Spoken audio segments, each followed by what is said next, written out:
Chapter 87, My Dragon Loves Me, She Loves Me Not.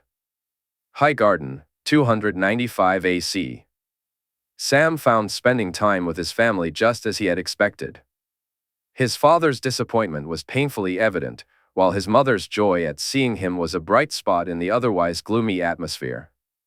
Dickon continued to ramble on about things Sam had little interest in, but Tallow was simply delighted to hear his tales of life at the Citadel. Being brought into his father's study and made to stand before him while he worked on papers was a familiar scenario, and not a surprising one. Fortunately, thanks to Marwyn, he was better equipped to handle it. The Maester had shown him that this was merely a tactic to belittle and diminish him. Marwyn had pointed out how Theobald and Riam, in particular, often resorted to such behavior, while Ibros and others had no time for petty games. "You will be going back to the Citadel," his father stated simply and directly. Sam, having been lost in a daydream about the ride back, raised his head. "Of course, father," he replied, and his father merely nodded before returning to his papers. "You have coin?" his father asked without looking up. "I do," Sam said, smiling. "Very well. Say your goodbyes to your mother, brother, and sister before you leave." His father's words made it clear he had intentionally excluded himself from that farewell. "Goodbye, father," Sam said softly as he walked out of the room, receiving no reply or acknowledgement. Marwyn had left with the Lannisters and Jon Snow, now Ser Jon, along with Prince Oberyn and the Lords of the West. Sam had thought he would be going with them, but the Maester and Jon had come to speak to him before their departure and explained he would not be joining them. "Would you not like to spend some more time with your family, Sam?" Jon asked. I would, some of them anyway, Ser Jon," Sam admitted, and Jon chuckled. "I already hate that," Jon replied, and Sam couldn't help but smirk at the annoyed look on his friend's face. Sam turned to Marwyn, concern etched on his face. "If I'm not to go with you, then how am I supposed to make it back?" Marwyn replied, "Jon has arranged for you to travel as part of his family's retinue. They will treat you far better than I did when we journeyed here together, Samwell." "I genuinely enjoyed our travels, Maester," Sam said, sincerity in his voice. "But not my snoring, Samwell." Marwyn chuckled, and they both shared a laugh. "Sam, there's something I need you to do for me," Jon said. Sam looked from Jon to Marwyn, who nodded in agreement. He understood what Jon was asking. It was simple enough. All he had to do was observe the Maesters as he had been doing for Marwyn. They would arrange for someone to contact him in Oldtown, and that was it. After saying his goodbyes to the Maester, at least for now, Jon introduced him to his family. Despite his initial shyness, Sam found joy in spending time with them. He also had a chance to talk with Sansa and Margaery after Jon left, surprisingly discovering that it was Margaery who seemed more affected by his departure than Jon's sister. When the time for his own departure arrived, Sam felt a wave of tension as the King's party prepared to ride with them. Much of that tension lifted when Lord Baelish announced he would make his own way to King's Landing. Saying goodbye to his mother and sister was as difficult as it had been the first time. His farewell to his brother was less emotional, while his father gave him the impression that he might as well not have returned at all. He thanked Lady Olenna for her patronage. She simply smiled and remarked that one day he could repay her, leaving Sam to wonder how he could ever do such a thing. "Come, Sam, the carriage is leaving," Bran Stark called as Sam stood, gazing at Highgarden, uncertain when or if he would see it again. "I'm coming." "Are you riding with me?" Sam asked. "I am." "You can tell me more about the Smiling Knight and Ser Arthur Dayne, or the one about Meleys the Monstrous and Ser Barristan," the boy said, clearly excited about tales of knights. On the second day of the ride, he made a surprising discovery. While walking in the woods near their campsite, he stumbled upon Bran, Arya, the two Reed children, and Lady Jonelle sitting in a clearing. Both Arya and Bran had their eyes closed, and as he watched, one of the dire wolves approached Bran and gently licked his hand. Suddenly, he heard a branch snap behind him. He turned to see another wolf, and this one looked far less friendly. "Please, please, don't eat me," he cried, nearly sobbing as he fell to the ground while the wolf advanced. "Arya, call Nymeria off," the Reed boy shouted. Sam watched in relief as the wolf backed away, though he didn't hear any call. "Please, I wasn't spying, I was just walking and I saw." His voice trembled as he checked his breeches, grateful to find he hadn't soiled himself. "What did you see?" Lady Jonelle asked as she helped him to his feet. "The wolves, they are, wargs?" he asked, excitement bubbling at the thought. "You can't tell anyone, Sam," Bran warned, and he nodded in agreement. "I won't." Can I stay and watch?" he asked, glancing at Jonelle, who nodded her approval. He spent the rest of the day observing them, realizing that seeing it in person was far more thrilling than reading about it in books. Some called it a myth. There were maesters who claimed they'd never heard of such things, dismissing them as mere tales of fools. They argued that stories of warging held as much truth as tales of grumpkins or snarks. But Marwyn had told him of men and women beyond the wall who could do it, insisting that skin changing was well known there. That night, he endured an awkward meal while the loud boasts of the king echoed from his tent. Sam sat with the Reeds and some of the other northern children, as the Starks had all. He had been invited to sup with the king. Throughout the night, he and others had heard loud shouts of "Sword of the Morning," and how Jon was just like his father. "Gods, that man can talk," one of the Mormont girls remarked. "Talk, drink, and grope servants." "To think he was once called the Demon of the Trident," another voice chimed in, prompting laughter from the crowd. He soon joined in, the camaraderie lifting his spirits. By the time he reached Oldtown, a wave of sadness washed over him as he prepared to say goodbye. Tales of fostering and planned visits made him feel left out. His father had rarely allowed him to visit other houses in the Reach, and if not for his mother, he wouldn't have met any of the other children. He never questioned his father's reasoning, but when he began taking Dickon with him on visits, it became even clearer. "It was nice to meet you, Sam," Bran said as they bid farewell. "You too, Bran. Next time we meet, you'll be a knight," Sam replied with a smile. "Really? But that won't be for years," Bran said, looking a bit sad. "Well, when we meet again, you'll be a squire then," Sam reassured him, and Bran seemed much happier with that prospect. As he walked through the seneschal's court, he made his way to his room, well, his cell, really. He placed his belongings on the small table and quickly headed to the library, eager to find some books on the subjects that intrigued him. He spent the night engrossed in tales of wargs and greenseers, skin-changers, and shapeshifters. A shiver ran down his spine when he read about the ability to take over another person's body, and that night, his dreams were so vivid they caused him to wet his bed.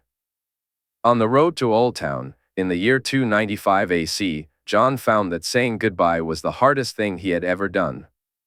Even though he had said his farewells the night they wed, privately before he left and then publicly with everyone else, each goodbye felt like an arrow to his heart. And apart from the last farewell, each one led to him holding Margaery in his arms for what felt like an eternity. On Wednesday, Jon had returned to Margaery's room with her. It was considered bad luck for a married couple not to share their bed on their wedding night, and his family had endured more than its fair share of misfortune. He wasn't about to tempt fate further.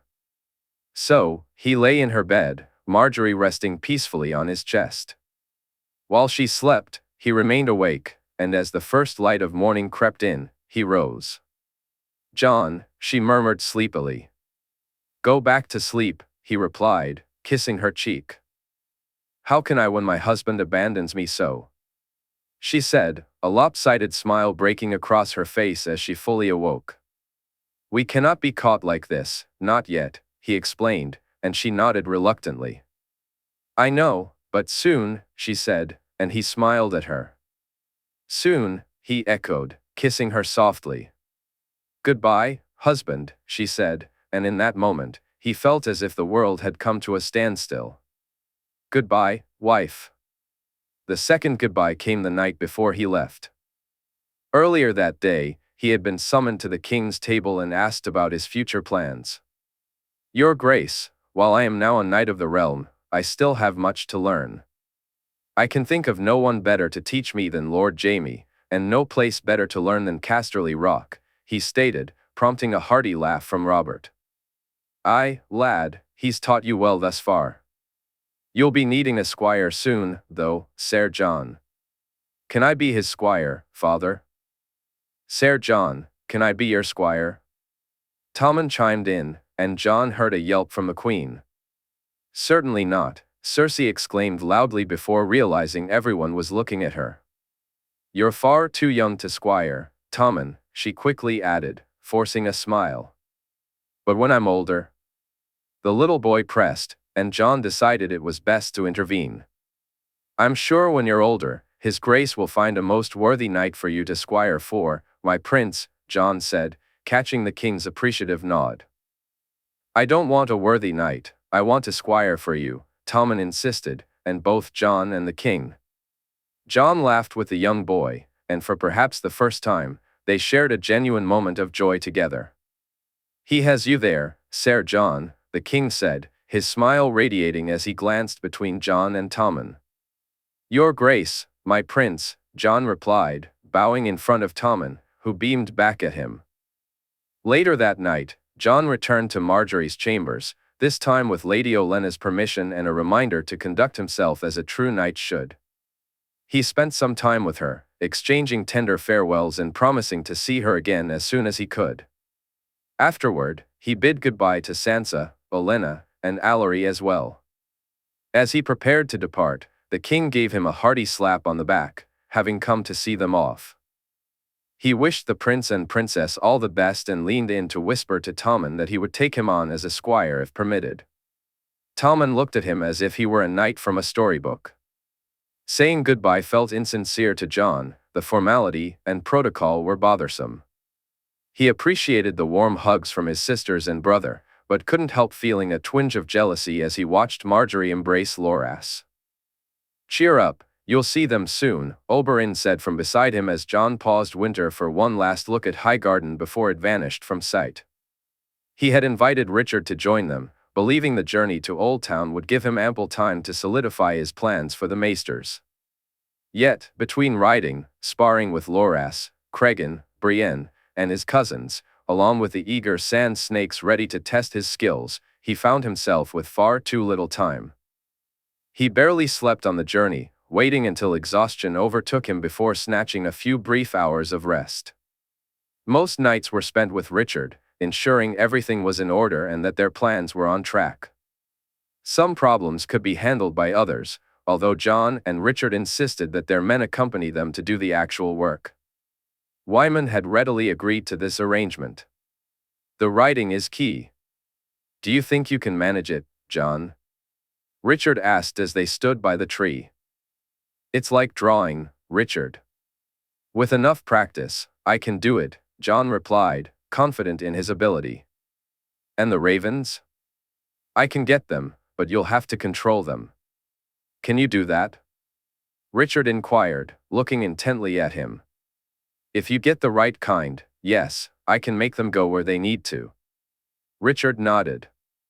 "Which leaves us with the Citadel itself. Do we go in hard or soft?" He smiled at John. "Both, John. We go in both." John felt more than happy to leave the details to Richard.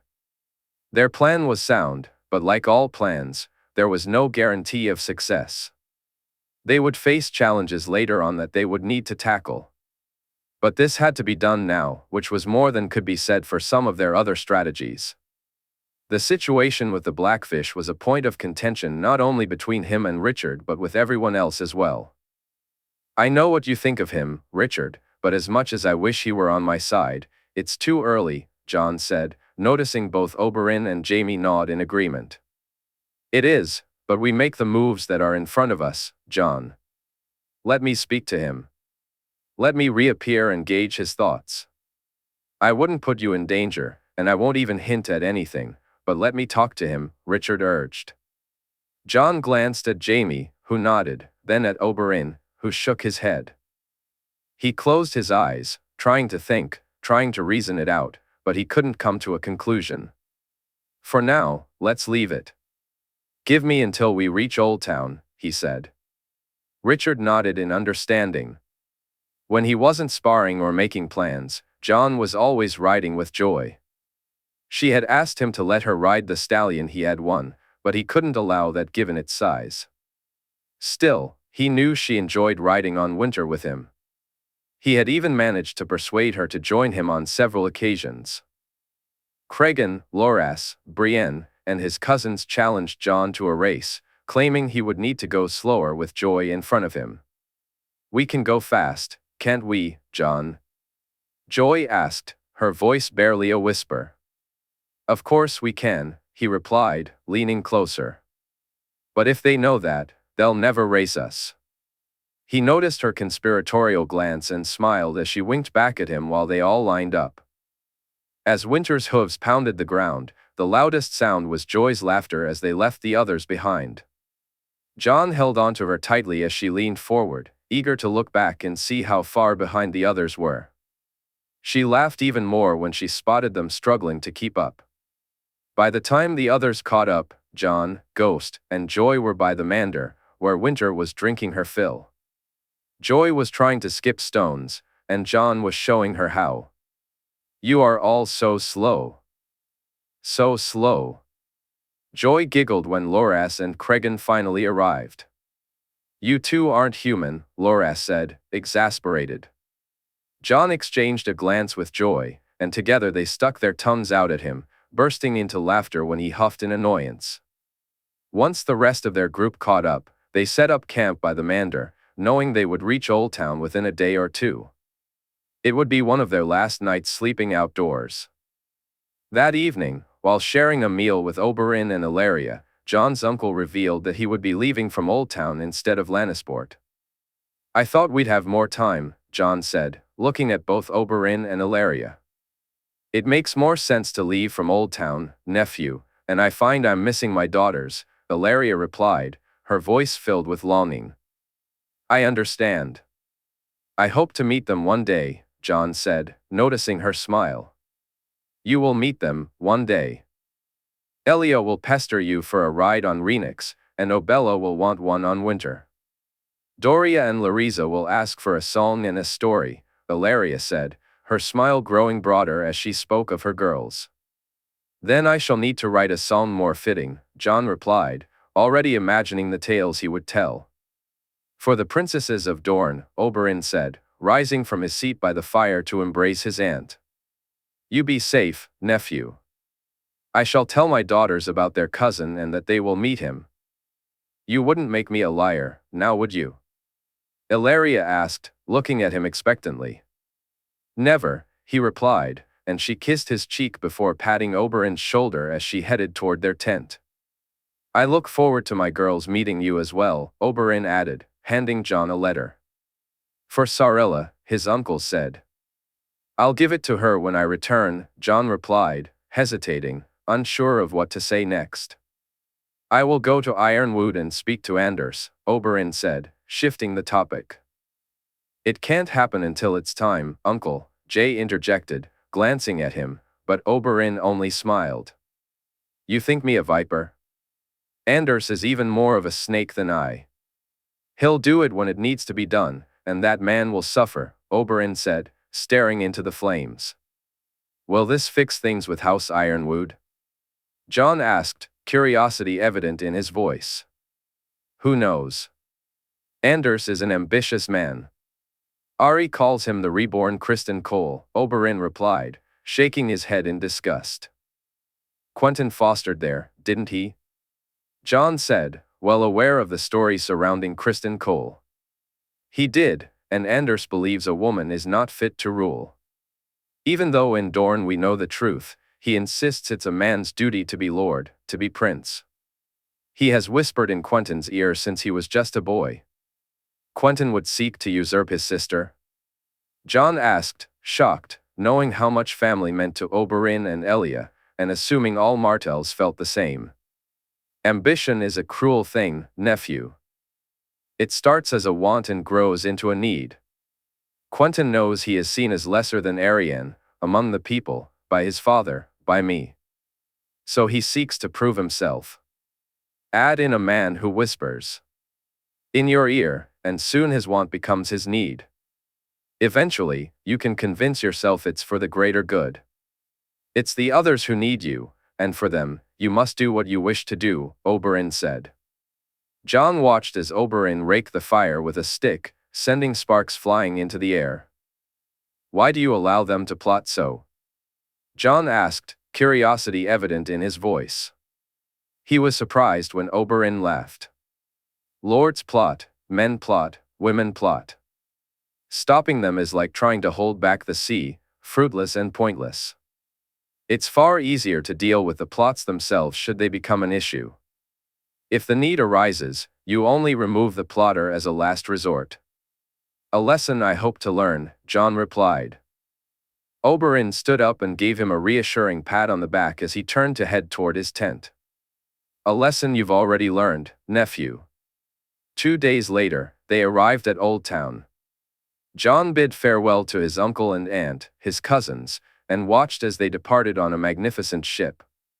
He instructed Richard to speak to the Blackfish when he had the chance, expressing his trust in Richard's judgment. Richard seemed pleased by this. As he and the others boarded the Lady Joanna and set sail, Jon felt the weight of Oberyn and Illyria's absence, yet he was excited to be going home. He longed to see his son again, to embrace his sister. In the Riverlands, 295 AC, Vyman felt the walls closing in. Ever since Lady Catelyn had taken charge, everything had changed. He was no longer in control of the coin, nor did he have Edmure's support. When she appointed Otherites to manage the books, he knew he was in trouble. Only a fool wouldn't recognize how dire their situation was, and while some blame lay with Edmure, most of it was his own.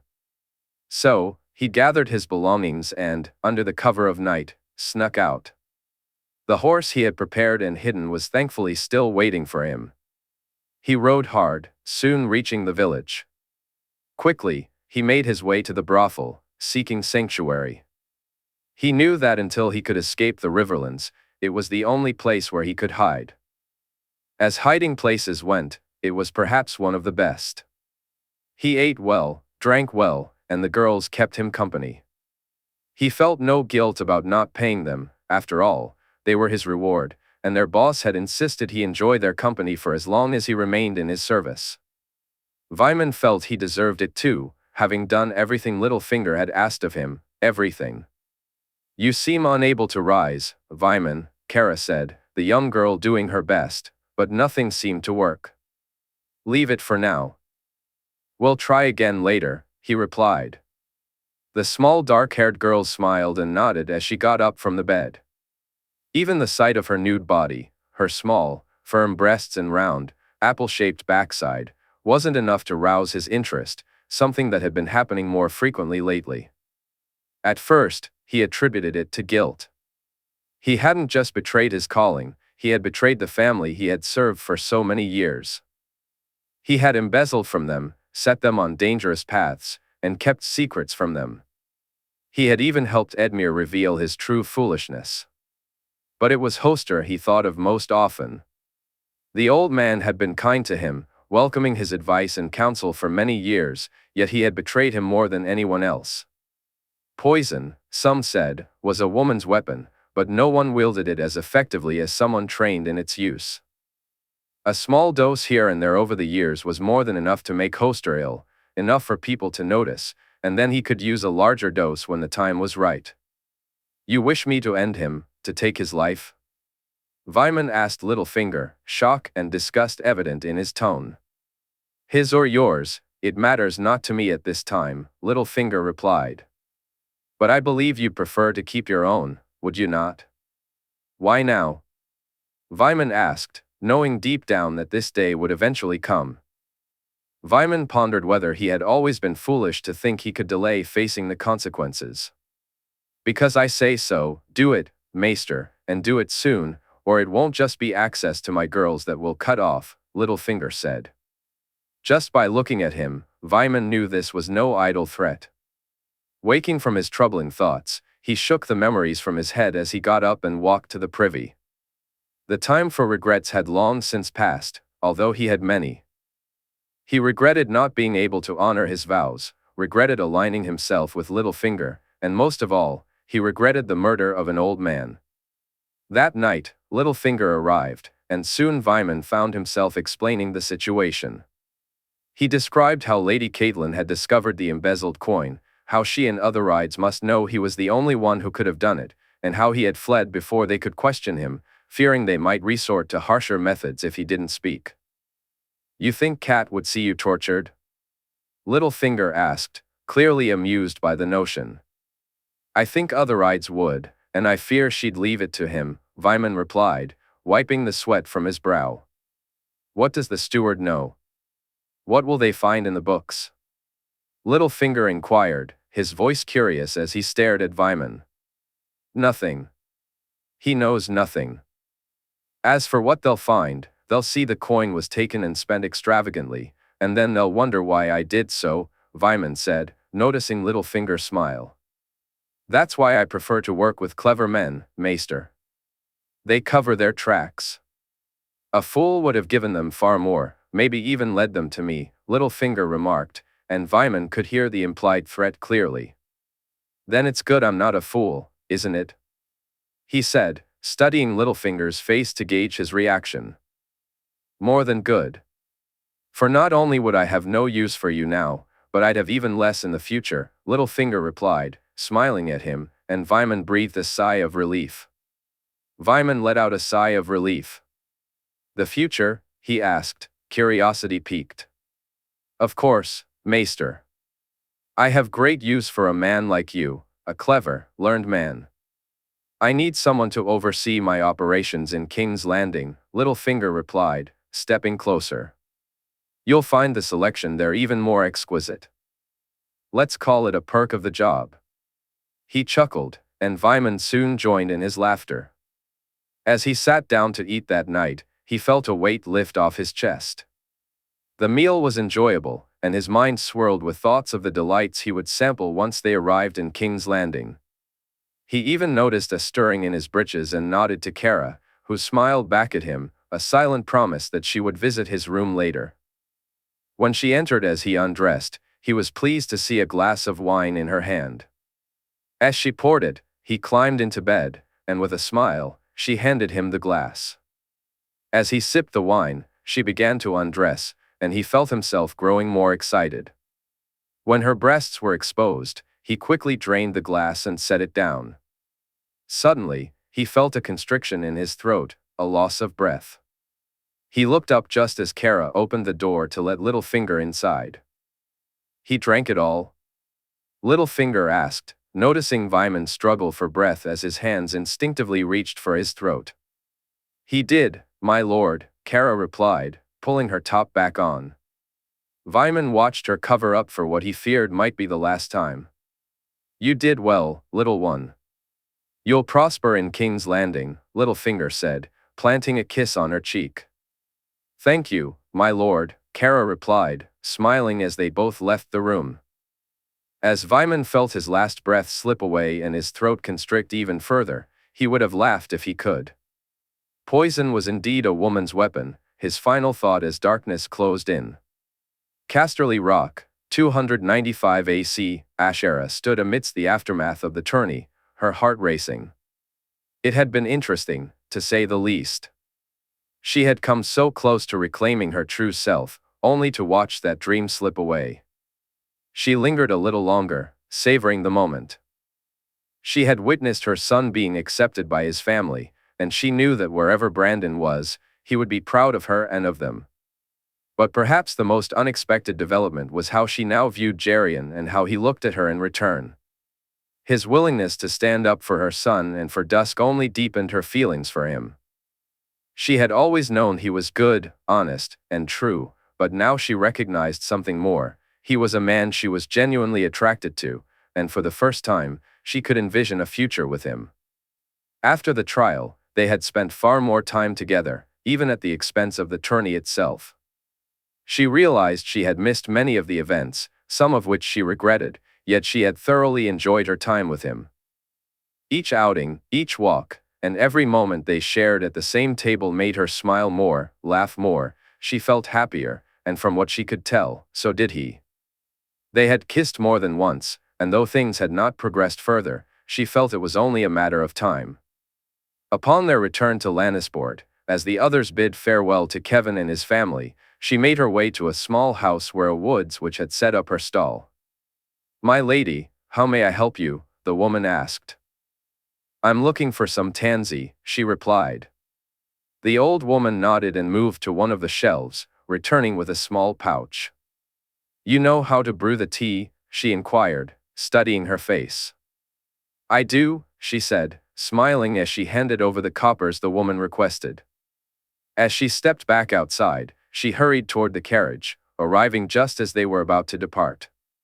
She spotted Jaehaerys looking around until he finally saw her, and a smile broke across his face as she approached. "I had wondered where you'd gotten to," Jaehaerys said, assisting her into the carriage. "I had something I needed to do, my lord." "Perhaps we can speak later," she suggested. Liara smiled, and soon Jaehaerys' own smile followed. "I'd like that, Liara," he said, and she nodded in agreement. Unfortunately, she didn't get a chance to speak with him that night. A meeting had been called that kept him away. As they broke their fast the next morning, he apologized and promised to meet her that evening instead. She decided to let Joy skip her lessons for the day. Not surprisingly, the girls spent the day with Jon and Cregan while Liara helped Daisy with the baby and then made her way to the Godswood to pray. Kneeling before the sacred tree, she closed her eyes and envisioned him as if he were standing right in front of her. His beaming smile and sparkling eyes, filled with mischief, flooded her mind, and tears came unbidden. "Do not cry, my love. Remember, you made me happier than any man deserves to be," Brandon said, reaching out to her. "As you did me." "We had so little time," she replied sadly, her fingers hovering just inches from his. But it was the best of my life." "Be happy, Ash. Live for me," he urged as he began to fade away. At that moment, she heard footsteps behind her and turned to see Jon standing there. He looked both worried and a bit ashamed for interrupting a moment she clearly wished to keep private. "Forgive me, Aunt. I thought no one was here." "I didn't mean to intrude," Jon said, turning to walk away. "Stay, nephew, please," she urged, brushing some dirt from the ground as if to create a space beside her for him to sit. He hesitated for just a moment before joining her. "Are you well?" he asked, concern lacing his voice. "I am. I was just thinking about your uncle," she replied, attempting a smile, unsure if it reached her eyes. "I wish I'd had the chance to know him," Jon said sadly. "He would have loved you. A swordsman with a wolf who rides like the wind, he would have dragged you halfway across the north," she said, and this time her smile was genuine. "What would you have done with him? And, if things had been different, what were your plans?" Jon asked, looking at her intently. "A small keep, a place to grow old together." "Our plans were simple, Jon, just the dreams of two fools in love," she replied, watching as his gaze fell to the ground. "I don't mean it in a bad way, but we didn't fully think things through, other than the fact that we wanted to be together," she continued, her voice tinged with sadness and regret. "I'm sorry you never got the chance for the life you both wished for, Aunt," he said softly. Liara looked at him and gently wiped away the tear that had fallen from his eye. "There is only life, Jon. We live it and do our best," she said. "Be happy and live," Jon added, and Liara gasped in surprise. "Aunt?" he asked, concern etched on his face. "It's nothing, Jon, but yes, you're right. Be happy and live. It's all we can do," she assured him. He stood up and helped her to her feet. By the time they reached the keep, they were both laughing and joking. They spotted Joy and Cregan playing with Dusk while Loras and Satin sparred, and Liara didn't notice the frown that had appeared on Jon's face. Instead, she focused on the laughter of her son and Jaehaerys' daughter, their joy fueling her own. After finishing her meal that night, she kissed her son goodnight as he headed to bed, and soon found herself among the last to leave the dining hall with Jaehaerys. Instead of heading to her room, she walked to the lift, and Jaehaerys looked at her with curiosity before he followed her inside. Taking it to the top, she soon discovered that the night air was cooler than she had anticipated. She chuckled when Jaehaerys draped his jacket over her shoulders to keep her warm. "What do you want from life, Jaehaerys?" she asked, gazing out at the starry sky. "I want Joy to have everything she deserves, everything I can possibly give her. I want her to be happy and safe, and to know she's loved," he replied earnestly. "And she does," Liara said, watching as he nodded. "But you, what do you want?" she asked, turning to look at him. For the longest time, I wanted nothing," he admitted. He reached over to touch her cheek. "Now I want you," he said, leaning in to kiss her, a kiss she willingly returned. "For tonight?" she asked, breaking the kiss. "Forever," he replied, and she smiled, kissing him again. The next morning, she woke to find him gone from her bed, and the feeling of loss washed over her. With a sigh, she got up and walked over to the jar where she kept her tea, drinking it down just as the door opened. She turned, surprised to see him standing there, even more surprised by the tray in his hand. "I thought you might be hungry," he said, glancing at her and the jar curiously. "Thirsty," she replied, setting the empty jar back on the table and smiling at him as they walked back to the bed. As she ate from the plate and sipped the warm tea, she laughed. For a brief moment, she had feared that he had left after getting what he wanted, playing a game she had long since stepped away from. But as they laughed and joked together, sharing their meal and making plans, she realized that he, like her, simply sought comfort in this world, something to bring them both happiness. Casterly Rock, 295 AC. Marwyn hadn't had as much time to speak with the prince as he had hoped, either in Highgarden or on the journey back to Oldtown. He managed to talk to him a little to set Sam on his way and had a bit more conversation on the ship, though he spent most of his time wandering around it, marveling at its design. The fact that a boy had come up with such a creation was enough to amaze him, but knowing that it was somehow a design from Valyria made it even more astonishing. When they reached Lannisport, he was excited to find the place transformed from his previous visits. The sight of more pinnacle ships in the dock or under construction showcased just how much the prince had changed things.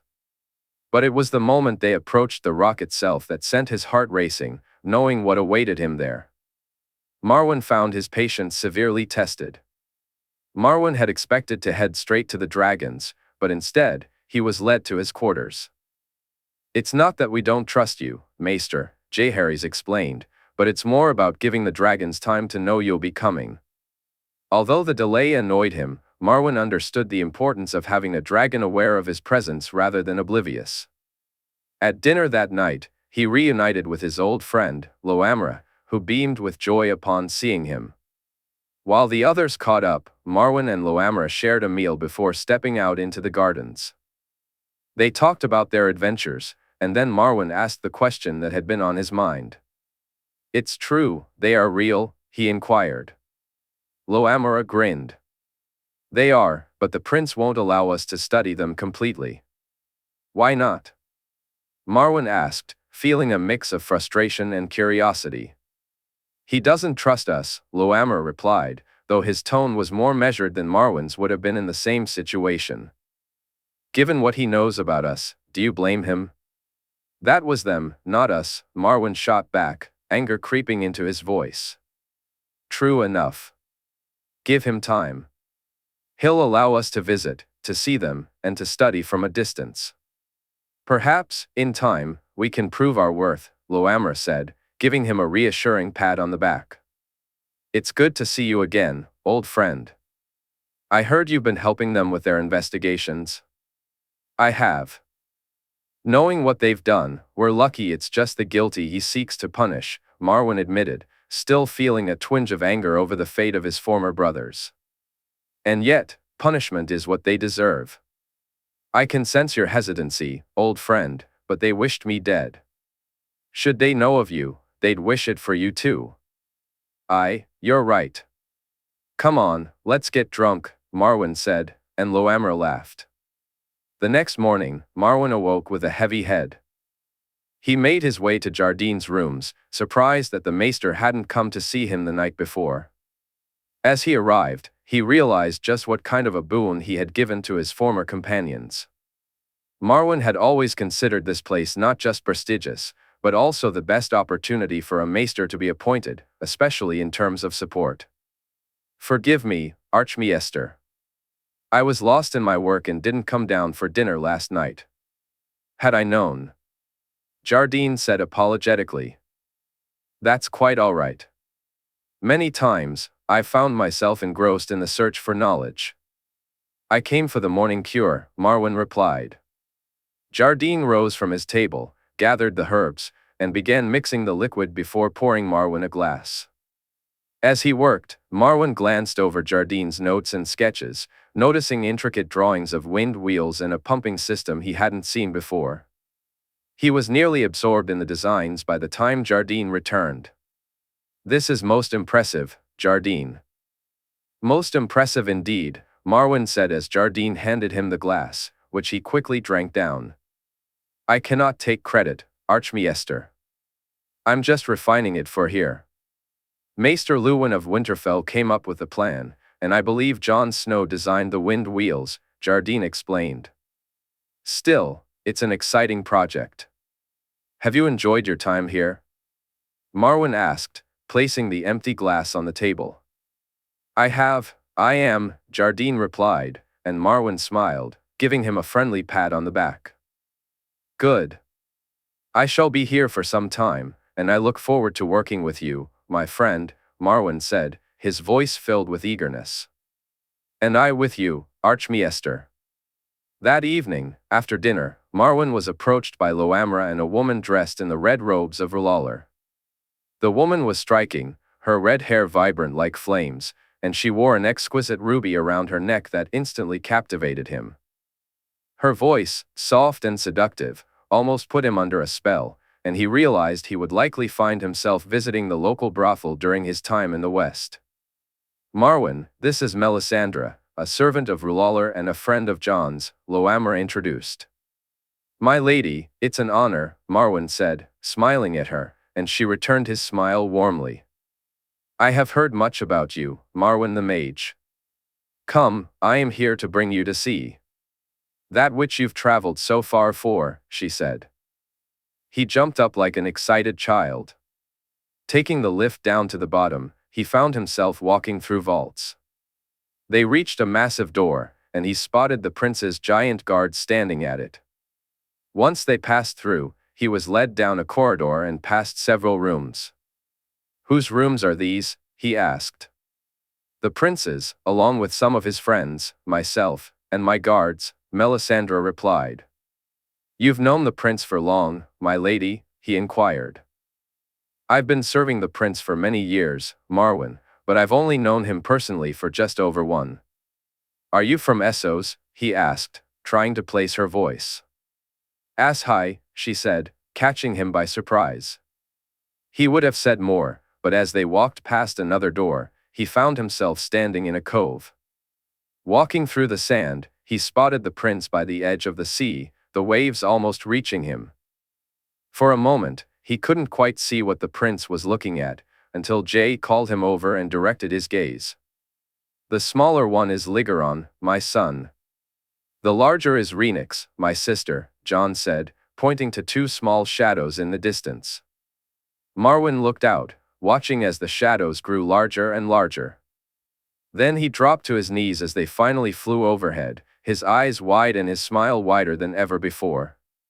Dragons, he whispered, and he heard the prince laugh. Dragons, Marwyn. Highgarden, 295 AC, Margaery had felt both the happiest and the saddest since he had left. She was married, Jon and she were married, and at times she longed to shout it out so the world could hear, so they would know that she was his and he was hers. Yet, at other times, she would turn to speak to him or go looking for him, only to find he was not there, and her mood would shift. It was becoming noticeable. Her grandmother, mother, and Willis had begun to worry. Everyone had asked if she was all right, and Margaery had shared a bit of the truth, admitting how much she missed Jon and Loras. They accepted her answer. However, Sansa hadn't been so easily convinced. At times, Margaery felt as if Sansa was watching her as intently as Fawn did, her gaze almost wolf-like. More than once, Margaery had nearly revealed that she and Jon were married, whether during their embroidery lessons or while hawking with Willis. "I thought I was the warg," Sansa said suddenly, pulling Margaery from her thoughts. She turned to see both Willis and Sansa grinning at her.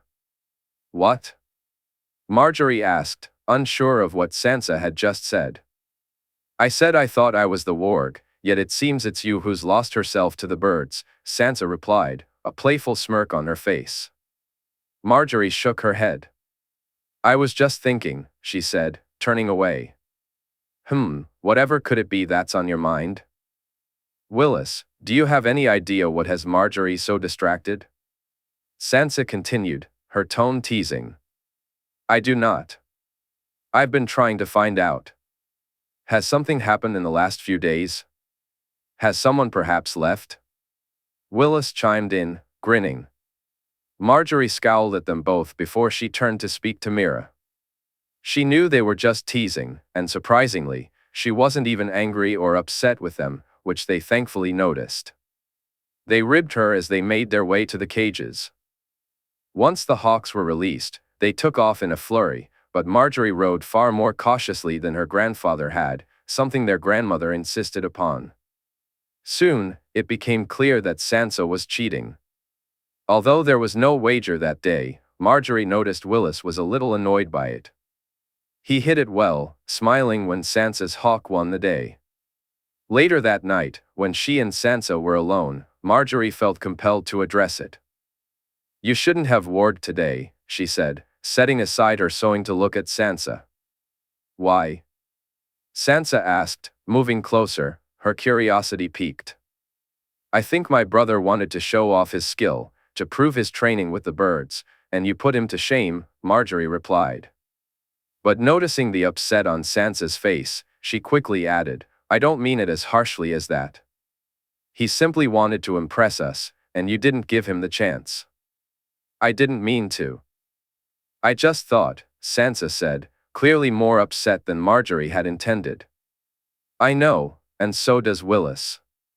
It's just that others don't see it that way," Margaery said, looking at her friend. "Oh," Sansa said, realizing how it may have appeared. "I'll speak to Willis tomorrow." "No, don't. He wouldn't want it to be known." "I know my brother," Margaery warned, and Sansa met her gaze. "As I do mine," Sansa replied, catching Margaery by surprise. "I don't understand," Margaery said, staring intently at her friend. "Something happened between you and Jon. He was sadder when he left, and you have been too." "It's nothing, Sansa," Margaery insisted, though she could see that Sansa didn't believe her. "It's different now. Jon and I are different." Sansa studied her closely, a frown appearing on her face. "You no longer like my brother?" she asked, her tone accusatory. "I love your brother. I've always loved him," Margaery confessed. Sansa's smile returned, and she quickly moved to hug her. Margaery felt a rush of warmth and knew she couldn't say any more. "He loves you too. I can see it, and that's why he was so sad. But you'll see each other soon, and one day, you could be married," Sansa said, her excitement bubbling over. Margaery gasped. "You could be queen, Margaery. You'd make a great queen, and Jon would make a good king."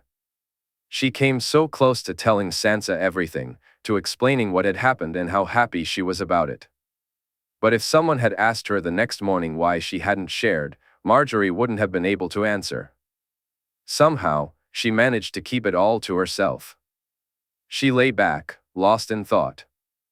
That night, Sansa lay in her bed, holding the drawing of her and Jon dancing in one hand while the other absent-mindedly played with the pin he had given her. The blue and green gems sparkled in the candlelight. She placed the drawing on the table, leaned forward, closed her eyes, and kissed it softly before blowing out the candle. As she reached for the drawing again, her finger brushed against the sharp edge of the pin. She felt a prick and jumped up in surprise.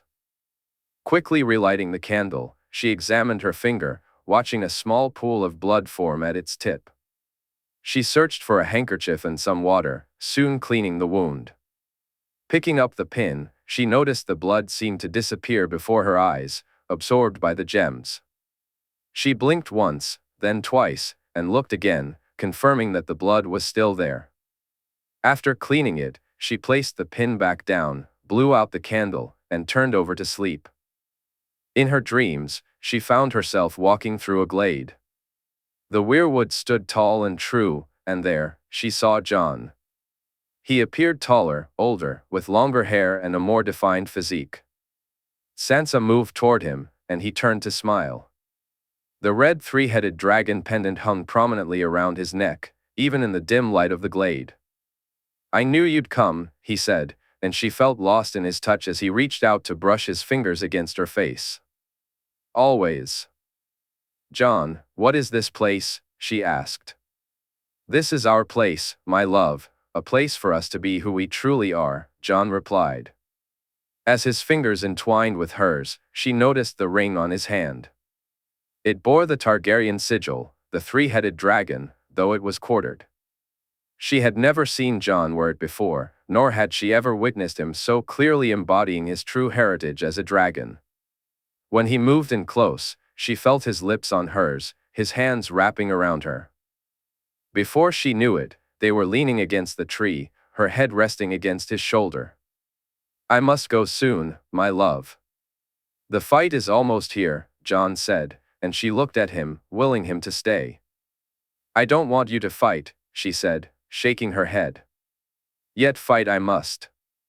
I will win, and I will see you soon."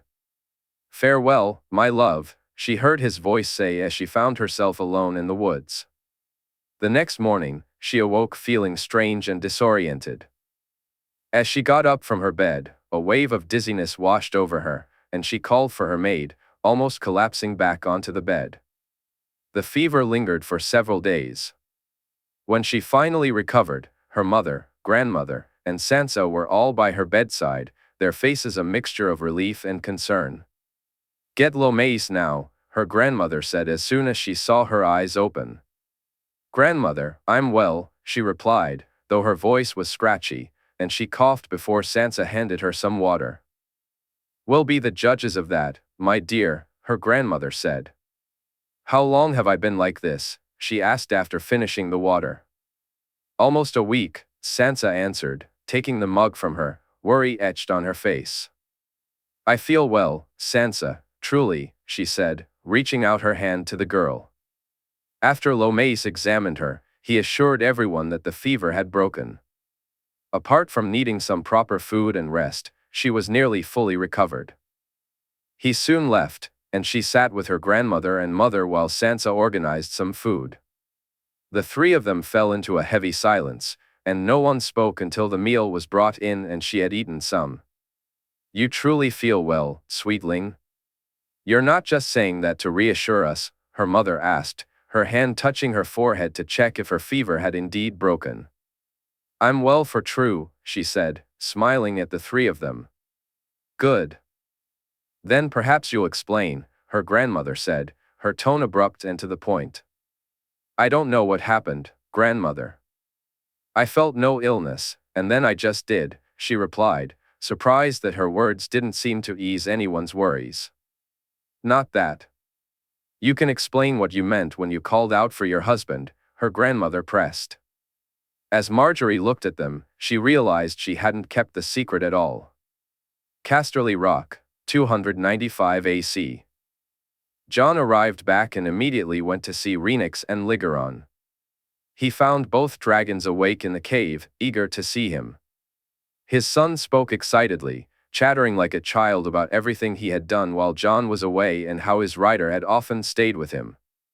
Rhaenix, however, was less enthusiastic and less forthcoming, leaving Jon puzzled for a moment. "Have I done something wrong?" he asked. "You risked yourself," she replied angrily. "I'm always at risk," he said, trying to laugh it off. "But you risked yourself unnecessarily, even after you promised me," she insisted. Jon couldn't help but think that watching a dragon turn its head away from you was a daunting sight. "I'm sorry, sister. I didn't understand," he said, and she snorted, the wind from her nostrils blowing sand into his eyes. "Truly, I didn't," he added, wiping the sand from his face. "And now you do? Or do you think that by telling me that, I'll just believe it?" she pressed, her annoyance still evident. "I do. I'm married, sister. I have a wife," he said, and her head whipped around so quickly that he stumbled and fell to the ground. "What?" she exclaimed, pressing her head against his chest, keeping him on the ground. He then shared what had happened at the tournament, the prince's actions, the present he had received, and finally, the vows he had exchanged in front of the heart tree, expressing the sincerity of his words. She looked at him, her purple eyes filled with an expression he couldn't quite decipher. Then he felt it, her joy, her happiness, and it was overwhelming. I felt that. I didn't know what it was, little brother. It was you. That's how you felt, she said. I didn't know. I feel things, but it's you, he asked, surprised. We are bonded. Sometimes we feel each other, especially when we're close. You know this, she explained. Jon was surprised. I just didn't think. Over the distance, I didn't realize, he admitted, and then a troubling thought struck him. Jay? She asked, her voice laced with concern. If I'm hurt, you could be hurt too. I could hurt you, he said, and when she didn't respond, he understood the truth of it, the bond between them was that strong. I'm sorry, sister. I'm so sorry. He leaned his head against hers, feeling the weight of their connection. He then recounted how Ellaria had scolded him and how he'd come to realize the gravity of his actions, though he omitted the fact that knowing Rhaenix could feel his pain only deepened his awareness. Afterward, he went to eat and met with Jaime, Jerian, and Tyrion. He later spoke with Marwyn and Loamra, both men appearing genuinely pleased to see each other after all this time. He had a brief meeting with Melisandre, requesting to speak with her the following day, eager to gather information about Thuras before Beric's visit. Meeting with his aunt had felt strange, and he hoped he had offered some comfort, even though he knew he had little wisdom to share with a woman who had experienced so much of the world. Most of his time, aside from with the dragons, was spent with Tyrion. Jon was eager to be with his uncle and to seek his help. I need your assistance, uncle, he said, sitting at Tyrion's desk. Anything I can do, just ask it of me, Jon, Tyrion replied. I can't do it all on my own, uncle. I've realized that, and even when I try, I end up taking on too much myself. You have Jaime, Tyrion said, a hint of affront in his voice. I don't mean it like that. I'm not trying to do everything alone, but I feel like I am, and yet I'm still overwhelmed. It's hard to explain, Jon said, searching for clarity. Try, nephew, Tyrion encouraged. Jaime is my hand. He, Oberyn, Jenna, Olenna, you, Jerian, Kevin, Richard, and Wyman, all of you make moves and take actions that further my cause, which gives me time to focus on other things. But instead of using that time wisely, I just keep filling my time with more tasks, jumping from one thing to another, and getting deeper into plans that need to be made, Jon said, his voice heavy with frustration. What is it you want, Jon? Tyrion asked. I need someone to act on my behalf, someone who can make decisions without having to consult me first. Jaime can handle many of those, but I need someone else. I need family, he replied, looking directly at Tyrion. The next few moons are going to be hectic. Rhaenix wants to fly, and it's only a matter of time before she does. When that happens, Jon. Tyrion's concern was evident. There are things I must do, places I must go. With Rhaenix, I'll soon have the freedom to do that. I might not be around as much as I am now. Then Jaime, as your hand, can act in your stead. That's his role, Jon, Tyrion pointed out. It is, but he's also Lord of Casterly Rock and Warden of the West. He's a father, Tyrion. Jaime is my hand, but that role is full-time, and while he will have to take on more responsibilities in the future, I want him to have a life too. But for me, you don't? Tyrion asked, a glint of mischief in his eyes. For a moment, Jon didn't realize he was joking, but then he laughed along with him.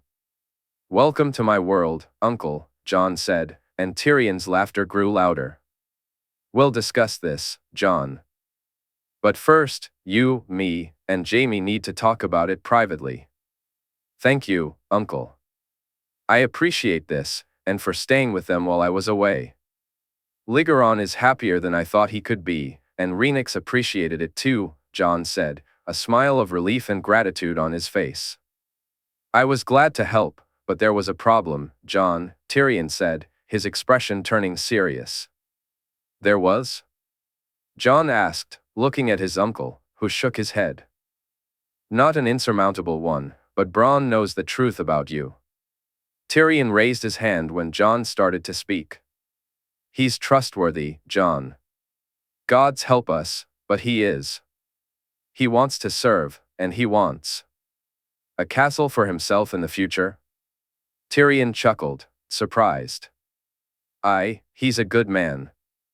He's been a great help to me, Jon replied. Well, maybe this is one of the things you can take off my shoulders then, Jon said with a smirk, prompting a laugh from Tyrion. Oh, why thank you, nephew. However can I repay you? Tyrion said sarcastically. I didn't mean it like that. But you need a sworn sword, uncle, someone to watch your back. Bronn is more than capable. If he proves worthy, then a keep isn't out of the question, Jon explained. Tyrion laughed heartily. My thoughts exactly, which is why he is my sworn sword, nephew. At least it's one less person to keep the truth from, Tyrion added a moment later. About that, Jon, Satin is suspicious. I'd say Brienne is too.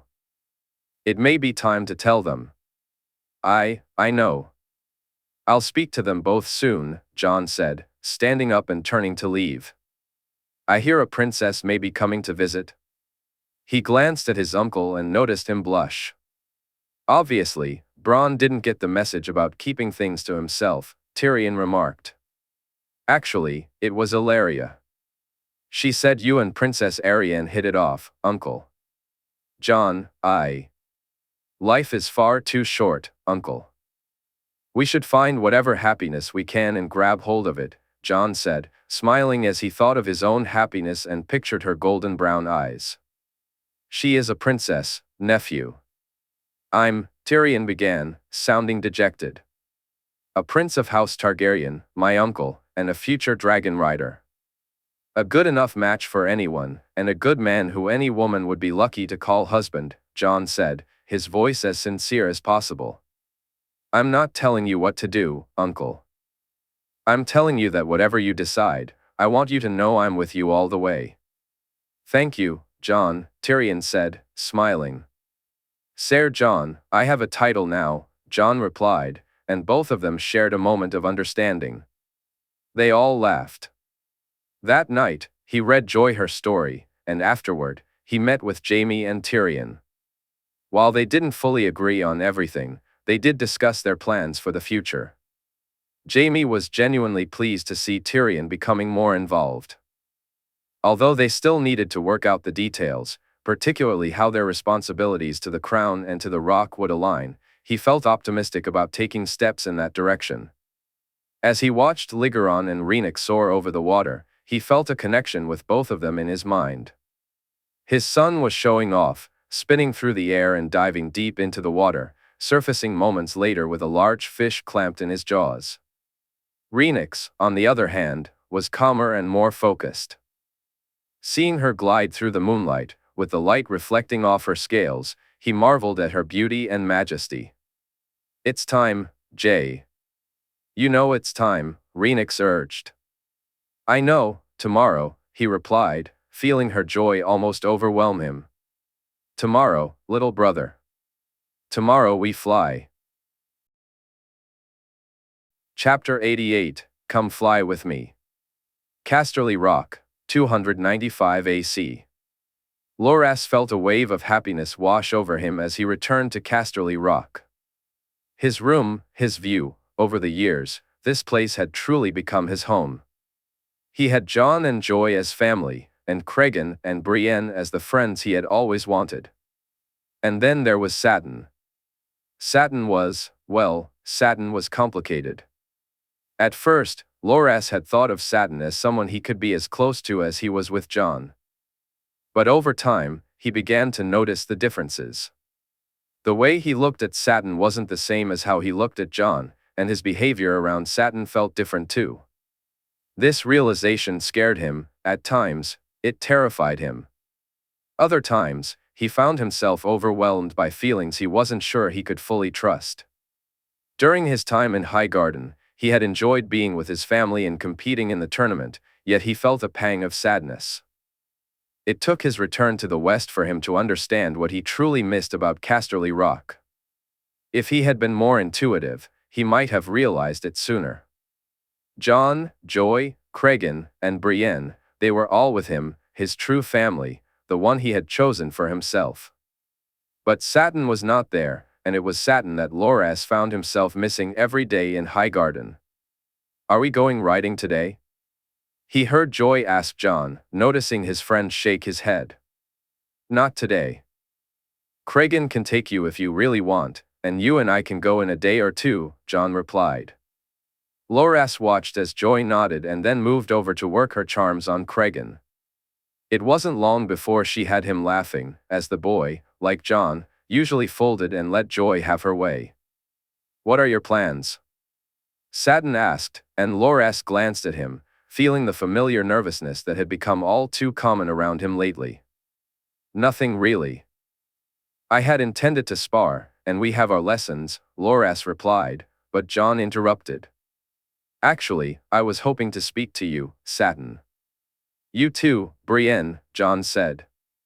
When Loras glanced at his friend's face, he sensed what was coming. Jon gave him a nod and a small smile, which Loras returned.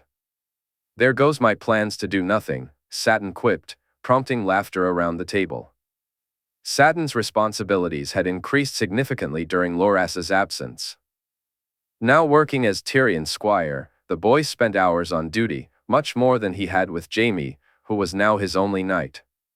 With Jon having become a knight himself, he could no longer fulfill his usual duties and was technically acting as Jaime's guard, though he knew it was the other way around. Jon had been furious when he approached Loras after receiving his knighthood.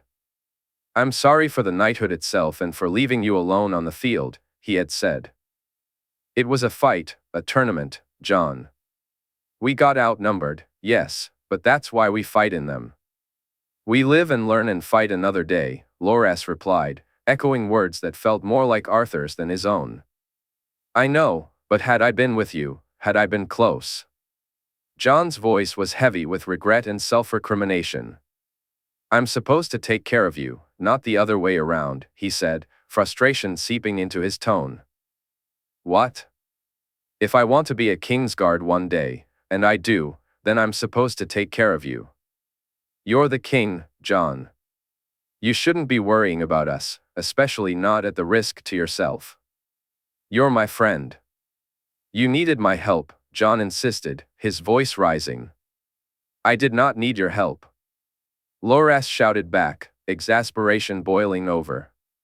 "Gods, you can't fix everything. We have to do things for ourselves too. I want to improve, get better.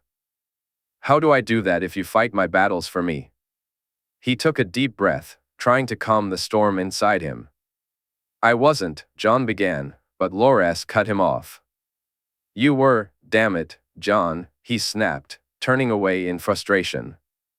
Yet, they had made up less than an hour later, the argument, if you could call it that, almost forgotten. Loras made sure he. Jon nodded in understanding as he reiterated his thoughts. It wasn't just the notion of needing protection that troubled him, it was the fact that it was Jon who felt compelled to protect him. As king, it was Jon's duty to safeguard him, and he resolved to intensify his training when he returned. He intended to train right away, but when Jon stood up and Brienne and Satin joined him, he felt a surge of happiness when Jon invited him along. He was grateful to be present for their conversation. Taking the lift to the bottom, they, along with Ghost and Ser Arthur, made their way into the vaults. Jon led them to his room and asked them to sit before reaching down to give Ghost a reassuring rub. "I haven't been completely truthful with you both," Jon began. "I have my reasons, and once I explain, you'll understand. It wasn't a lack of trust, gods, I don't even know what it was." "What is it, Jon?" Brienne asked, her curiosity piqued. "My name isn't Jon Snow, it's Jaehaerys Targaryen, the trueborn son of Rhaegar and Lyanna Targaryen." Gasps escaped from both Satin and Brienne, with only Satin noticing the silence from the others. "The rightful king of the Undulls, Rhaenyr, and the first men, lord of the Seven Kingdoms, protector of the realm," he added, meeting their astonished gazes. "You intend to go for the throne?" Brienne asked, her voice betraying her shock as much as her expression. "I do. What you know of the rebellion is based on lies, untruths spread by those who wished to see my family fall. Robert Baratheon never loved my mother. You've seen how he acts, he's no different now than he was when he supposedly tried to rescue the love of his life," Jon said, his disdain for Robert evident. "That's why," Brienne said, and both he and Jon exchanged glances before looking back at her. "That's why you were so upset when he knighted you." "You noticed?" Jon asked, surprised. I did. I thought it strange, but it makes sense to be knighted by a man." "Who shamed your mother so?" Brienne asked, her voice laced with curiosity. Yet, Loras found his attention drawn back to Satin, who remained silent. "There's something else, I have dragons," Jon revealed. Both Brienne and Satin turned to him, their expressions clearly showing disbelief. After Jon shared more of his story, revealing some but not all, he took them to see the dragons. Their reactions were as he expected, though Brienne seemed to handle it better than Satin.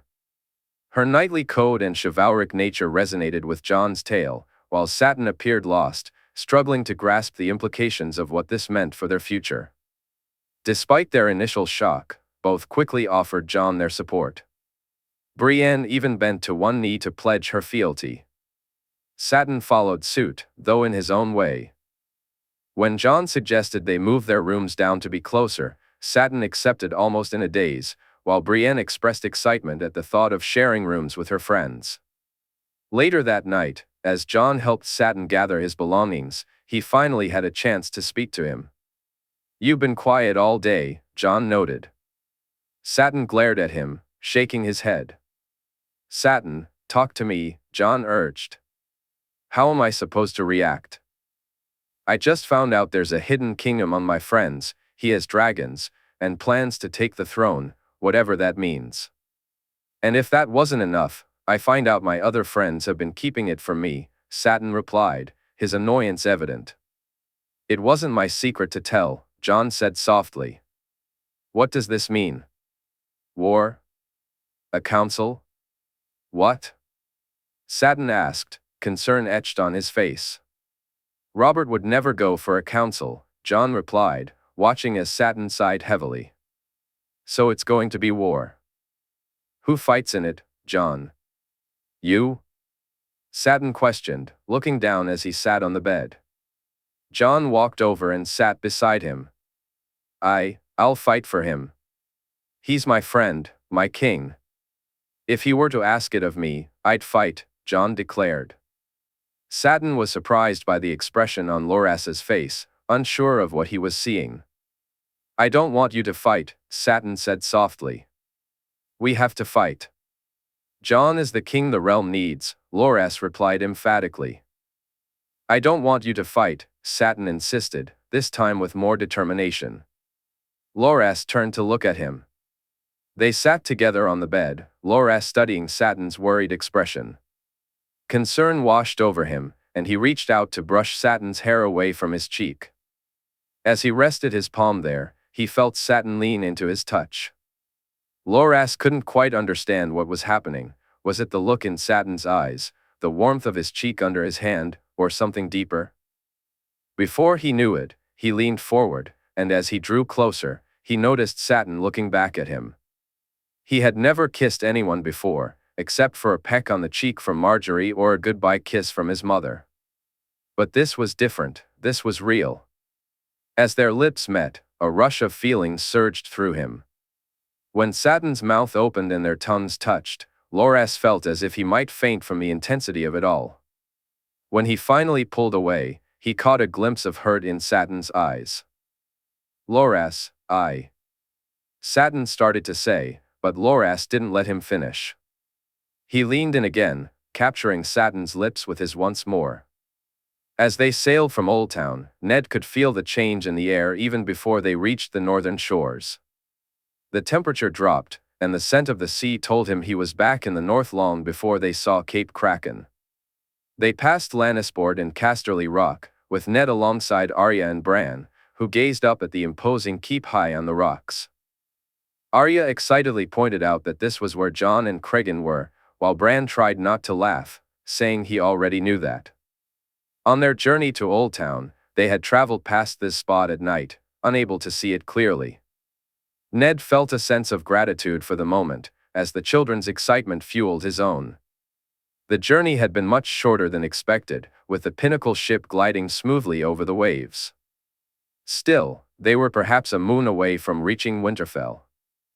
He appreciated the company of Howland and the Great Jon, Meege and her daughters, as their conversations made the hours pass more quickly. Howland even assisted him in mastering his warding abilities. While he wasn't progressing as easily as Arya and Bran, he could see through Lya's eyes, smell what she smelled, and feel her sensations. It was mind-blowing. However, despite his busy days, sleep often eluded him. Most nights, he found himself standing on the deck, gazing at the stars. Tonight was no different when he heard footsteps approaching. He turned to see Elle walking toward him. "Can't sleep again?" she asked, handing him a mug filled with warm cider, which delighted him. Too much on my mind," he replied, taking a sip of the cider. "Care to talk about it?" she offered.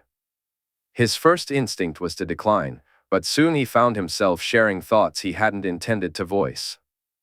While he kept the truth about Jon and Kat's attempts to thwart him to himself, he began to unburden more than he had anticipated. He spoke of Kat's disdain for Jon, her fears that the boy was plotting against Robb, and eventually, he brought up Littlefinger and the letters. He waited, almost breathless, to see if she would scold him or reassure him he had done the right thing. To his surprise, she did neither. Instead, she offered him the clarity he needed. No one can truly know if they've done right or wrong. By your children, you've done right, Ned. They're happy, content, and they're learning how to be Northerners, something they should have been doing for a long time, she said, smiling. "And Kat?" he asked, his voice barely above a whisper. "Only your heart can tell you what it feels. What anyone else thinks.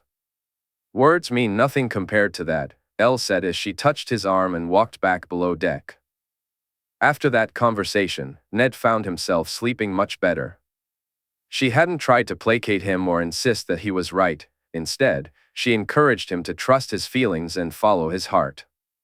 In that moment, he knew he had made the right choice. When they arrived at Bear Island, he, along with the children, the Great Jon, and Howland, received an invitation to stay, which he welcomed eagerly. Arya was even more excited than he was. The island had changed significantly since his last visit many years ago. He had seen it briefly when they left on a ship, but now he had the opportunity to explore it more thoroughly, and he took full advantage of that. The docks were nearly complete, and the area designated for the collection and delivery of timber and furs was even larger than the keep that served it. Although still made of wood, construction had begun on the proper keep, Midge's keep, designed according to her vision. Ned could sense how much Midge looked forward to ruling her own castle. What shocked him most was the sheer number of men on the island. It seemed a small village was almost necessary to house them all, igniting his eagerness to see the north expand. Remarkable, isn't it? Howland said as they, along with Yora, the Great John, and Midge, rode over the hills overlooking the docks, with Lyra running ahead of them. "Aye, it's truly an incredible job you've done here, Yora," Ned replied, noticing the proud expressions on both Yora and Midge's faces. "Midge tells me you wish to improve the roads?" Yora asked. "Aye. We saw how quick and easy they are to travel in the Reach. Our intention is to fix the trade routes first, and then the roads between the keeps," Ned explained as they rode down the hill. "It'll cost a lot of coin," Ned, the Great John, remarked. "We'll all contribute. It'll be worth it, John. When it's done, the trade, the coin we earn, by the gods, we should have done this sooner." They nodded in agreement. On their last night together, they enjoyed a feast. Arya felt a bittersweet sadness saying goodbye to Lyanna, but she was excited at the thought of reuniting within the year. Meanwhile, Ned found himself dancing far more than he ever had before. He twirled with Lannister and Lyra, but mostly with Elle, spinning her around once or twice, especially after he heard her laughter the first time he did so. Saying goodbye to the Mormonts was difficult, and as they rode toward the King's Road, it became even harder knowing he would soon have to part ways with the Umbers and Howland.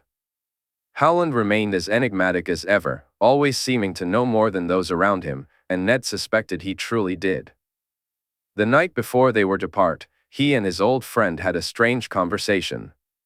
Howland spoke of things Ned struggled to understand. "When he gets lost, he'll need you, Ned. He'll need you to bring him back, to show him the path," Howland said as they sat by the fire. "John? What do you mean, lost?" Ned asked. "You'll know it when you see it. Be there for him. Bring him back, Ned. He's needed here, not there. Bring him back." "The West? Are you talking about the West?" Ned asked, looking at Howland, who shook his head. "He won't lose himself there, he'll lose himself here," Howland said, pointing to his head. "And here," he added, pointing to his heart. "Bring him back, Ned. Talk to him and speak of her. Tell him about his mother." Howland stood up, placed a hand on Ned's shoulder, and nodded before walking back to his tent. The next morning, they exchanged their farewells. It wasn't until they were riding along the King's Road that it struck Ned that Howland should have been riding with them. Later, when he asked Elle, he learned that his old friend was headed to Last Hearth. He chuckled when Elle mentioned that Jojen was seeking a match with Liara Umber. Although it was far too early for an official betrothal, he found the idea amusing. He quite liked the idea of those two houses joining together. When they finally caught sight of the walls of Winterfell after what felt like the longest journey of his life, he smiled. He glanced at his children and Elle, noticing they, too, seemed happy to be home. Ben-Jen welcomed them as soon as they entered the gate, staying with them for another week before he had to head back to the Wall. Ned made sure to give him as many supplies as he could spare to take to Jeor and the Night's Watch. One day, while sitting and praying in the God's Wood, a thought struck him, one he couldn't shake. People leave. No matter how much you wish for them to stay, they always leave, and you never have as much time with them as you'd like. The Mormonts, the Umbers, Howland, they had all left on this journey back.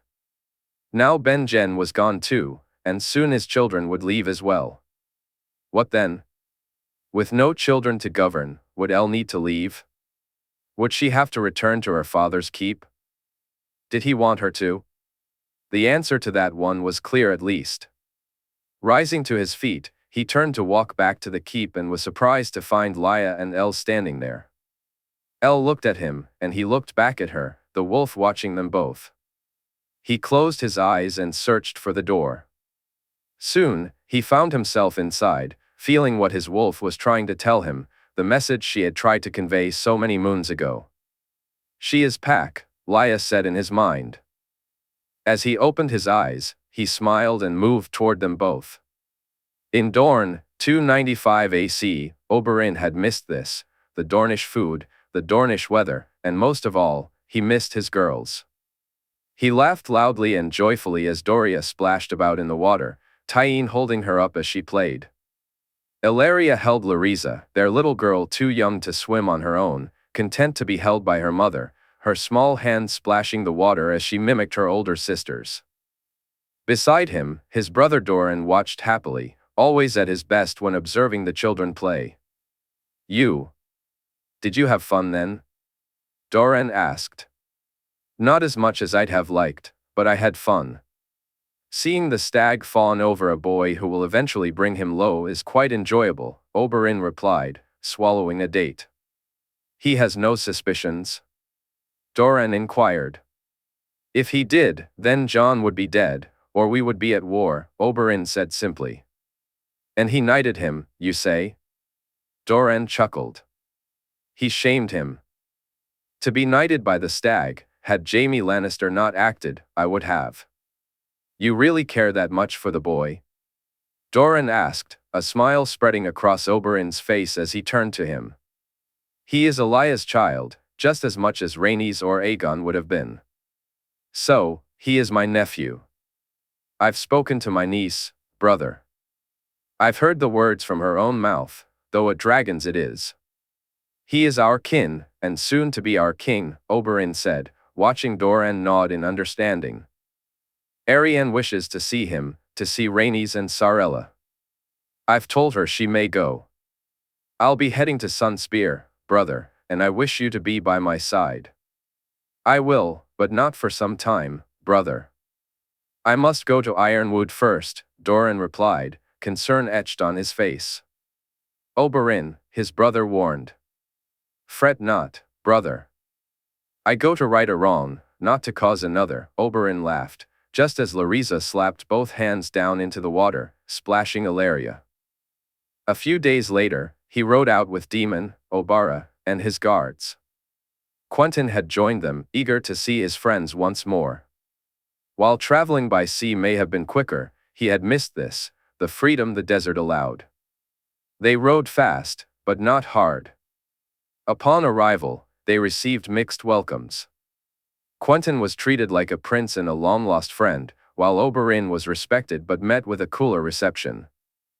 Cletus, Quentyn, Archibald, and Jaehaerys Drinkwater all headed off to catch up and spin tales, no doubt, leaving Oberyn to ponder the road ahead. Oberyn found himself alone with Anders, Ser Demon standing close by and watching quietly. Their past was complicated, they had a history marked by blame, with Oberyn held responsible for the death of Anders's grandfather. Given Anders's ambitions, they had seldom seen eye to eye. But today, with the pressing matters at hand, some of that history could be put aside. I had not expected you, my prince, Anders said as they walked through the keep. I had not planned to come, but a pressing matter compelled me to change my plans, a matter I need to discuss with you, and you alone, Anders, Oberyn replied, noticing the wary look in the man's eyes. A pressing matter for House Martell or House Ironwood? Anders inquired. For both of us, Anders, for both of us, Oberyn clarified, then attempted to ease the tension his words had created. Your Maester Otar, is he here? He asked, catching Anders off guard. He is. If you wish to see him, I can send a raven, Anders replied. No, I simply wanted to know where he was. Anders, we must speak alone. I ask for your trust, and I pledge that what I have to say is something you will want to hear, Oberyn insisted, relieved when Anders nodded in agreement as they were led to his solar. Once refreshments were brought in and Daemon, along with Anders's guard, stood outside to ensure they wouldn't be disturbed, Oberyn looked at Anders, unsure of where to begin. I can't remember the girl's name. Isn't it strange that after all these years, I still can't recall it? Oberyn said, shaking his head. You dare speak to me of her, of that whore? Anders shot back angrily. A woman who shares her favors willingly is no whore.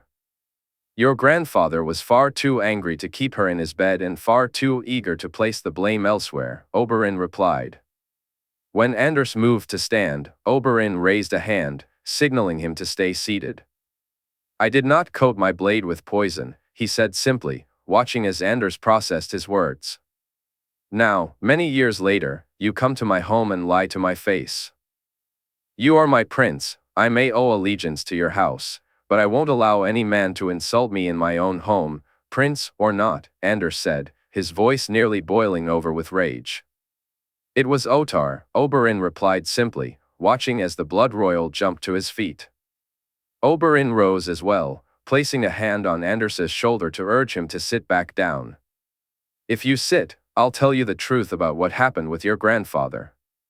Fury is a strange thing. In the wrong hands, it is wild and uncontrolled, like a raging inferno, leaving destruction in its wake. But in the right hands, it can be tamed, channeled, like a dragon waiting to be unleashed. As he looked at Anders, Oberyn could see the man's inner dragon surfacing, the sheer will it took to keep it under control. How am I to know this is not a lie? Anders asked, quickly downing a glass of Dornish sour. Kaliot, Oberyn replied. I heard he died. Anders said, looking at him. He did. I was the one who killed him, Oberyn confessed. A genuine smile spread across Anders's face then. I have hated you for most of my life, Oberyn. While I've never plotted against you or your family, I've hated you. I know. Yet I believe you, and it makes me question how I feel. How we feel about each other is a matter for another time. I hope this helps heal the rift between us, but should it not, then we both know where we stand. As for Otar, I ask you to await the raven. When the offer comes for you to visit me in Ilaria, then do as you must. Oh, I will. Have no fear of that, my prince. I'll wait, and when I hear the truth from his lips, I'll show him what suffering means, Anders said with a smile. He stayed a few days, making it seem as if the visit were more official than it truly was. Oberyn had even spoken to the maester himself, though only briefly. When the time came, Quentyn chose to stay, and Oberyn smirked at that. His man among Quentyn's guard would see the job done if Anders failed. By the time he returned to Sunspear, Arianne was preparing to leave, and she was more than happy to see him before she did. After speaking to his brother and assuring him that everything was in order in Ironwood, he and Ilaria met with Arianne, asking his niece to come to his rooms before her departure. You wished to speak to me, uncle, aunt? Arianne asked as she walked into the room. The Dark Star cannot accompany you, Oberyn stated, and immediately Arianne's defenses were up. I want to be protected.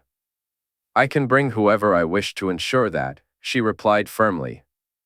The Dark Star protects no one but himself and is far more likely to get you into trouble than to help you out of it. There are other reasons as well. If you insist on bringing him, I will write to my nephew and have your invitation revoked, Oberyn warned, and even Ilaria looked shocked by his words.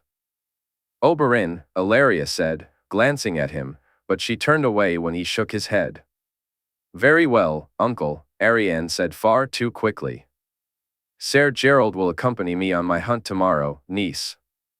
I won't have you trying to sneak him onto your ship to prove how clever you are. It's bad enough you're bringing Dalt, he said, shaking his head. You have trouble with Dre now too, Arianne said, exasperated. I have trouble with you playing games with someone I consider a friend, someone who won't appreciate your antics and won't act as you wish, Oberyn replied, earning a smile from Ilaria while Arianne looked embarrassed. Uncle, No, Ari. Where you're going is not the place for such games, even if it weren't Tyrion you wished to provoke. Trust me, his passions will be fully ignited upon seeing you anyway. Arianne smiled at her uncle. Very well, uncle. If you'll excuse me, I have some changes to make regarding my accompaniment. She kissed him and Ilaria on the cheek before leaving the room. No sooner had she stepped out than Ilaria walked over, settling herself on his lap. Her smile was radiant as she leaned in and kissed him softly on the lips. "And that, my love, is why I adore you," she said, kissing him again. Meanwhile, at the Crossroad Inn in 295 AC, Sir Richard Lonmouth was reflecting on his travels. If he hadn't taken the Pinnacle ship and if the Blackfish hadn't decided to wait for his grandnephew to return to White Harbor, he was certain he would have missed the man entirely. As it stood, he knew he had arrived a few days earlier, which was fortunate since he had work to do before heading to Bryn Den. While stopping in King's Landing, he found himself surrounded by whispers, tales his lips were eager to share. So, while he waited in the inn, he dove into his tasks. In Essos, he noted the absence of both the caged and free dragons. The fat magister had hidden them well and traveled with a substantial guard. He sighed as he read through the reports. The magister was making his influence felt in King's Landing, with Jon Arryn trailing behind him like a loyal puppy. Despite Oberyn's assistance, their network in Essos was just beginning to yield results, and even with the Pinnacle ships, news was still slow to reach them. In King's Landing, he learned of a fat man and a falcon plotting to harm the lion's purse, their eyes set on Essos. He had sent a raven to Tyrion, hoping he would speak to Kevan and Wyman. They needed to ensure the trade routes remained safe, perhaps even add more men. He wondered what exactly they were planning. Chataia had proven herself invaluable, and he was grateful to have her on their side. Although Illyrio himself had yet to visit her, his men had no such hesitations. In Dorne, he noted that a princess was traveling west while a viper lay in wait. He had toasted to that more than once, the maester's warnings echoing in his mind. Soon, he would find out what happens when you awaken the dragon. He was glad that Arianne and Tyrion were getting along. While he had almost begun to see things from the king's perspective, it was Oberyn who had told him about Arianne and Tyrion, which made that realization even clearer. A love match offered them more than they could have hoped for and helped keep Doran's tendencies at bay. At Dragonstone, a scruffy cat arrived, attempting to roar, but a stag stood its ground. He was surprised by that, having not expected tensions to escalate so quickly between Stannis and Joffrey, though the boy had shown no ability to rein in his behavior. Keeping him away from the capital was a good thing, though the thought of that boy sleeping in the beds of greater men irked him, as did the idea of Stannis doing the same. In the Stormlands, a young stag rutting daily continued to ignore a mockingbird's call. While he had yet to determine Littlefinger's plans for Renly, he was fully aware of how the Lord was under his thumb. That knowledge would prove useful later, should it be needed, though he wondered if the king would have the stomach for it. Given the jealous and annoyed glares Joffrey had shot at the man during Margaery's name-day feast, he knew Jae would enjoy the tale nonetheless. In the Vale, lords withered and raged under rising costs, yet they paid up all the same. A mockingbird, reveling in the increased debts, proved to be an unwitting ally. At some point, Jon Arryn would get involved, he knew it, and he was sure Jenna and Tyrion would as well. However, he pondered whether they should consider relaxing the prices despite the circumstances. While Littlefinger buying up debts kept his coin occupied and put Jae in less danger, it also gave him too much influence with the Lords of the Vale, which worried him about potential issues in the future. He planned to speak to the king when they next met. For now, he had sent a raven suggesting a relaxation of the prices, hoping he was just being overly cautious. Worried about nothing, the riverlands stirred with unease. A bitter fish fretted over a young wolf, perceiving danger where there was none, while a mockingbird sang tales that both comforted and troubled.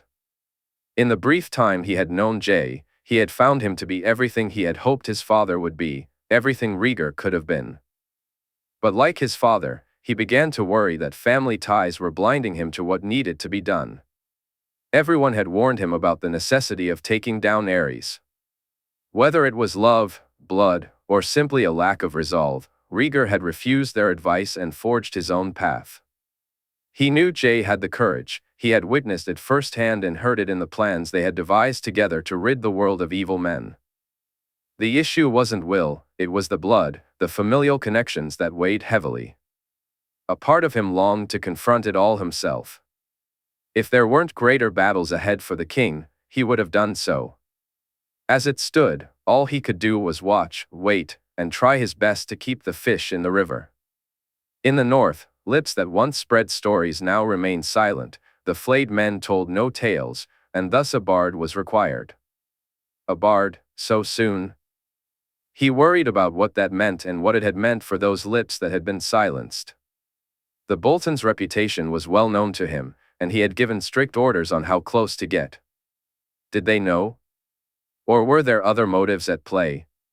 He was aware that many small folk had made their way to Winterfell, with the small town outside to keep expanding to accommodate them.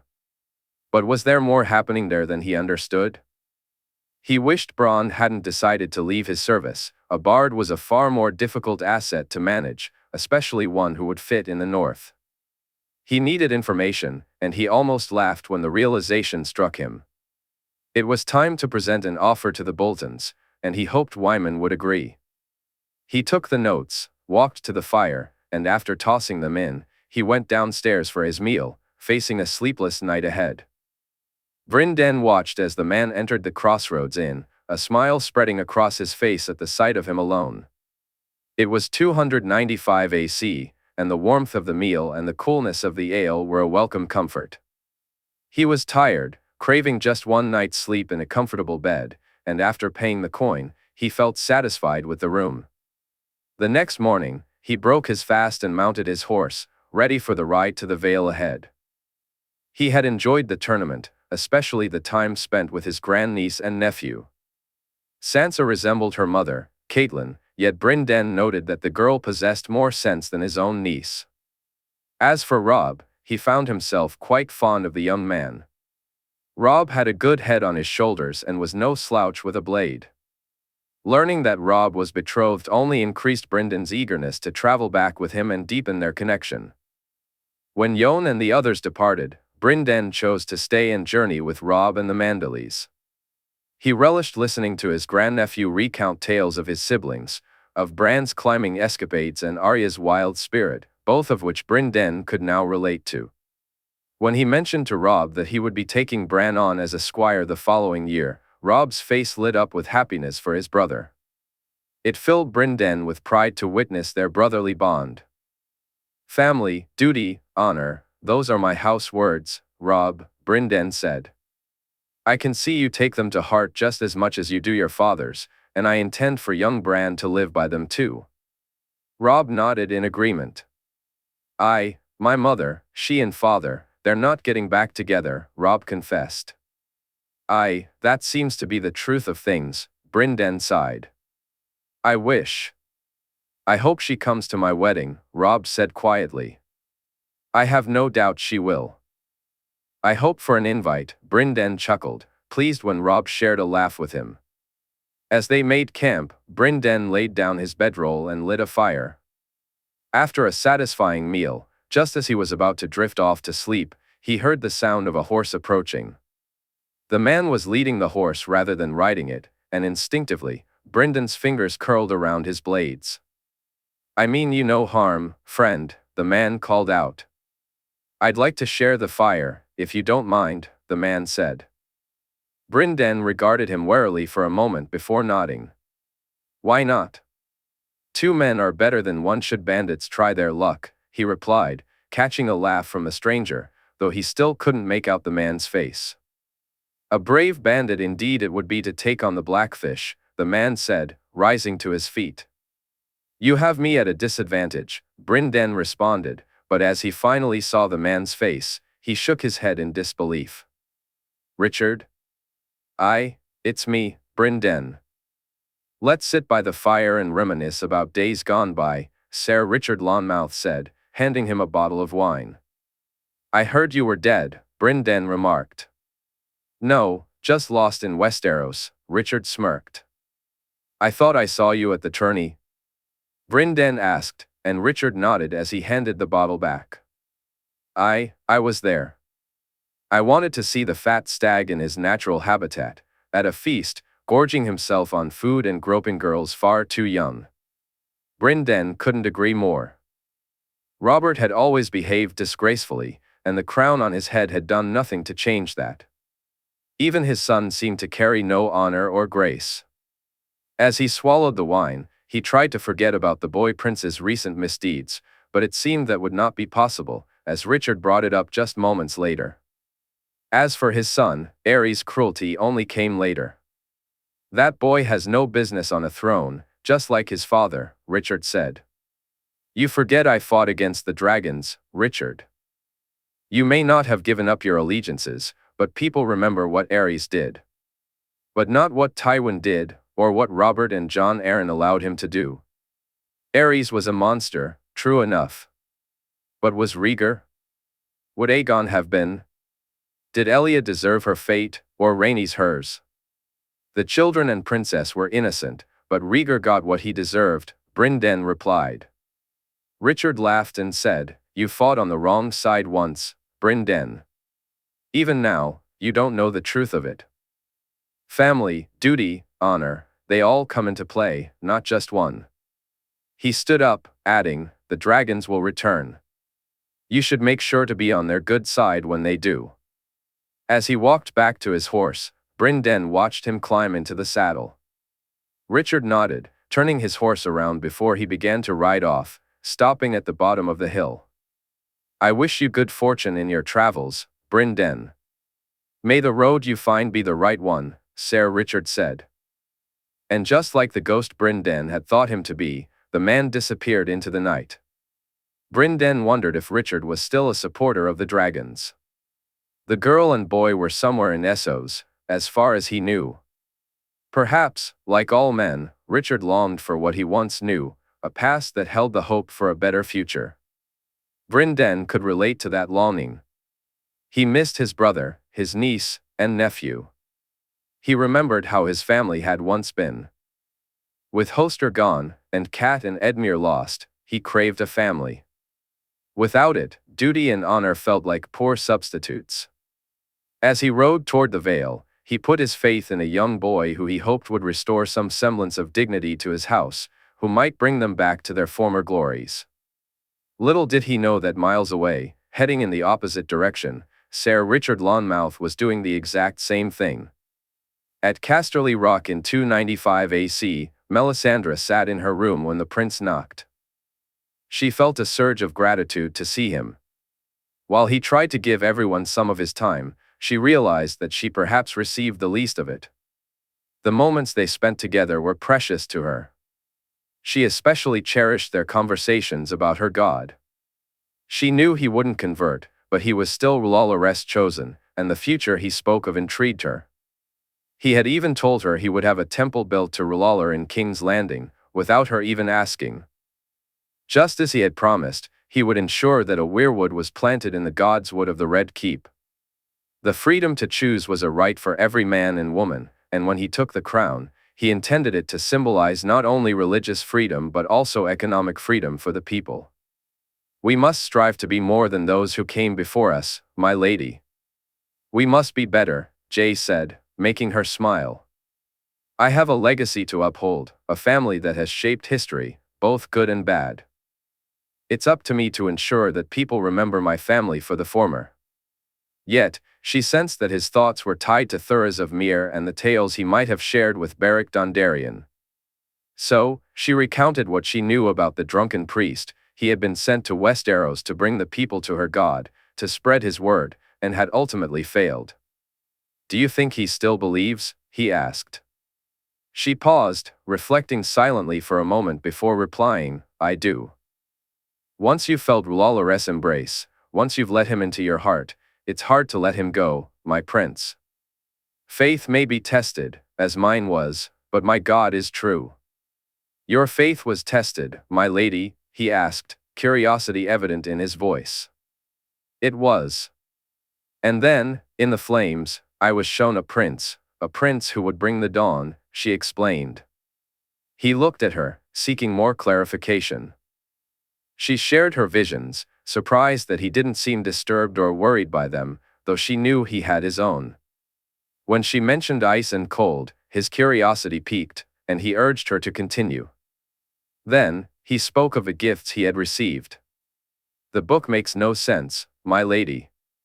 It may be in Valyrian, but it's incomprehensible. She couldn't agree more. Aside from the ritual to bring dragons to life, the rest was baffling. Maybe it's only half of a whole, my prince, one part that needs the other to become complete. She wasn't sure why she had said it, but seeing the smile on the prince's face ignited her curiosity. Rise, he said. My prince, she replied. There is another book, a key book. I believe I know where it is, my lady. Jay's eyes sparkled with excitement. Dragonstone. She watched as he approached the chest, reaching inside to retrieve one of the Valyrian ingots. He had often asked if they could be reworked, and she had told him about the Cohoric smiths who claimed they could. But as he examined the ingot in his hand, a smirk crossed his face before he returned it to the chest.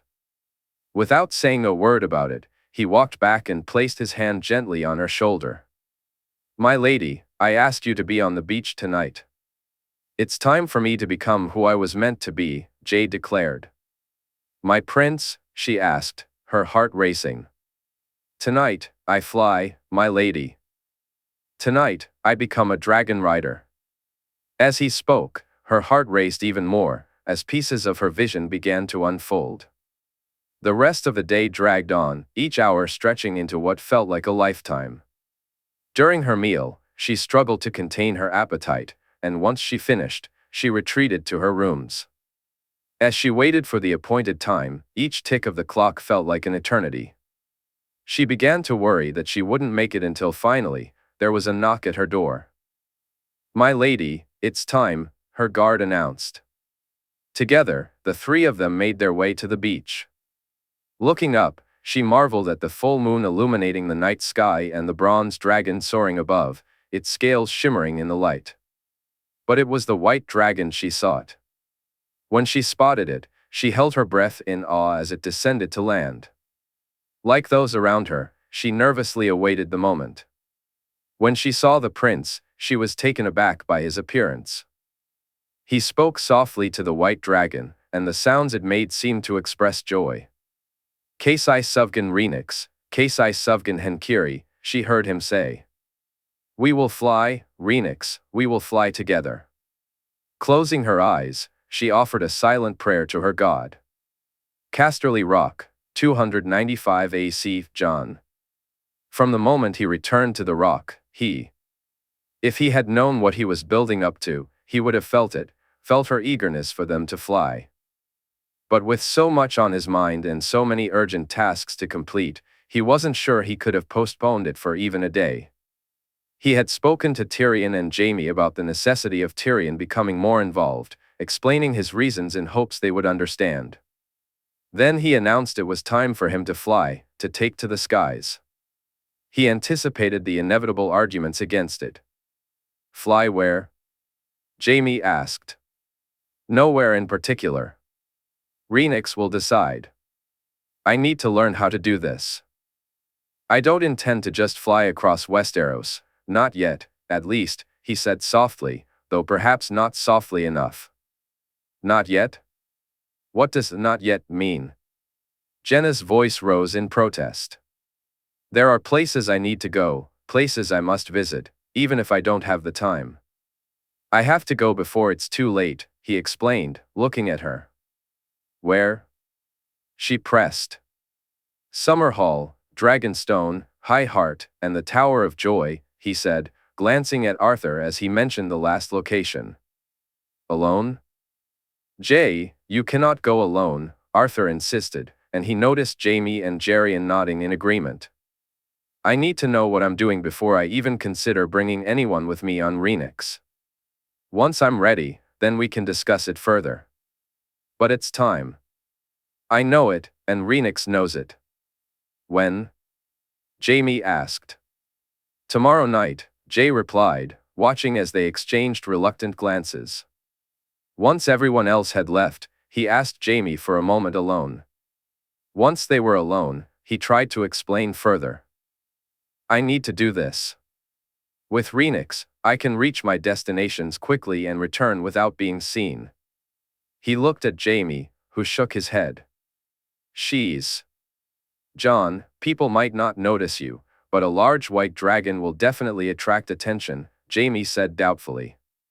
We can fly high. She can see better than I can, and I can ward to scout the area before we get too close. I won't take any risks, Jon replied. Jaime chuckled humorlessly.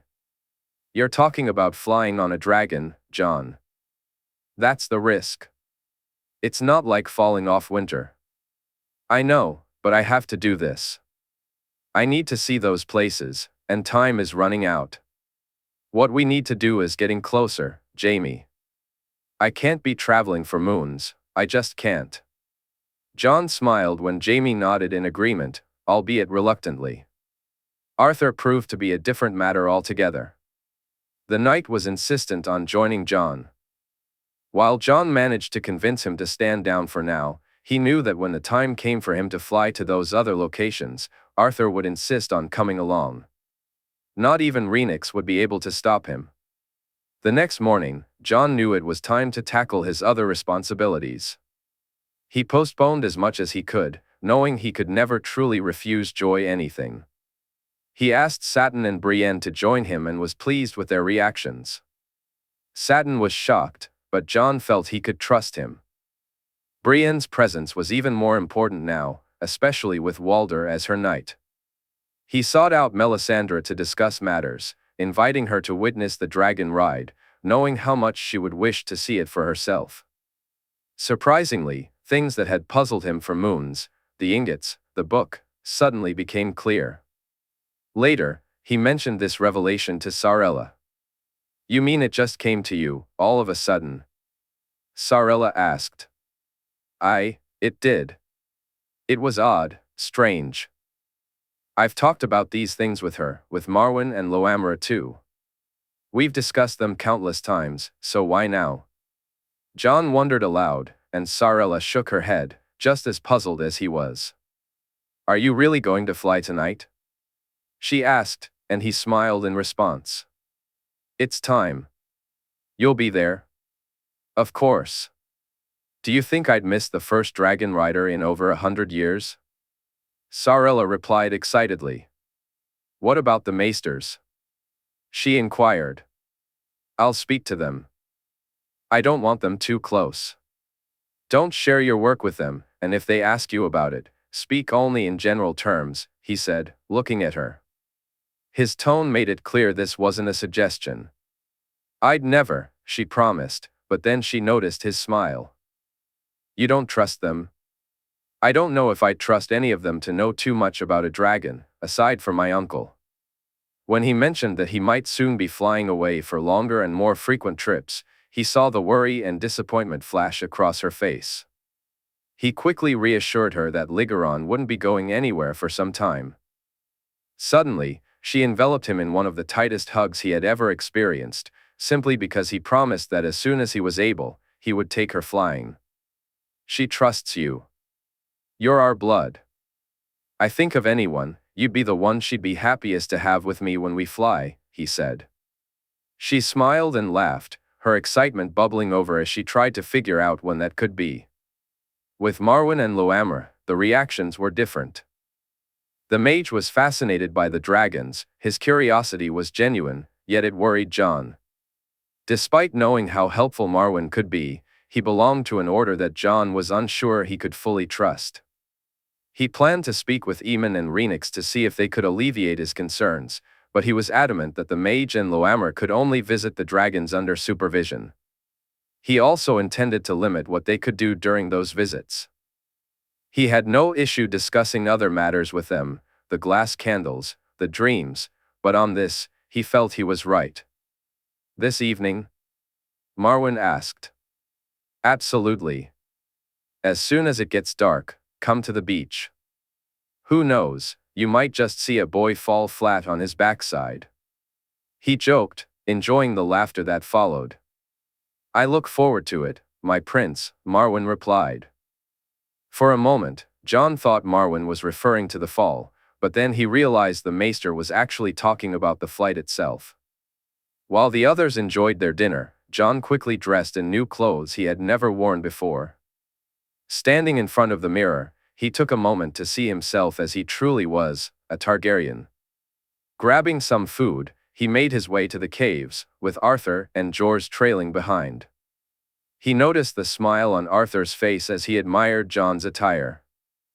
Sitting beside his sister, he felt her excitement, as well as his son's. Both were eager to take to the skies and have him fly with them. Lygaron was also looking forward to having his own rider on his back soon, and though a little jealous, his son was happy for Rhaenix too. "It's time, Jay," Rhaenix said, and he nodded, stepping out of the cave. Night had fallen, and he watched as Rhaenix and Lygaron took to the sky. Rhaenix was eager to stretch her wings and relax before she risked taking him up on her back. By the time the moon was high, she was ready. He watched as she flew toward him and landed a few feet away. He turned and gave a reassuring nod to a worried Jaime before walking over to her head, leaning in as he spoke. "Kasai Suvgan Rhaenix, Kasai Suvgan Henkiri. We will fly, Rhaenix. We will fly together." He felt her trill of pleasure in response. "Zyri Ixos Jita, Jay. It's time, Jay," he sensed her saying in his mind, and he nodded. Carefully, he climbed up her wing, hearing her impatiently remind him that his feet couldn't hurt her. Reaching her back, he noticed an indentation, almost like a saddle in itself. As he settled onto Rhaenix, Jon was pleasantly surprised by how perfectly he fit, how harmoniously they connected. "Suvgan, Rhaenix," he said, and in that moment, he felt it, once, then twice, her wings moved, and they were in the air. She flew low at first, waiting for his signal. Once he told her he was comfortable and ready, she asked him, where? How fast? She wanted him to guide her, and he did. When he asked her to soar higher, she did. When he wanted her to slow down, she complied. They skimmed low over the sea, the waves splashing up to greet him as her wings dipped into the water. He noticed Lygaron flying close beside them, his son darting playfully through the sky. Jon thought he heard laughter until he realized it was his own voice, filled with joy. As they ventured further out to sea, he directed her to fly longer and farther. To his astonishment, they soon soared over an island. Having flown north, he recognized it as Faircastle and marveled at how they had covered that distance in mere minutes. Turning back, Rhaenix climbed high above the rock, gliding over Lannisport. Looking down, Jon saw the pinnacle ships beneath them, appearing no larger than toys. Rhaenix shared her keen sight with him, her eyes picking out details he might have missed. The flight was exhilarating, the rush of air against his face heightened the closeness he had always felt with her. Now, it was more intense, more visceral, more real. They were bonded, meant to be together. He felt that connection now more than ever. He lost track of time until they finally turned back. He saw the worried expressions of those below melt away when they spotted him on her back. After he instructed her to land, she descended gracefully. Kirimvos Mandia," he said, thanking her as he jumped down, his excitement mirrored in her own gleaming eyes. "We will fly more, little brother, fly more and fly farther than anyone, together," she promised. He smiled as he looked into her eyes. "Together, always," he said, feeling her joy radiate through their connection. Chapter 89, 1 week, 14 men, and a whole lot of ravens. Highgarden, 295/296 AC. Olenna couldn't believe it. She had lied to her, right to her face. Not just to her, but to her mother and best friend as well. Though, she mused with a chuckle, perhaps her new husband had taken that title now. For moons, she had maintained the facade, and while she knew she would eventually confide in Sansa, her granddaughter had surprisingly kept up the charade all this time. A few moons earlier, Olenna had been so worried that she practically lived in her granddaughter's room. She shared meals there and even washed Margaery herself. Olenna fed her with her own hands, only leaving her side when absolutely necessary. She would go to the privy in Margaery's room instead of her own, having clothing brought to her rather than making the trip back to dress. Allery had stayed as much as she could, both women waiting and hoping for the fever to break and for Margaery to awaken. Loras had been of no help, neither in Margaery's recovery nor in easing their worries. If anything, it was Sansa and her wolf who kept them from losing their minds. The girl was convinced that Margaery would wake soon, and while Olenna initially dismissed it as mere hope, she began to wonder if Sansa sensed something more. "Jon," Margaery sighed, washing her face with a damp cloth. Olenna couldn't help but smile at the sight. "Hush, sweetling. Rest," she said softly, feeling Margaery relax and drift off to sleep. After a while, Olenna herself succumbed to slumber, only to be awakened by the sound of Margaery's voice and her movements on the bed. "I take this man," Margaery declared. As Olenna's eyes cleared, she swore she saw a smile on her granddaughter's face. "My love, my husband," Margaery continued. Olenna gasped, turning to see Sansa and Allery, who had just walked into the room. Did I just hear that right?" Allery asked a question, but Olenna motioned for her to keep quiet. Margaery didn't say anything more that night. She's dreaming, right? "Of the future, it must be," Sansa said, and both she and Allery nodded in agreement. Thankfully, with Willis in charge, Olenna didn't have to be as involved as she would have been if Mace were running things. Willis knew what needed her attention and only spoke to her about pressing matters, even interrupting his own time with Margaery to do so. Olenna felt a swell of pride at having raised such a thoughtful boy. Garland and Leonette came to see her too, but when they were around, or when Willis was there, Margaery remained silent. However, when they left, she spoke more and more, calling out for Jon, for her husband, more than once. One night, she had everyone chuckling as she seemed to argue with him in her mind, and Sansa practically swooned when Margaery expressed how much she missed him. One evening, as Olenna sat alone with Margaery, the words she spoke were more garbled. Olenna leaned in closer to hear, and what she heard stunned her. "A tree," Margaery said. They had married in front of a tree, just her, Jon, and his guards. Anger surged within Olenna. Had he? Had they? No, he wouldn't have. She wouldn't, would she? Olenna called for Loras and asked him to check if that was what was wrong, if that could be causing Margaery's condition. The maester looked at her, bemused, and Olenna felt incredibly annoyed that she had to spell it out. Once he checked, she was relieved to find that nothing had happened. Margaery was still a maiden, and she had sworn the maester to secrecy, warning him about the consequences if he didn't comply. "My sweet foolish child," she said, kissing Margaery's forehead after the maester had left. She knew they wouldn't, Margaery wouldn't, and Jon. No, the boy was far too dutiful and respectful. Olenna had never considered doing anything that might dishonor her granddaughter. If Margaery hadn't been running a fever and asleep for days, she wouldn't have even entertained the thought.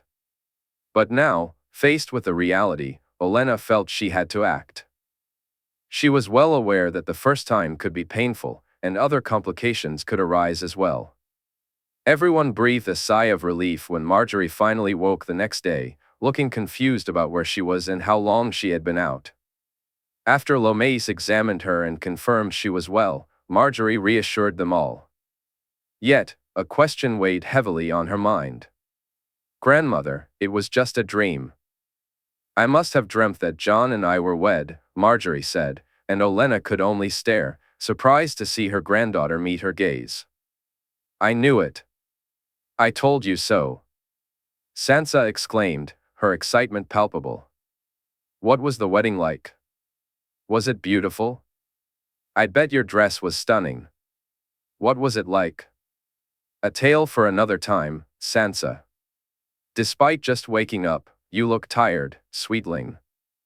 "I'll have some food brought in, and then you can get some rest," Allery said, kissing her daughter on the cheek. "And no more dreams.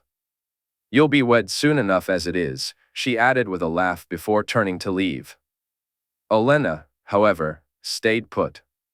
She waited for the meal to arrive, and after Sansa had kissed Margaery on the cheek and departed, she turned to her granddaughter, who was looking rather nervous.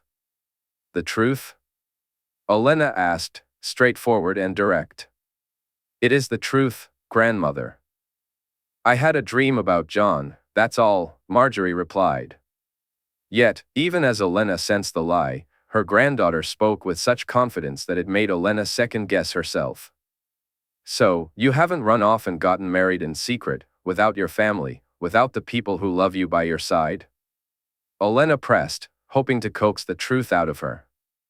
"I would never run off, grandmother," Margaery said, struggling to hold back the urge to shout that she knew the truth of things. "And you would never marry a boy just to do more than kiss?" she asked, noticing her granddaughter sit up, her thorns fully on display. "I would never. Jon would never." "We're not children, grandmother, we can control ourselves," Margaery replied, a hint of annoyance creeping into her voice, almost forcing Olenna to laugh. "Indeed," Olenna said, raising an eyebrow. "Of all the things, I've just woken up, and this is how I'm treated?" Margaery pouted. "I'm sorry, sweetling. My worry has robbed me of my senses," Olenna said, pulling her granddaughter into a hug, feeling her arms wrap around her. "You know you can tell me anything, even things you might want to hide. You don't need to keep secrets from me," she whispered. "I know, grandmother," Margaery whispered back. But even as she waited, she revealed no more. For moons, it had gone on this way. Olenna had hinted, cajoled, and even asked directly, but her granddaughter kept up the pretense. Olenna had even taken Margaery to the Godswood, suggesting they might consider a dual wedding since Jon was from the north. She mentioned how she was sure Lord Stark and Jon's family would appreciate such a gesture. Yet still, there was nothing, not a word. Ultimately, that trip proved to be the catalyst for Margaery's confession, even if it was initially to Sansa, not to Olenna. When Margaery finally came in to speak with her, Olenna sensed the worry and trepidation on her face. She knew it was time and allowed her granddaughter to set the pace. "Grandmother, there's something I must speak to you about," Margaery said. "Is there, sweetling?" Olenna replied, feigning ignorance. "I am Jon and we." Margaery stuttered. As Olenna looked at her, her granddaughter took a deep breath. "We're married, grandmother," she finally said. Margaery looked at her grandmother pensively. "Married? After everything I said, after all the times I questioned you, you tell me now that you're married?" Olenna raised her voice, struggling to suppress a smirk. "It wasn't planned, grandmother. It just happened. We. Jon. Oh, grandmother, I'm so sorry. I really wanted to tell you sooner. Please don't be angry with me," Margaery pleaded, jumping from her seat and rushing to embrace her grandmother, crying against her shoulder. "Look at me, sweetling. Am I disappointed that you didn't confide in me?" "Yes, but I'm not angry," Olenna said, gently wiping Margaery's tears away. "Truly?" Margaery asked, her eyes hopeful. "Truly," Olenna replied with a smile. "Now, have you and Jon done anything else I should know about?" A smirk played on her lips as Margaery shook her head, only to blush when she realized what her grandmother meant. "We've kissed, grandmother." "That's all," Margaery admitted, and Olenna nodded, planting a kiss on her cheek. Margaery then explained how everything had unfolded. Even on her most cynical days, Olenna found the idea, if not the execution, quite romantic. Once she assured Margaery that she wasn't angry or upset, and after agreeing to speak to her mother and tell her the truth, Olenna playfully tried to convince her to visit Casterly Rock. Margaery pouted when Olenna said no. "The time isn't right for a visit, and the reasons for one aren't readily available," Olenna explained. Margaery understood, but it was clear she wasn't pleased. Olenna felt a sense of satisfaction at teasing her granddaughter, even if it wasn't her intention. Despite everything, the lies, the deceit, one feeling stood out above the rest: pride. Pride in her granddaughter for maintaining her composure for so long, for keeping up the charade, and for not wilting under the pressures Olenna had placed on her. She was proud and knew that Margaery had just taken another significant step toward becoming the queen she was destined to be. "My lady," a letter, left said, handing her the note. "Who gave this to you?" she asked as she opened it. "A maid, my lady," left replied, nodding as he walked out of the room. Olenna began to read the note, and as she did, a dragon roared and unleashed its flames. She reached over and picked up a glass of wine, taking a sip. A smile crossed her face as she imagined grey rats scurrying for their lives. Meanwhile, at the wall in 296 AC, Marwyn was struggling to gain the prince's trust. Loamara speculated that his hesitance stemmed from his reluctance to fully endorse the fate of the conspirators. However, when Marwyn pointed out that he, too, had yet to earn full trust, he soon realized the truth was more complex. It was clear to him that his role as a maester was at the heart of the matter, rather than a lack of commitment to seeing the men he once called brothers executed. Despite this, witnessing the dragons in flight and seeing the prince become the first dragon rider in over a century was enough to ignite Marwyn's fascination. Observing how the glass candles functioned and discovering that blood was the key, only to find that his own blood didn't seem to work, was enlightening. The prince demonstrated warging at a level Marwyn struggled to comprehend, and the boy's insights were equally astonishing. Magic knows magic, Marwyn. It seeks it out and feels its presence, Jay explained during a conversation on the beach one night. Melisandre will tell you there is power in king's blood, but what she won't tell you is that the more magic in your blood, the more power you possess. You believe that being a Targaryen allows you to wield magic more easily? Marwyn asked. Not just a Targaryen. Do you know the history of my family? My mother's family? Jay inquired, his gaze fixed on Marwyn. I know some, Marwyn replied, sharing what he had learned. Myths and legends are more grounded in truth than we ever imagined. In the north, they say Bran the Builder constructed the wall, Winterfell, and Storm's End. They say my family defeated the Warg King, killed his sons, and then married his daughters. For 8,000 years, the Starks have ruled the north based on blood, Maester. But is it based on blood right, or because they carry the magic in their blood? He had pondered this all the way to the wall, eager for the journey. Not only to see Aemon once again, but also because the prince had mentioned that there were books and scrolls there he should read. He and Loamara had both been asked to undertake this journey to the wall, to explore the myths and legends, discover which ones were most prevalent, and to speak with Aemon. Loamara had been like an excited child. He had heard of Aemon Targaryen but had never met him. He knew that Rhaegar had corresponded with Aemon and they had discussed prophecy. Marwyn had also written and spoken to Aemon about such matters, but never in person. A small part of him wondered if Jay was sending them both away to prevent any objections regarding how the maesters were treated. But they would not, had not, and even if they did, the fate of those men had been sealed once he had given Jay their names. How much further? Loamara asked the man shivering on the horse beside him. Not far, a day, two at most, one of their guards, a Manderly man, replied. Thank the gods for that, his old friend said, making Marwyn chuckle. As they approached the wall once again, he reflected on Jay's words. Magic knows magic, the king had said, and the wall was undoubtedly magical. How was it built?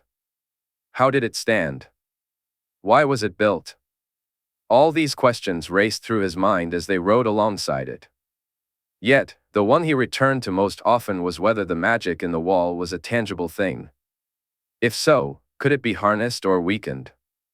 And what amount of power might it contain? That night, they rested by a small stream, eating well and drinking even better. Lannister gold spent generously, even at the wall. But he found his sleep disturbed by strange dreams. Dreams swirled in Marwyn's mind, filled with fields of ice and a giant weirwood tree, its blood-red leaves standing strong against the howling winds. Hundreds of ravens perched upon its branches, cawing loudly as he ran. The largest of them, the one with 3 eyes, swooped toward him. "Marwyn, Marwyn, wake up." He felt a rough shaking and heard the voice breaking through his dream. "Huh? What?" He mumbled sleepily as he sat up. "That must have been a seriously bad dream you were having." "You shouted the whole camp awake, old friend," Loamra said, concern etched on her face. "What?"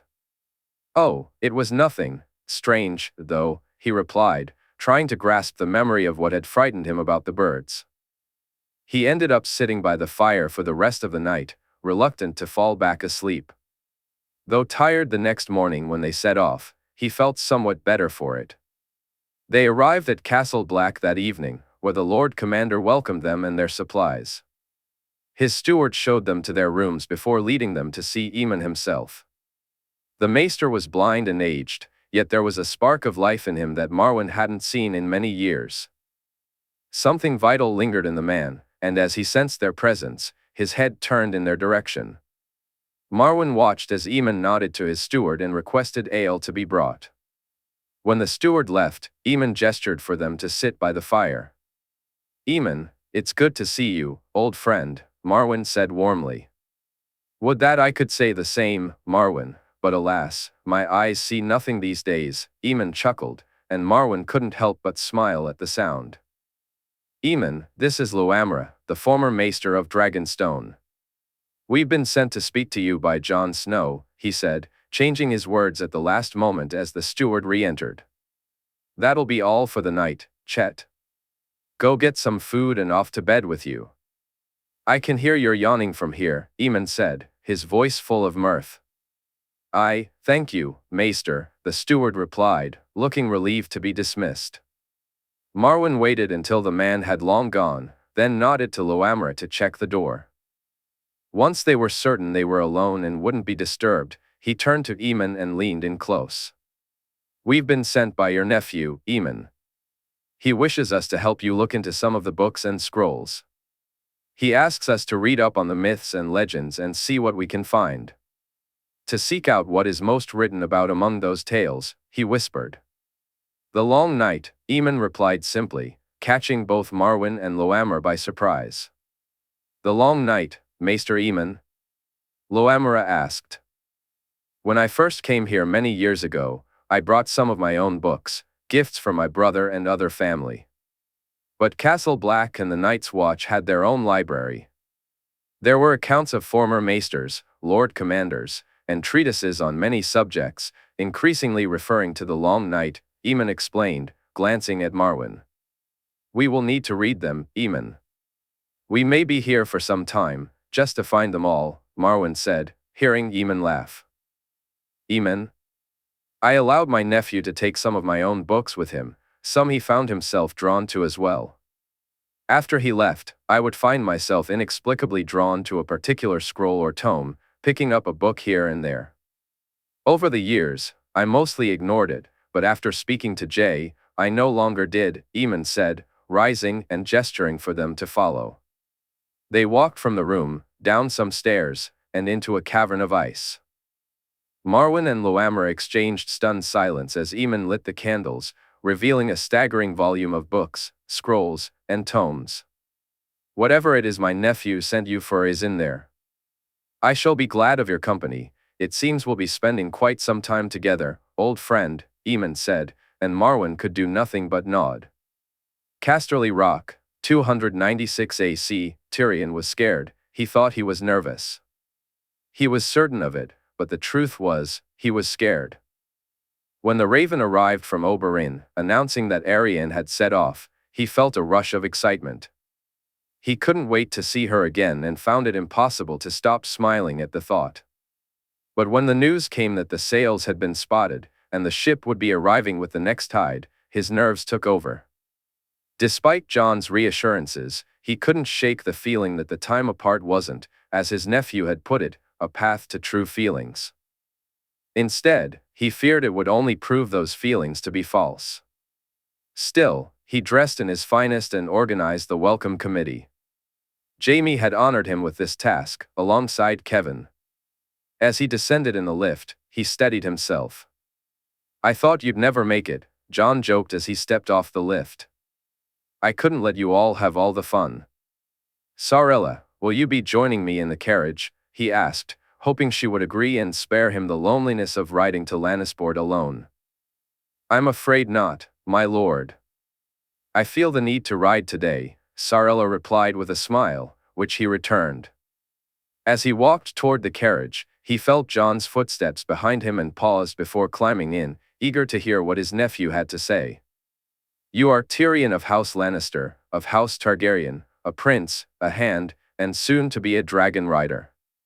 You are more than enough for any woman, even a princess," Jon whispered in his ear. Tyrion smiled at his nephew as he climbed into the carriage. Ever since their conversation, Tyrion had taken on more responsibilities. His duties to both houses kept him busy and pleasantly surprised him. He and Jaime had discussed the potential for conflict, pondering what might happen if House Lannister's needs clashed with the king's. Jaime had laughed and turned to him, acknowledging their roles. They were the crown, as hand to the king, that was what mattered most, and it would be the crown they looked to. What if they clash, though? What if what's beneficial for the crown isn't good for our house? He asked. I think our house has benefited enough with Jon not on the throne. Do you really believe we'll suffer when he takes it, or in putting him there? As the carriage sped toward Lannisport, he pondered Jon's words, how he was a wolf and a dragon. Tyrion found himself wondering if that made him a lion as well. If it ever came to a choice, who would he be loyal to? His brother, whom he had loved since the moment he was born, or his nephew, who had fulfilled his lifelong dream? Today, it seemed he would have no time to answer that question. Before he knew it, the carriage pulled into Lannisport, and they arrived at the docks. Come, we've got a princess to greet, Jon joked as he opened the door, with Sarella and Ser Arthur standing nearby. Very well, if I must, Tyrion replied, rolling his eyes, which made Jon laugh loudly as they walked to the dockside. Once they reached the docks, they waited for a moment. Kevan arrived shortly after, and when he spotted the golden spear piercing the red sun on the sails, a smile spread across his face. She was here. It felt like an eternity as the ship pulled into the dock, then even longer for the Dornish party to appear on deck, and finally, for him to see her. But when he did, nothing else mattered. His smile grew larger than it had been in months as she walked down the gangplank. Princess Arianne, welcome to Lannisport, Kevan said. Lord Kevan, it's an honor to meet you, Arianne replied with a graceful curtsy. My nephew, Lord Tyrion. I believe you've met, Kevan added. Before he knew it, she was standing right in front of him. Lord Tyrion, a pleasure to see you again, truly, she said, smiling at him.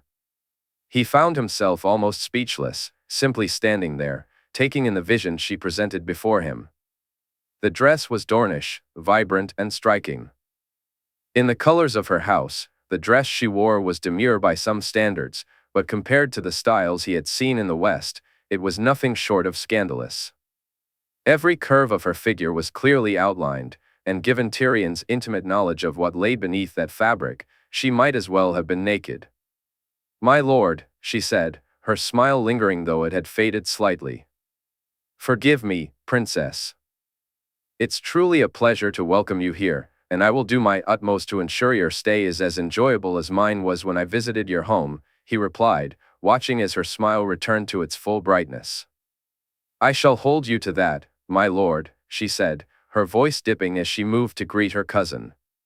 She and Sarella embraced, exchanging words for a few moments. When she turned to greet Jon, her politeness was evident, though not as enthusiastic as with Sarella. It was clear to Tyrion that she knew the truth about him. As he walked her back to the carriage, a thought nagged at him. Did she also know his own secret? Had Oberyn and Illyria spoken of it to her? Climbing into the carriage, he was taken aback when she entered alone, leaving her ladies and even her cousin Tyene in another carriage. Nervously, he settled in beside her. No sooner had they set off than he felt her hand on his thigh, her lips on his. All his doubts about her intentions evaporated instantly. "I've missed you, my lion." "Have you missed me?" she asked, finally pulling away to look directly into his eyes. "Every day," he replied, and the smile she gave him prompted him to grab her face and kiss her even more deeply than she had kissed him. By the time they arrived back at Casterly Rock, she was pouting. Only his whispered promise that tonight he would do whatever she wished was enough to wipe that pout from her lips. It wasn't that he was opposed to the idea of coupling in the carriage, nor was it that they wouldn't have the opportunity later. Tyrion wanted to savor the experience. He longed to explore every inch of her, to kiss as much of her as he possibly could. Besides, he whispered in her ear, "My tongue is supposed to do the work that your poor fingers have had to manage without it, isn't it?" He felt a thrill as she shuddered at his words. When they arrived at Casterly Rock, he gave her a moment to settle in, watching as Sarella and Tyene led her toward the guest wing.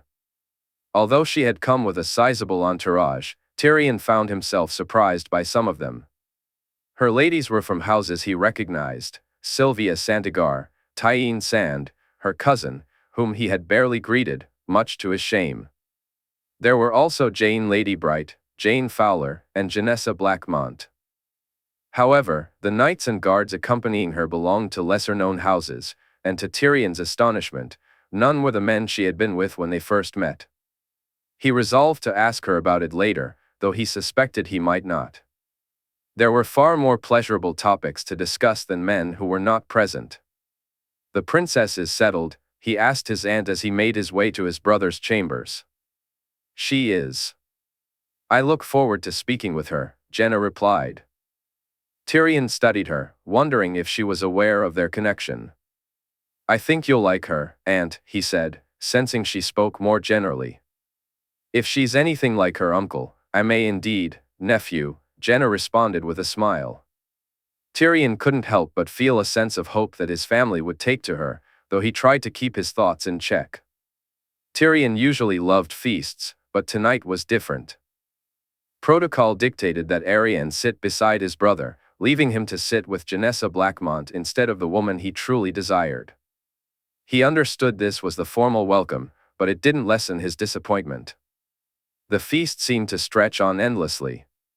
Tyrion had hoped that next time they could sit wherever they liked, but tonight was different.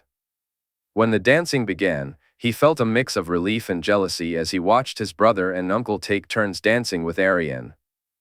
He had asked Jon to dance with her, knowing his nephew was the best dancer among them, but he was surprised when Jon declined. The reason, however, made Tyrion appreciate Jon even more. "I don't like seeing Margaery dance with anyone else," Jon had said, refusing to take Arya's hand. "My lord, you don't dance?"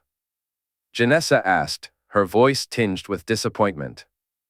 "I find that people make enough fun of my size, my lady. To see me dance would only invite more mockery," he replied. Janessa nodded, though he sensed that she accepted his answer more than she agreed with it. Leaning in closer, he added, "However, my lady, if you truly wish to dance, there is no better partner than Ser Jon." He pointed to his nephew. He stifled a laugh as he watched her walk toward Jon. The blush that crept onto Jon's face when she asked him to dance was unmistakable, and Tyrion knew his nephew wouldn't be able to refuse. Janessa smiled, and Tyrion, Jaime, and even Arya shared a laugh at Jon's feigned scowls when others asked him to dance later. As the hour of the wolf approached, Tyrion moved through the keep, the corridors now deserted and the lights dimmer than just a few hours earlier. When he arrived at the room, the guards nodded at him, clearly expecting his presence, and he was permitted to enter without knocking. She was there, lying on the bed, clad only in her silken smallclothes. The look on her face was as predatory as the snakes of her homeland.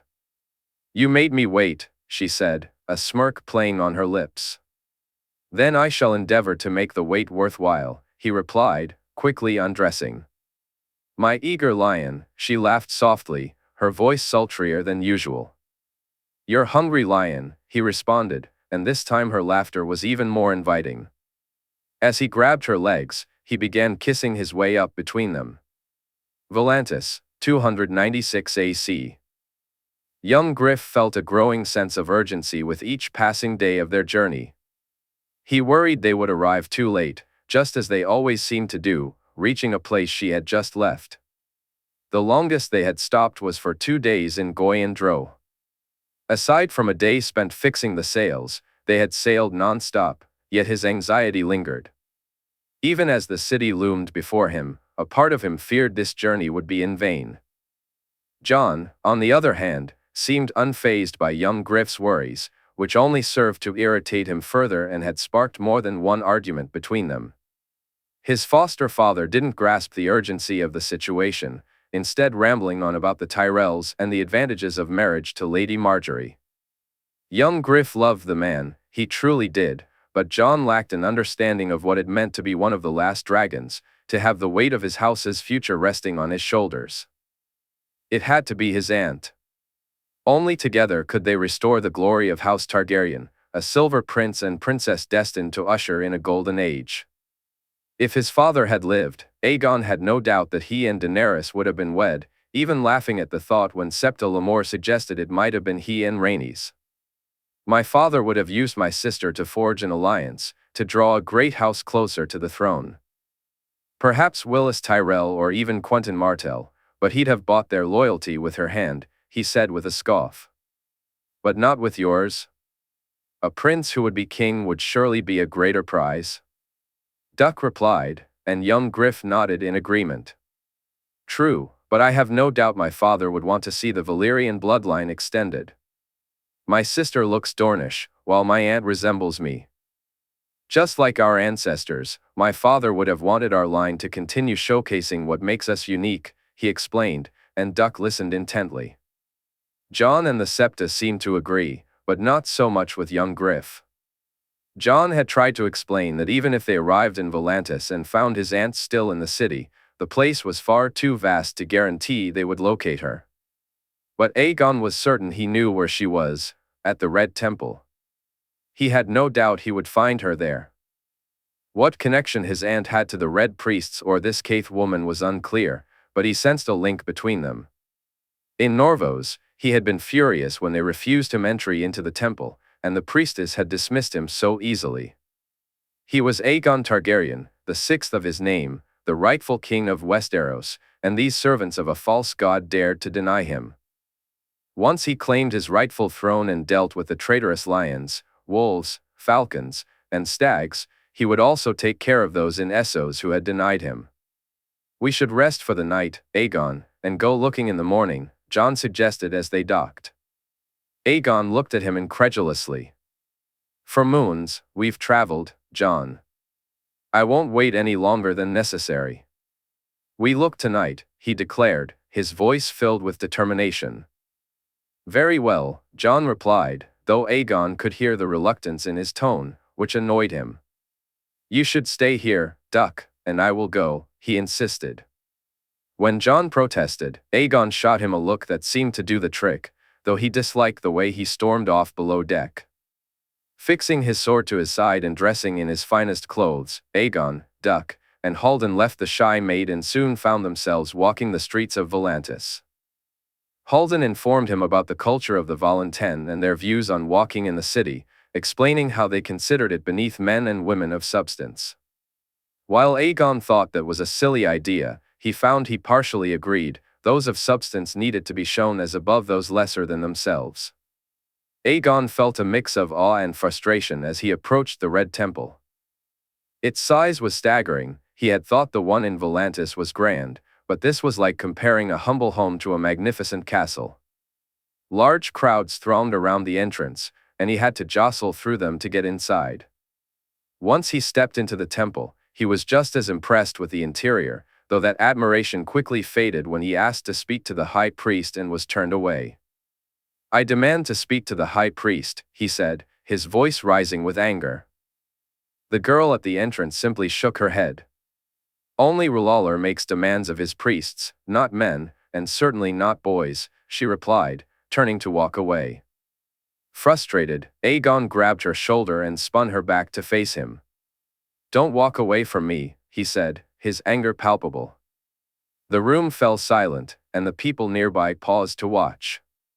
"Griff, we should go," Duck urged quietly, but Aegon shot him a glare before turning back to the girl.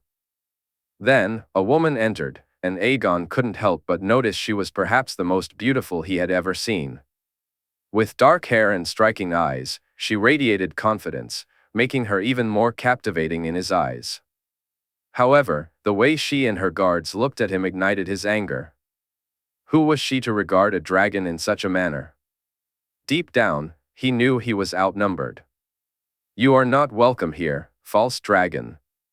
Go now in peace, or suffer a god's wrath," she declared.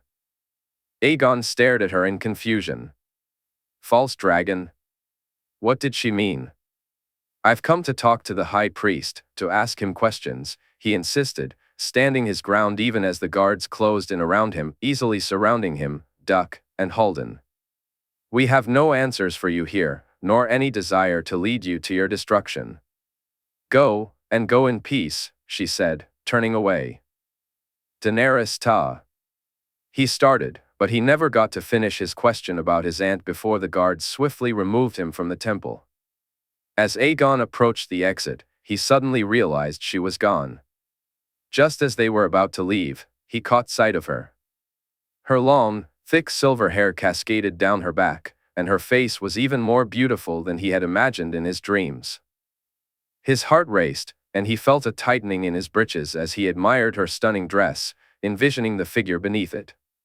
He called out to her, but she ignored him, and frustration bubbled within him. He cursed the dye in his hair, knowing that if she had seen him for who he truly was, she would have spoken to him immediately. As he walked back to the shy maid, anger transformed into something more hopeful. He had found her, she was here, and soon they would be together. Soon, they would be wed.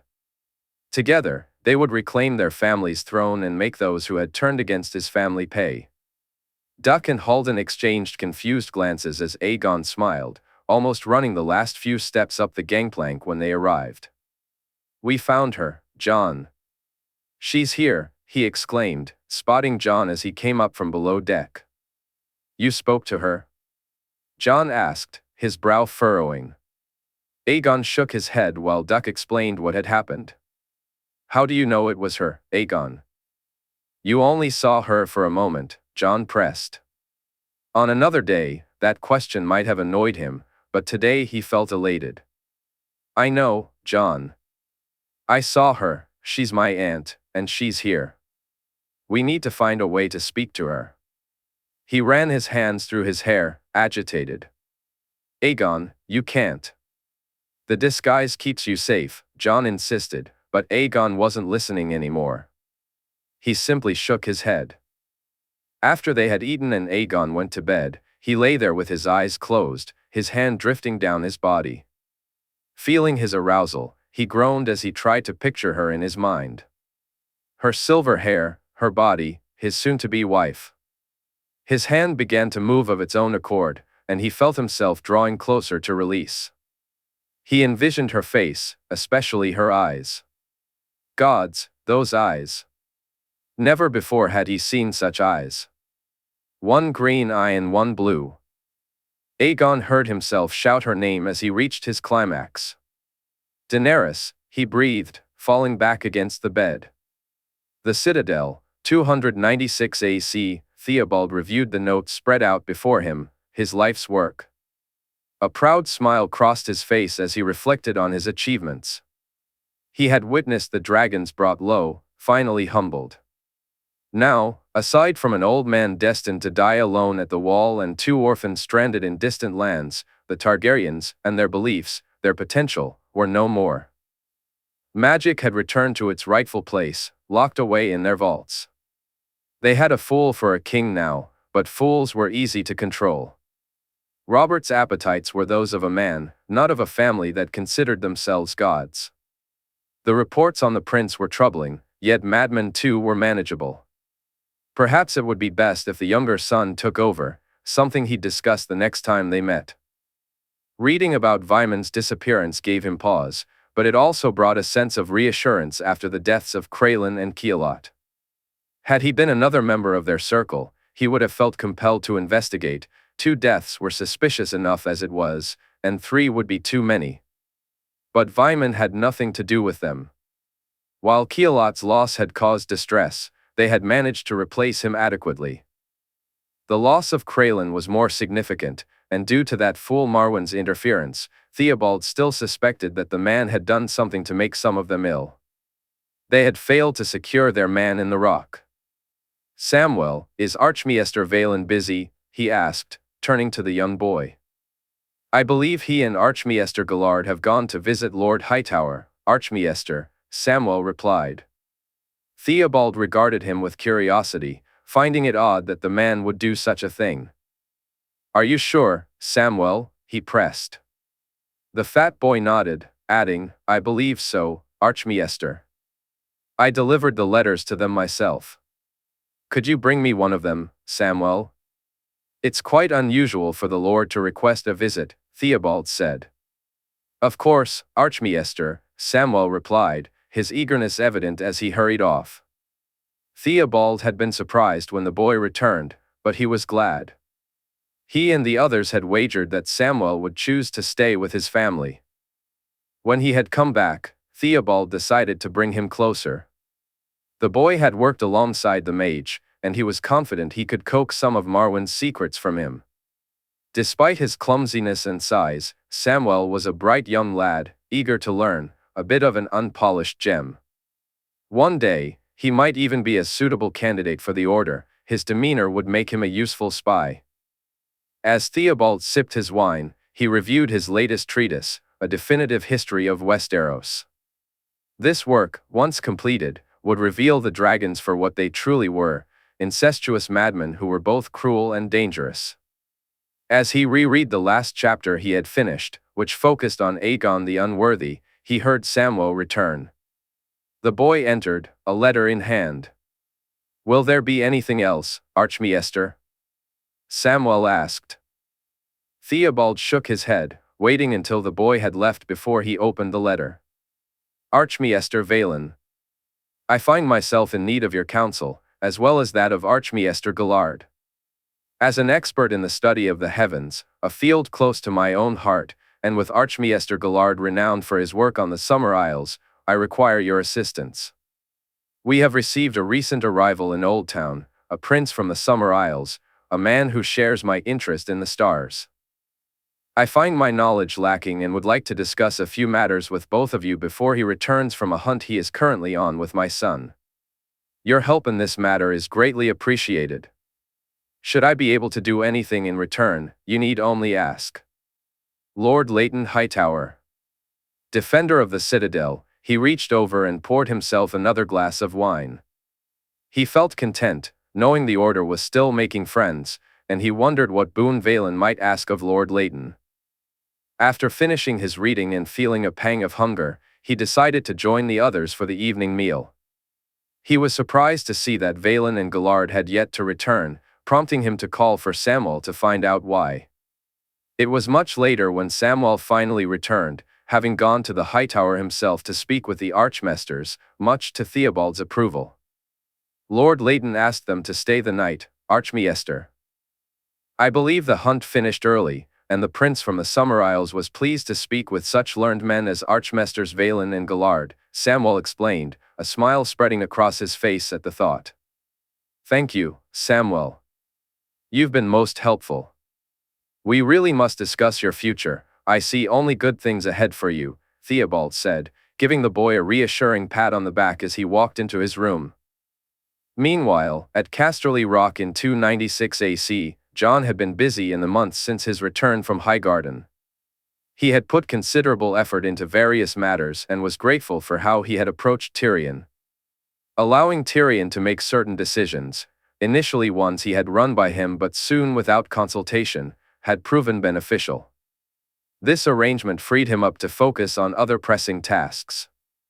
He and Melisandre had discussed the Red God more deeply, and Jon felt confident that if Beric were drawn toward that path, he might be able to bring him on board. If not, he still believed he could help Beric see things from his perspective. Jon had sent Marwyn and Loamer to his uncle, knowing he needed them to conduct research he hadn't been able to manage himself. With Tyrion's assistance, he finally began reading some of his father's letters. Some made him laugh, while others brought him to tears as he witnessed the depth of his parents' love for each other. Over and over, he felt the weight of the notion that being the prince that was promised meant something far greater. Melisandre had confirmed it, and so had Loamra, but it was Walder who truly opened his eyes. "Walder, did Nan speak to you about the long night?" Jon asked. "Aye, she did. The prince that was promised will bring the dawn and save us from the long night," Walder replied, sending a shiver down Jon's spine. Jon realized he needed to return to Winterfell to review those drawings once more, hoping the library would hold more answers. But before that, he knew he could find some clarity at the wall. He and Rhaenix had spent more time flying together, their bond growing stronger with each flight. They had ventured further, testing her endurance and learning when she would tire. Jon had also become more comfortable riding on her back. The twists, turns, and drops made him feel increasingly prepared. One night, they flew until dawn, returning to the beach just as the sun began to rise. The sight of the sun coming up from the back of a dragon was more breathtaking than he had ever imagined. He could feel his son's excitement, knowing it was almost time for his own rider, and he sensed Rhaenix's eagerness as well. She was ready to carry others. As they approached the shore, Jon warged into a gull and soared over the rock, gripping Rhaenix's horn tightly.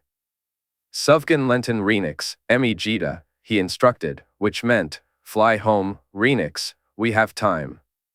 She obeyed, landing near the cave, and soon Jon found himself drifting to sleep against her back as she rested. He had written to Margaery, his wife, and had to resist calling her that in his letters, though she would always be his wife in his heart.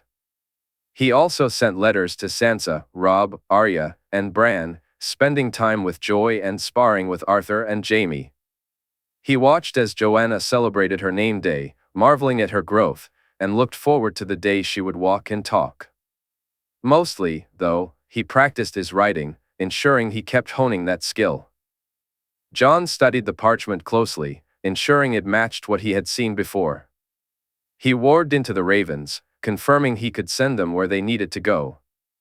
Once he felt confident in his abilities, he contacted Richard and made the necessary preparations.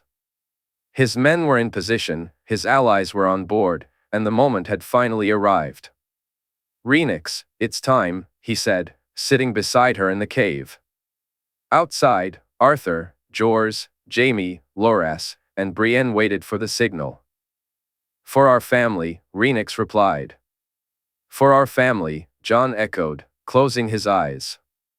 Oldtown, 296 AC, Sir Richard smiled as the cawing of a raven announced its arrival.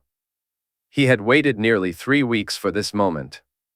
Arriving early to ensure everything was in place, he had first visited the Citadel, where he spoke with Samwell Tarly, the eager young man who wanted to help, though he had no idea how significant that help would turn out to be. After securing a room, Richard bided his time. He had answered some requests, sent out orders, but mostly, he was just passing the time. In the end, it all came down to 14 men, those who posed the greatest threat to the restoration of his king's rule in all of Westeros. He wondered if it had always been such a small number. 2 had already fallen, but even so, it was astounding how few could be responsible for so much destruction and loss of life. The hatred they felt for everything his king represented was abhorrent to him. These 14 were scattered throughout Westeros, and bringing them down would require a much larger force. Dorne, the North, the Riverlands, the Reach, the Crownlands, and the Vale, his men were ready in almost every region, and it was time to begin. Gathering his belongings, he met with his men and ensured the ship was prepared. After this, he would sail north. Important work awaited him there. But what would happen tonight in Westeros was even more crucial for his king. "We're ready," his men confirmed. He nodded to his men before stepping into the small boat that would take him to the Citadel. His men were waiting under the bridge for their own targets. "Both and make it look good," he said simply as he walked into the scribe's hearth. There, he met with Samwell and handed him the letter he had been waiting for. It didn't take long for him to notice the men walking out, and he almost laughed at their arrogance. They strolled around without guards, their sheer hubris would be their downfall. He took a seat, unpacked his food, and listened as those around him made their deals. Books were being sold, letters were being written, and he chuckled when an acolyte approached him to tout for business, until the acolyte caught sight of his clothing. As night fell, he made his way into the seneschal's court, where he saw Samwell beckoning him to follow. The gray robe he wore and the maester's chain around his neck identified him as a newly linked maester, one not many would recognize. Walking and talking with Samwell, they conversed as if he understood everything being said. Soon, he was shown to the table where Theobald sat. From there, it was just a matter of waiting for the right moment. In Dorne, in the year 296 AC, in Sunspear, Oberyn was ready. When the raven arrived carrying the note, he smiled. For moons, he had walked on eggshells around the new maester, ensuring that all the others did too. He had allowed the man to sit in on meetings that a maester would typically attend, except for those concerning Doran, which the maester had objected to. For all intents and purposes, he was the senior maester in Dorne. However, that title truly belonged to Miles, who handled most of the essential duties. Miles managed the more sensitive correspondence and oversaw Doran's treatments. Pauron, on the other hand, was never allowed to treat anything beyond the minor ailments of their family. Over time, Oberyn had sensed that Pauron was becoming suspicious. But he knew he wouldn't have to worry about that for long. As soon as the raven arrived, Oberyn, Ser Demon and Obara took up their positions, while a raven was dispatched to Ironwood. Once that task was complete, Oberyn gave the signal, and his daughter along with her sworn shield seized the maester, dragging him to the large empty room where Oberyn awaited. "What is the meaning of this? Should the Citadel find out you've treated me this way?" The maester protested. Oberyn chuckled. "You really think the Citadel or anyone else will ever hear from you again, maester? I knew you people were foolish, but surely not that foolish," he replied. "Why, I've done nothing." "What?" Pauron's voice trembled with panic. "It's true you haven't done anything to me or my family, but that's simply because you haven't had the opportunity. You should be grateful for that fact. Today, it will only be your life you lose, maester, and it will be quick. For others in your order, they won't be so lucky." "What? Please." The man stammered as Oberyn nodded. The maester was brought to the ground, and as Oberyn stepped aside, he picked up the sword. Oberyn glanced at Demon, Obara, and Nymeria as he moved forward, with Doran observing from the corner alongside Aryo, both watching intently. "In the name of his grace, Jaehaerys Targaryen III of his name, Prince Oberyn Nymeros Martell, do hereby sentence you to die." The sword was swift and precise. Obara and Demon released the man's arms as the blade severed his head. Oberyn wiped the blade clean and smiled, then closed his eyes. He thought of his nephew and niece, of Elia and Aegon, and all the people these men would have wished to see dead. Opening his eyes, he hoped the rest of Jay's plan would unfold as smoothly as it had here.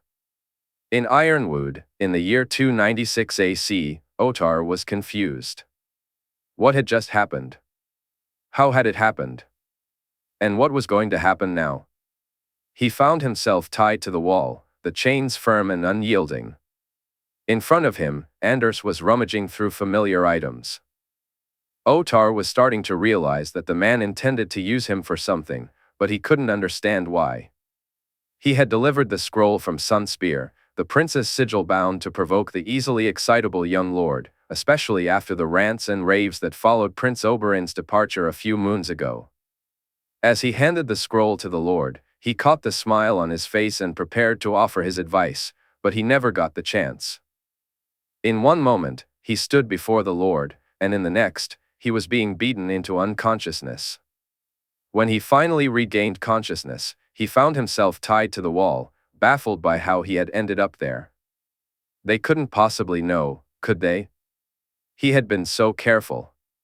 For years, he had offered advice only when the Lord was in the mood to listen, suggesting that fostering Quentyn was a good opportunity, and arguing that a man made a better ruler than a woman. He had taken pleasure in watching his ideas take root. When I was a boy, my grandfather used to tell me stories, tales of my family and what we once were before the Rhoynar came, Anders said, walking toward him, the object in his hand causing Ottar to tremble. Please, my lord, Ottar pleaded, but Anders was not listening. You know my grandfather loved House Martell. He loved them deeply. He instilled that love in me and my father, and you took that away from him. Anders's words made Ottar gulp. Lies. It was the viper, the prince. He poisoned him. Ottar protested, shaking his head. I will get the truth from you before this night is over, Maester. I swear it on my grandfather, Anders declared, and Ottar screamed as the man moved closer, the sharp point digging deep into his shoulder. Soon, the pain became almost unbearable. The desert air was cool, almost chilly, with the moon hanging high in the night sky as he was dragged through it. He had lost track of how long they had been riding or where he was now. The pain had numbed somewhat, but he still felt it, or at least he thought he did. Anders was right. The things he had done to Ottar were unimaginable, and many would have broken under the pressure. Ottar had spoken quickly, eager for the pain to stop. But it didn't. The torment went on for hours, long after he had revealed everything he knew. He had lost consciousness only to be jolted awake again, enduring beatings, burns, and cuts. Still, it wasn't enough for them. When they finally dragged him out to the horses, he felt a flicker of hope.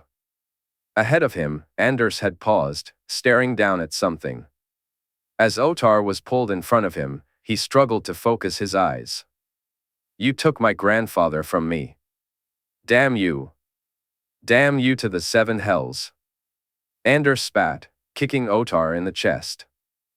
The fall wasn't as hard as he had expected, and the hole he landed in wasn't as deep as he feared.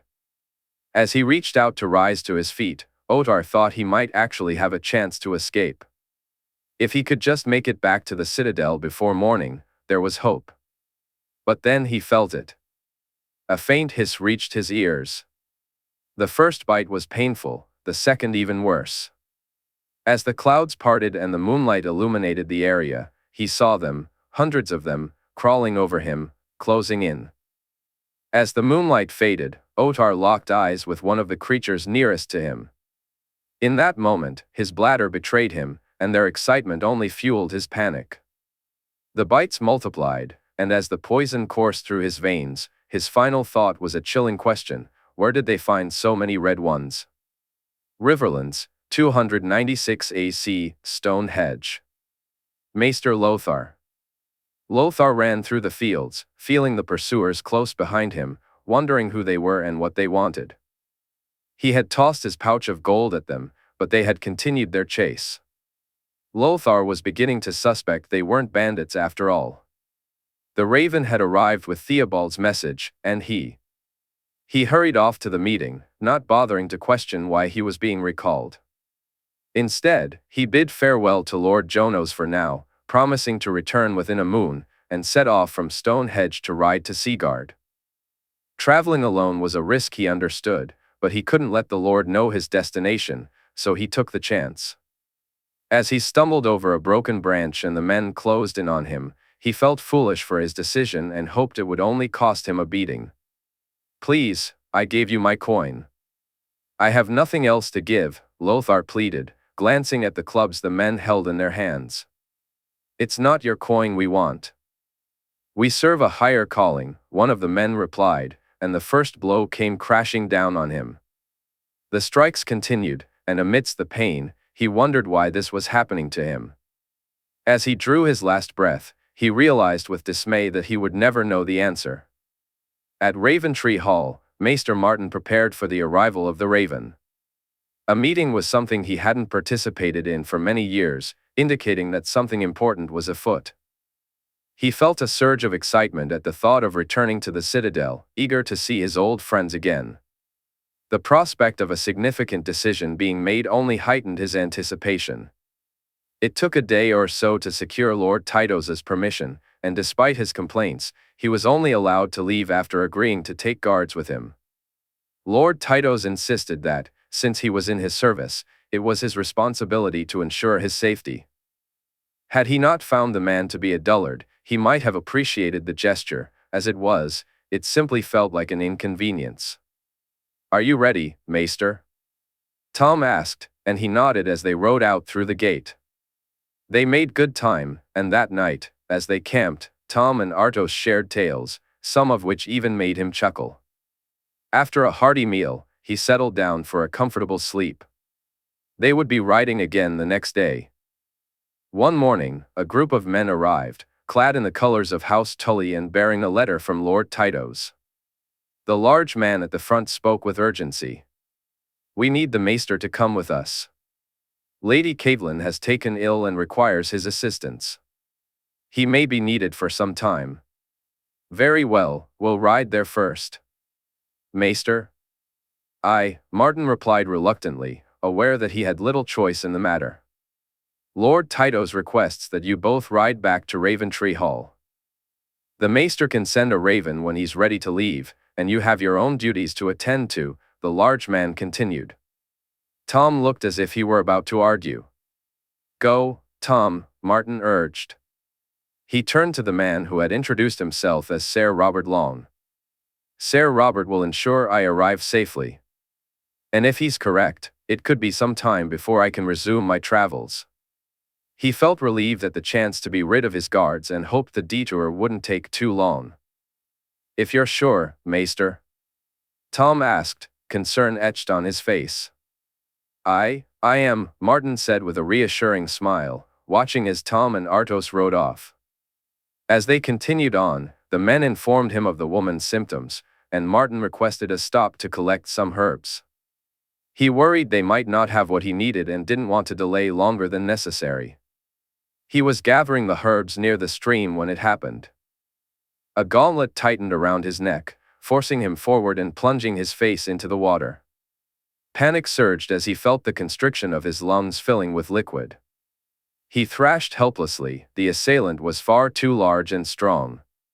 As his movements slowed and his last breaths escaped him, he couldn't fathom why House Tully would want him dead. The Reach, 296 AC. The Rose Road. Maester Arden had been fortunate. The raven had arrived while Lord Tarly was out hunting with his son. Had Lord Tarly been present, nothing Martin could say would have convinced him to allow his return to the Citadel. With Lord Tarly gone, the lady was all too eager to see him leave, especially when he suggested he could carry a letter to her portly son and bring one back in return. Upon his return, he felt a sense of relief at the prospect of seeing Theobald and the others. His time in the Reach had been utterly unproductive. Randall Tarly seemed indifferent to his insights and suggestions, barely acknowledging him even when he offered advice on military matters. Things had only gotten worse since Tarly's son was sent to the Citadel. It was as if the man blamed him for that decision. True, the boy was clever and had the potential to become a good maester, but he was soft and lacked the resolve needed to ensure the realm ran smoothly. He planned to make his points clear to the others once he arrived at the Citadel. After bidding farewell to the lady, he hurried to the Rose Road, eager to meet up with Cates for their journey together.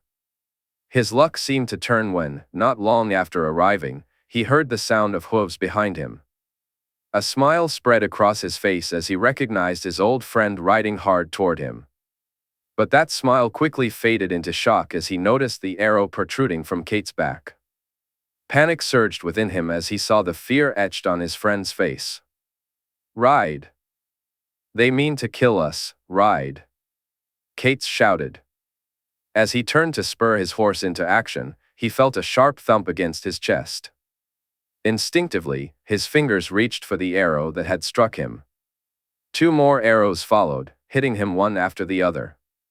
He glanced toward Cates, who was racing ahead, and watched in horror as Cates' horse suddenly bucked, throwing him to the ground.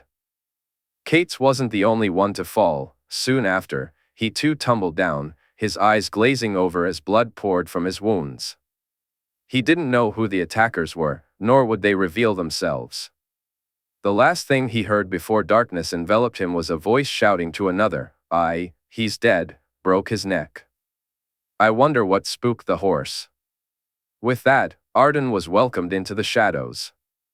Wyman knew the moment Moreo arrived with the other man that it was time. The fall of those who deserved it was upon them. He had voted for this, Jon had asked for their decisions, and he felt a wave of relief wash over him as it finally began to unfold. Knowing who Theomore truly served brought him comfort, and he waited patiently until night fell before escorting the man to the maester's quarters. What transpired inside those rooms remained a mystery to him. All he knew was that when he entered, the maester was dead, and there were no signs of a struggle. Theomore appeared to have passed peacefully in his sleep, and Wyman found himself grateful to Jon for that small mercy. It wasn't that he wished harm upon the man, rather, he didn't want the girl who discovered the body to be more upset than necessary. As he and Moreo walked away from the maester's rooms, he asked, "What about the others?" "We'll know soon enough." "Have no fear, my lord. They will fall, all of them," Moreo assured him. "And if they don't?" Wyman's voice and expression betrayed his concern. "There is always tomorrow or the day after. Trust me, my lord, those men are not long for this world." The following morning, as he was breaking his fast, a scream pierced the air. He and Wylis were informed, and Wyman later relayed the news to his granddaughters and Robb. Though they were upset, they accepted that the man had died peacefully in his sleep. Wyman even gave him a send-off far better than he deserved, speaking kind words over the body in front of the servants and asking them to take a moment to honor the man. "When do you think we'll know, father?" Wylis asked later that night. "Soon, Wylis. Soon." In the Vale, 296 AC, Maester Coleman found himself exasperated. The woman had been insufferable. He had to wait for Nestor's own maester to arrive, and still, she complained, accusing him of abandoning her boy and leaving him alone. He sighed as he listened to her tirade, even lying about the letter, saying it was from her husband had ordered him to come to King's Landing, and it had almost been too much to bear. But eventually, he was allowed to leave, escorted to Gulltown, where a ship awaited him for the first leg of his journey. Unfortunately, he would have to change ships in King's Landing, and if Lisa complained to her husband, which he had no doubt she would, he would need to come up with an explanation. He had no choice but to lie to her, otherwise, she would never have let him go. He longed to speak with his friends in person one last time. As he stood on the deck, watching the moon set, a smile crept across his face. How many years had it been since he last set foot in the Citadel? 22, 23? He wasn't sure, but he was genuinely happy to be returning there. "You look happy, friend," said a man as he walked up and stood beside him. I'm about to meet up with some old friends," he replied with a chuckle. "Good. When you do, bid them hello from me," the man said. Confusion flickered in his eyes before he felt a sudden blow to his head. Without ceremony, he was thrown overboard, the water enveloping him in an instant. He struggled against the current, desperately trying to reach the surface, but the blood flowing from his head weakened him. As he broke the surface, he glanced back to see the ship receding into the distance, the white sails barely visible against the dark night. He felt himself sink again. No matter how hard he tried, he couldn't rise, his body was too old and weak, and the wound was too deep. The coolness of the water wrapped around him, swallowing him whole. The Vale, 296 AC, Maester Jasper. Where had they come from? He wondered as he rowed hard. He was too close to Iron Oaks for them to attack, surely. Yet he knew he wasn't far enough away, and he wouldn't outrun them. Their horses were faster than his own, and like a fool, he had forsaken guards, too eager to travel quickly and avoid detection. He couldn't help but wonder how many others were caught in the same predicament. Would he meet them? Would it be a full gathering? A conclave within a conclave?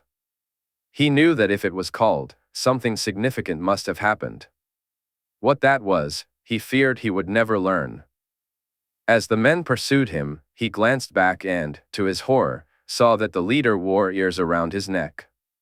It could have been worse, at least they weren't burned men. He rode as fast as he could, but in the end, it was futile. They rode him down, and nothing he said would halt the mountain clansmen in their tracks. He screamed as they held him down, as they removed his ears, and as they beat him. But when the violence ceased, he felt a fleeting sense of relief. Then, feeling the blade in his stomach, he looked at the man in shock. The pain intensified when the blade twisted, and his stomach opened. "Why? You've taken my ears. You don't kill, black ears don't kill," he cried. "Who said we were black ears?" the man replied, and from his voice, he knew this was no clansman. Yet, who he was, he would never live to discover. King's Landing, 296 AC, Barristan found himself wrestling with the concept of murder without trial, a practice he usually opposed. Sure, there were exceptions. The Mountain and Lorch deserved no due process in his mind. When Richard's man first mentioned Pycelle, Barristan believed the man deserved to face a trial. However, after speaking with Richard and understanding the full extent of Pycelle's actions, he changed his mind.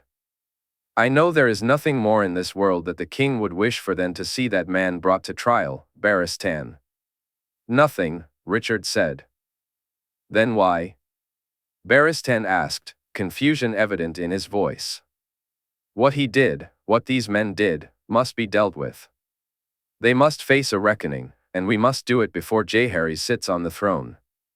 We cannot risk it, Barristan. Not one of them can be allowed to escape." Richard reached over and touched his shoulder. I know, old friend. It's why I do not ask you to do this yourself, much though I'm sure you'd. I wish you had heard him confess. Instead, leave it to my man, we'll take care of it, Richard said, nodding in agreement. When he discovered their plan, concern for the girl's safety had washed over him. But he was reassured that once she reached the Red Keep, she would be well taken care of. He had been given his king's word that her new life would be far better than the one she had led until now. Standing outside the room, he waited, and when she finally emerged, he hurried alongside her, meeting Richard's man, Marius, outside. "Is it done?" Marius asked her. "It is. He drank it all down and was gone before I left," the serving girl replied. "Good girl. Have you decided?" Marius inquired. "Castamere, my lord," the girl answered, and Barristan watched as a smile spread across Marius's face before he handed her a pouch. The girl's eyes lit up at the sound of jingling coins, and Barristan noted her happiness as she peeked inside. "Ser Barristan, I bid you farewell," Marius said as he and the girl walked off into the night. As Barristan turned to head back, he realized he had never even asked her name. The next morning, the Red Keep was in an uproar, yet the king and queen remained unfazed. The king simply asked John Arryn to ensure a new Grand Maester was sent quickly, showing no respect or concern for the deceased. Robert then continued on his way, and no one mourned the man. Barristan found that fitting. Despite serving for 40 years, the man had served no king, done no good, and caused great harm to those he had sworn to keep healthy. Barristan had slept with a clear conscience the night before, relieved that a threat had been eliminated and knowing his king was one step closer to the throne. In Oldtown, in the year 296 AC, Maesters Vaelin and Gallard were surprised by the request, particularly since it involved Gallard. However, an invitation from the Lord was not something they could refuse. Vaelin had made his way to Gallard, and together, they set off to walk toward the Hightower. As they crossed the bridge, a well-dressed man approached them, a pouch of gold clutched in his hand. "Please, my child, I need a maester," the man said, urgency in his voice. They gestured for him to head back toward the Citadel. "Please, just a moment. I'll pay you whatever you wish, he insisted. Valen glanced at Gallard, who nodded in agreement. While coin didn't particularly interest him, the man seemed important. When he nodded, the man handed him the pouch, which he passed to Gallard. It was Gallard's stunned reaction that solidified his decision. There are over 50 gold dragons in this pouch, Valen, Gallard whispered, the amount surprising them both. What's your name? Valen asked the man as they followed him. Lord Jorah Mormont, Maester. My wife and I were supposed to visit her father, but we decided to come to the Citadel first. Then our babe fell ill. This way, please, he said, leading them toward a small boat. A boon indeed, Valen thought with a smirk. Yet, as they walked toward the boat, something felt off. Mormonts were from the north, and this man didn't sound northern at all. He paused, turning to ask, You don't sound northern, my lord. Gallard looked at him, confusion etched on his face. Suddenly, they were surrounded by men who seemed to materialize from thin air. And you two are no true maesters either. We'll be a good match on our trip, won't we? The man smirked. Before Valen knew what was happening, he and Gallard were bundled up, hoods pulled over their heads. In mere moments, they found themselves in a boat that rowed swiftly away from the riverbank. How long they rowed, he couldn't tell, only that the Honeywine's currents felt stronger. When the hood was finally removed, he discovered that Gallard was nowhere to be seen. Where had his friend gone? What he did know was that he shivered when the man approached him and cut his bindings. Your friend is dead. Say hello to him for me, will you? The man said. Without so much as a blink, he felt the cold blade slice his throat. Blood poured out as he was tossed overboard. He didn't last long. As he choked on his own blood, the last thing he saw was Gallard's body floating by. The Citadel, 296 AC, Maester Walgrave stood in his chambers, puzzled. The cage was open, why? Had he left it open again? He moved to close it, only to find that the others were open too. It was strange, surely, he would have opened them all. Though his mind was not what it had once been, he loved his birds, and they loved him. He would never risk their safety, never let them loose indoors, would he? Yet, as he looked at the cages, he saw the ravens take flight. It was a beautiful sight at first, but soon he noticed something unsettling about their eyes. Ravens didn't have white eyes, they were blue, gray, or brown, depending on their age, never white. No one knew that better than he did. For all his life, he had studied these birds and written extensively about them. To see them now, all staring at him with white eyes, was deeply disturbing. Fear began to rise within him, and he turned to leave the room. For the first time in his life, he was actually afraid of his own birds. The calling started, and he hurried, running toward the stairs. With every step, he glanced over his shoulder, expecting them to be right behind him. As he reached the steps, they flew as one, enveloping him.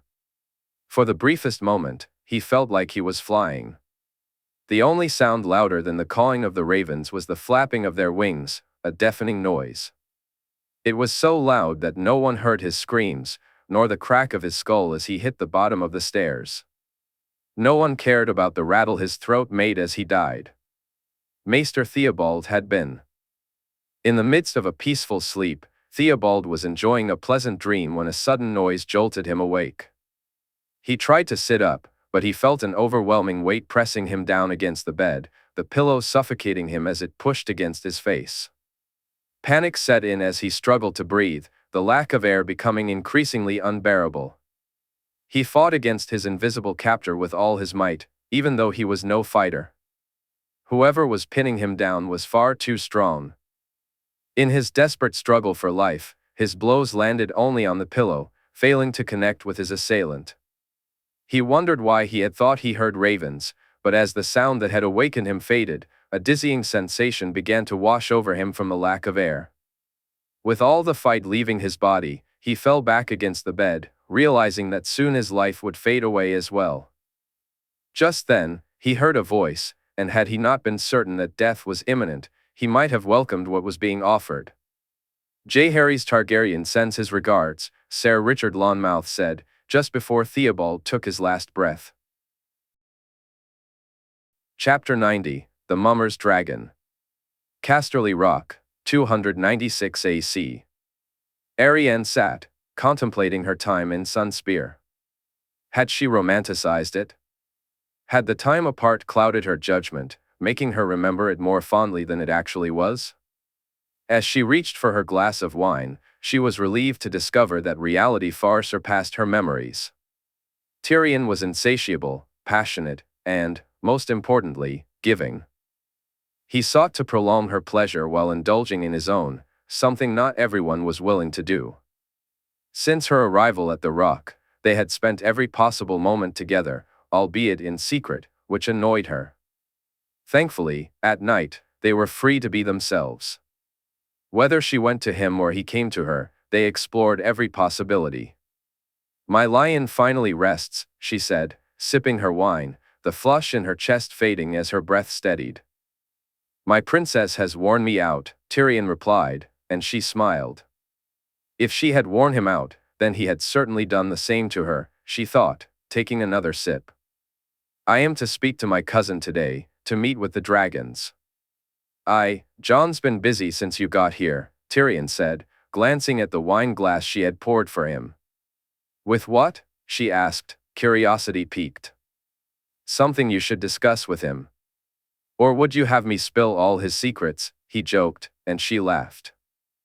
"I think you've spilled enough for one night," she said, glancing down, hearing him choke slightly on his wine. "Do you wish me to come with you?" he asked a little later as he dressed. "No, perhaps it's best if I meet them alone." "We'll speak later," she replied, hating the hint of desperation in her voice. "Among other things, I hope," he said, leaning in to kiss her. She smirked as he left, grateful now that she had taken her uncle's advice. Arianne knew Tyrion well, and she had seen it for herself the night she arrived. The way he had looked over the men accompanying her, how he studied them, and seemed almost relieved that certain ones were absent. Her feelings for him confused her, even worried her. What if he felt differently? What if she meant less to him than he did to her? These were thoughts she had never encountered before. She prided herself on being in control. She was the one who decided how her relationships developed. Yet with Tyrion, she felt a loss of control, an almost palpable trepidation when she met him again. Even planning her visit to Casterly Rock had made her anxious in a way she usually wasn't. In her unease, she resorted to what she knew, and now she could see that it might have been a terrible mistake. "Princess, you sent for me?" her handmaiden asked as Arianne sat in front of the mirror a little while later. "I did." "Can you take this to Jon Snow?" "Give it to one of his guards. I believe they stay in the vaults," she replied, handing her a note. "I believe Jon Snow has left for the day, Princess. He and some others were planning a ride. Though I may be able to catch him," the girl said. Arianne nodded, then called her back as she moved toward the door. "If you do, ask him if it would be acceptable for me to join them," she instructed, and the girl nodded in agreement. A few minutes later, Arianne was surprised when Jon Snow himself knocked on her door. She had seen him a couple of times, but apart from their brief encounter at the docks, it had only been fleeting. He was a handsome young man, his dark gray eyes appeared almost black in the light, and his hair was tied back in a way that annoyed her. She found herself wishing to pull the tie from his hair, just to see how it looked. As he stood there smiling, Arianne realized she had been staring at him for quite some time. She returned his smile and invited him in. "Princess Arianne," he said with a small bow. "Jon Snow, or is it Jaehaerys Targaryen?" she teased. Jon smirked. "I think for now, Jon Snow will do, Princess." "Your lady mentioned you wished to join us for a ride?" Arianne nodded. "We'll await you in the courtyard."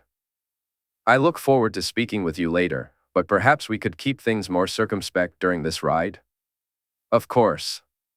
I heard you're an excellent horseman, Jon Snow. I look forward to seeing you in action, she replied, watching as he smirked and left. Arianne felt a twinge of disappointment as she approached the courtyard, noting the crowd.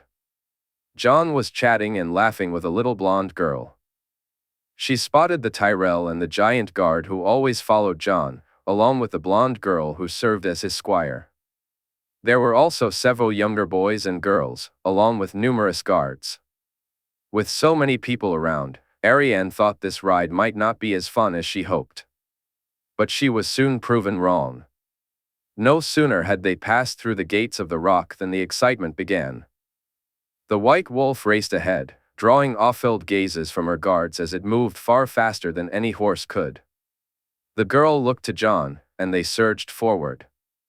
Arianne turned to Tyene, who seemed unusually eager.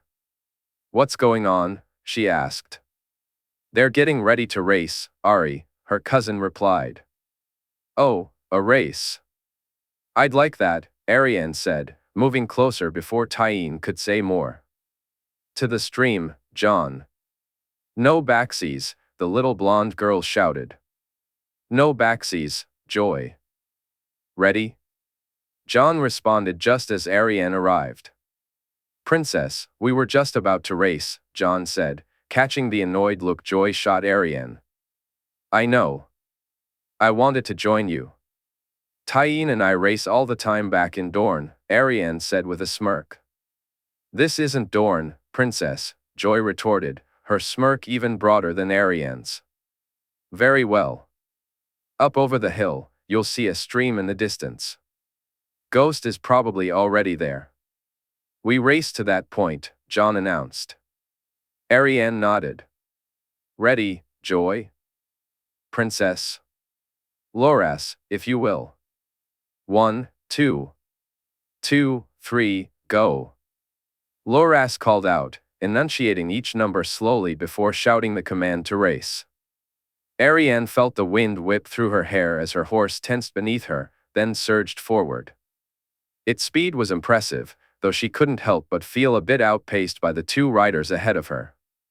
From a young age, she and Tyene had raced sand steeds through the desert, so she was no stranger to handling a horse.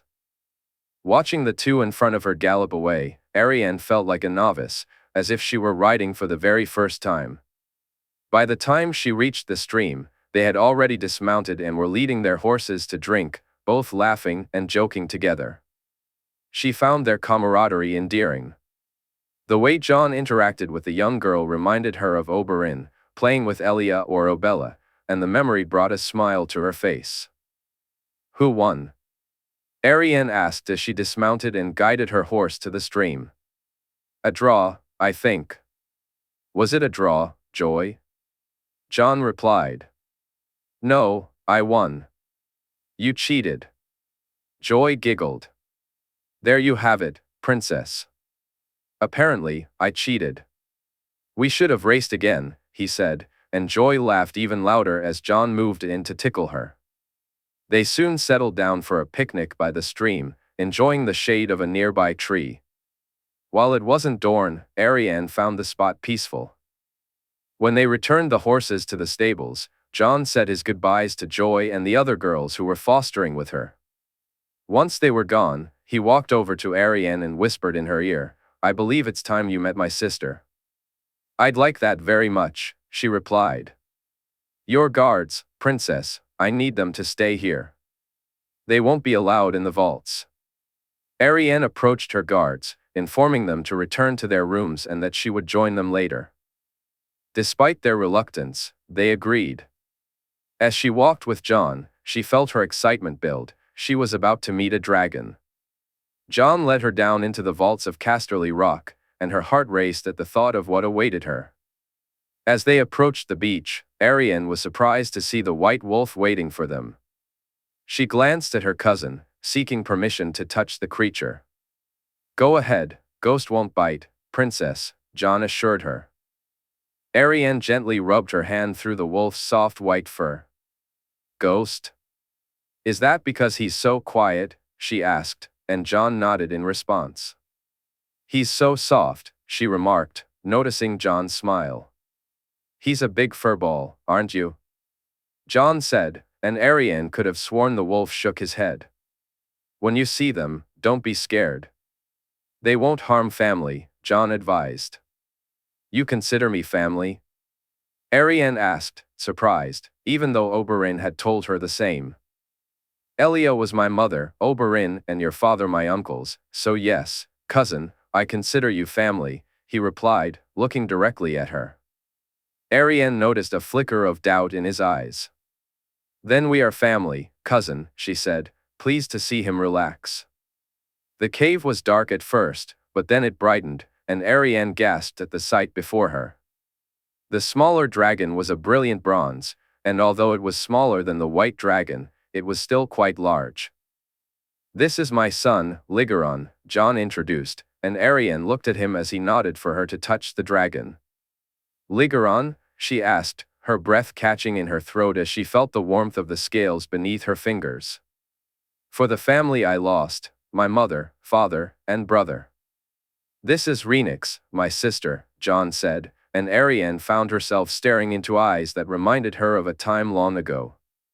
Reaching out, she touched the dragon's face, feeling the vibrations as it trilled softly. Jon laughed when the dragon chirped, and he translated, she says you've grown up, cousin, and so has she. So much so that you'll never be able to hold her in your arms like you once did. Tears welled in Arianne's eyes. Rhaenys, she whispered, leaning into the dragon's head. The familiar eyes brought back memories. Rhaenys, she said softly as the dragon chirped again. AC. The hound stood in disbelief, watching the creatures crawling over Dany. The sounds they made were almost surreal. Dragons, real, living dragons.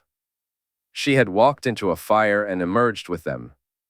He recalled the terror he had felt when Gregor had held him to the flames, yet he would have followed her into that blaze without hesitation. Thankfully, they had stopped him in time. But Dany had emerged victorious, she had done what they came to achieve, she had awakened dragons from stone. As Shaerra covered Dany up, the priests finally released him from the ground, nearly 10 of them needed to keep him there. He moved closer to Dany, inspecting her for any injuries. The irony of a woman walking through flames and coming out with barely a scratch was hard to ignore. Aside from her singed hair and brows, Dany was not just unharmed, she was unburned. Are you well? He asked, concern lacing his voice. I am. Look, Sandor, dragons. Dany replied with a bright smile. I can see that, he said, rubbing her head, which made her laugh. Over the next few days, he watched as both Dany and Shaerra tried to feed the dragons. The little creatures turned their noses up at every attempt. One day, bored and frustrated, he threw a piece of his own meat at them. To his surprise, they devoured it ravenously. Dany rushed over, snatching the rest of the meat from his plate. What the hell are you doing, you bald fool? He snapped, irritation rising. You can get more. They're hungry, you miserable fool, she shot back, ignoring Shaerra's disapproving glare. The dragons devoured the meat just as eagerly as they had the first piece, and it became clear that they needed it cooked. However, when they tried again, it was the same story. The dragons turned up their noses at the raw meat. Maybe we need to cook it for them, let them see the flames themselves. Dany suggested, and Shaerra nodded in agreement. How are you going to do that? He asked, shivering at the thought. As Daenerys approached the fire, the stick she had taken out burst into flames while Shaerra held some meat to it. They had managed to eat that day, but not the next. However, this time they quickly figured things out. With a piece of meat skewered on a knife, Dany held it in front of the dragons, gazing into their eyes. Dracarys, she commanded. The green dragon exhaled a puff of smoke, followed by the gold one, but it was the black and red dragon that produced real flames. Each day, they grew stronger, and soon flames erupted from each of them. One morning, as they broke their fast, the conversation turned to names.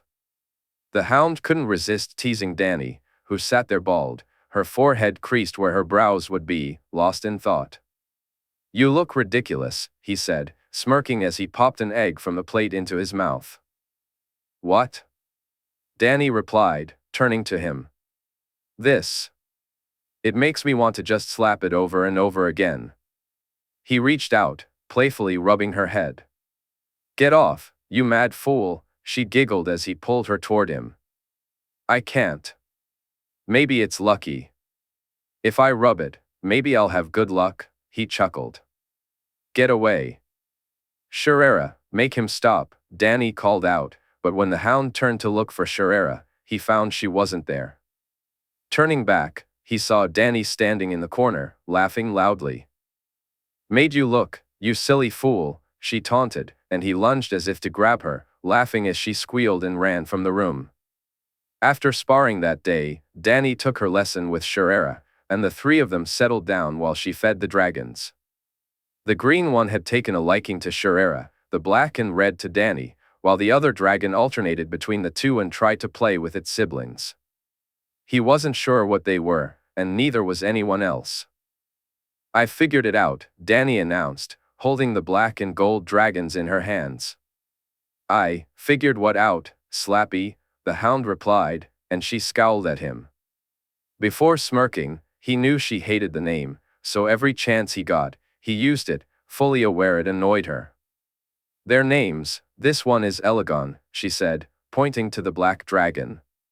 That one is Regal, she continued, gesturing to the green one, and this is Sandorix, she added, glancing at him.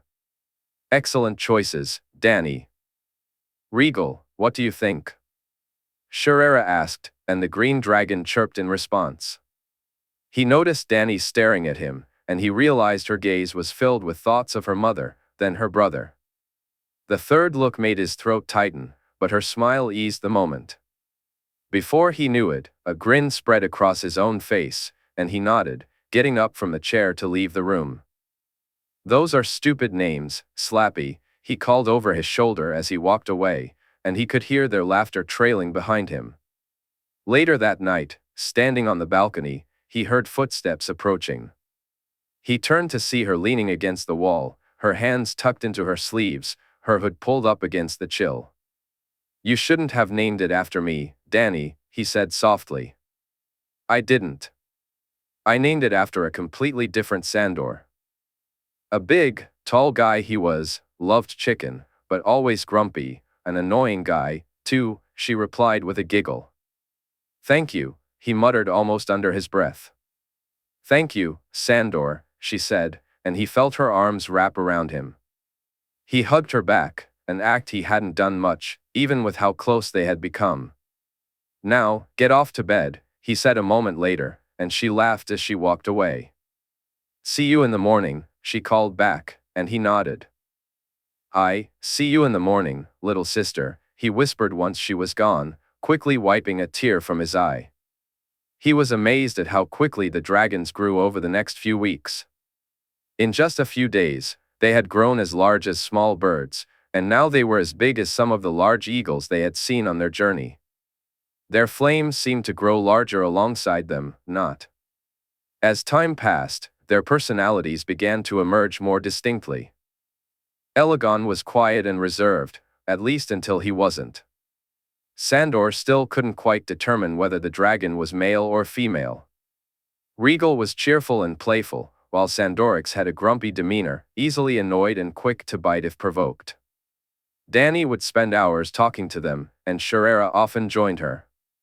The dragons would chirp their displeasure if left alone for too long.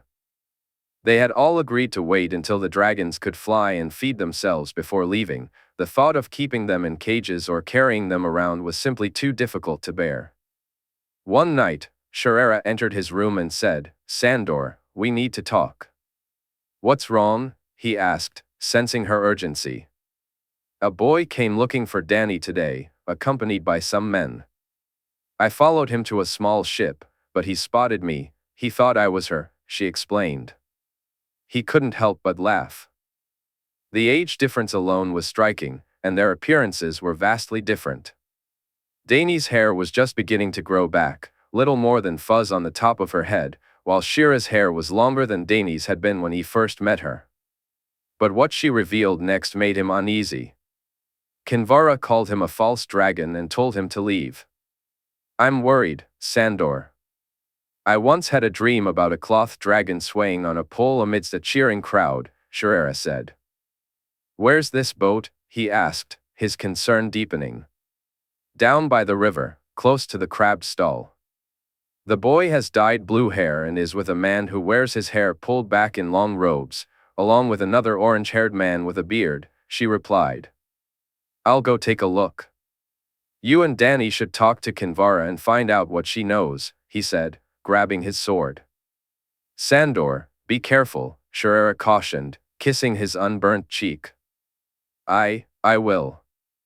If anything happens, I'll be ready, he assured her, and she nodded. Finding the ship was easy enough. The shy maid was nothing remarkable, and as he sat there contemplating it, he considered boarding and dealing with whoever was on it. If these were. As he contemplated his next move, he couldn't shake the feeling that more of the fat Magister's men deserved to meet their end. Just as he was about to act, two women stepped onto the deck. One was a dark-skinned older woman, and the other was younger, though not by much. Their presence gave him pause. He had no qualms about taking down men, but he hesitated when it came to women, if he could avoid it. Then he spotted the boy on deck, his hair now more silver than blue. Suddenly, a ghost from the past appeared before him, stirring his thoughts. Longmouth had sent him here to find Dany and protect her, but he hadn't realized who he was truly serving. As he glanced at Jon Cunnington, a smirk crossed his lips.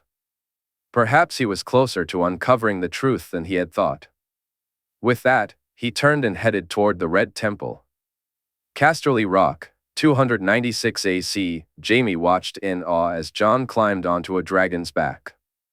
The sight was exhilarating, yet it filled him with fear. In the air, he couldn't protect Jon. If the boy fell, what could he possibly do? Despite Jon's reassurances, and even those of Daisy and Jenna, Jaime stood nervously as Rhaenix took to the sky. The night was dark, and while the moon provided some illumination, it wasn't enough to see the flight clearly. When the dragon finally landed, Jaime felt a wave of relief wash over him, just as he did each time Jon took to the skies.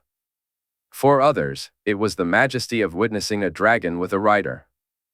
For Jaime, it was simply about watching over the boy he cared for most and ensuring his safety. While Arthur would smile fondly and think of Rhaegar, or Walder of his grandmother, Jaime thought only of Jon.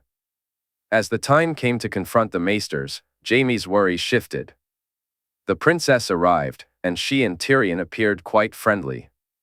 Daisy and Joanna looked healthy and well, yet Jaime was pacing like a madman outside the cave. We should be in there, he said to Arthur. All is well, Jaime, Arthur replied. How do we know? He could be hurt. He could need us, he said, his voice filled with agitation. He'll call if he does. We must have faith, brother, Arthur replied, placing a reassuring hand on his shoulder.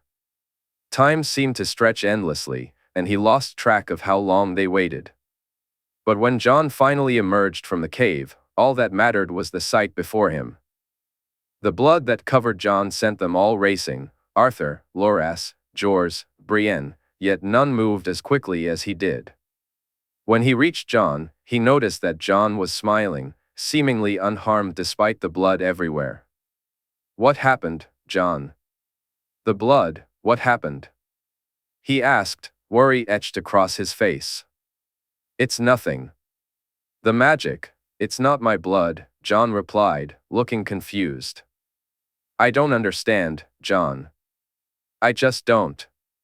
Come, we'll talk more inside. There's something I need to do. I'm fine, Jaime, truly, Jon assured him with a nod. Once he had reassured everyone else that he was fine, he, Arthur, and Jon walked to his room. As soon as they arrived, Jon took off his shirt. He glanced at Arthur, who shared the same look of relief. There were no wounds on their king. The blood, it's the cost of using so much magic, so much power. But it's not like a wound, not truly, Jon explained, shaking his head. I know it's hard to explain, and I'm not even certain how I know it, but I do.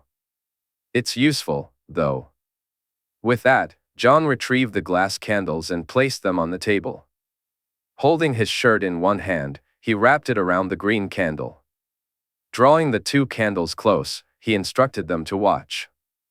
Jaime was amazed by what he saw: the Reach, Riverlands, Vale, North, King's Landing, Sunspear, and Oldtown. One by one, he witnessed the tragedies: drowned, stabbed, shot with arrows, poisoned, all of them dead. 14 men in total, including Pycelle and Theobald. All of them? Arthur asked, disbelief in his voice. Aye, Jon confirmed. So public, Jon? Jaime inquired. Jon nodded solemnly. There was no other way. The realm will talk, but we have. There's proof of some of their misdeeds.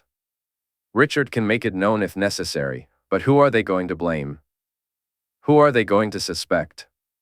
He's right, Jaime. He doesn't exist. Let them talk, let them search, they won't find anything that leads them to Jon. Isn't that right? Arthur said, and Jon nodded in agreement. Not me, not Richard, not anyone. The only person who might suspect more would be Marwyn, and he's with us, Jon added. Arthur smiled. Can you give me a moment? He took a seat and waited until Arthur left the room. Then, Jon walked over to him and placed his hand on his shoulder. I am well, truly. This, Rhaenix, I know it's worrying. I worry too, but up there on her back, Jaime, it feels like being on winter.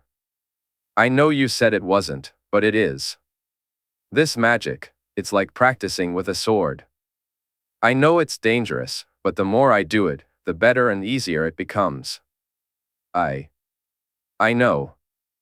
I won't take any unnecessary risks, and we won't have to do anything like tonight again for a long time. Perhaps we may never need to. Jon watched as Jaime nodded, relieved to see that his concern was appreciated and shared.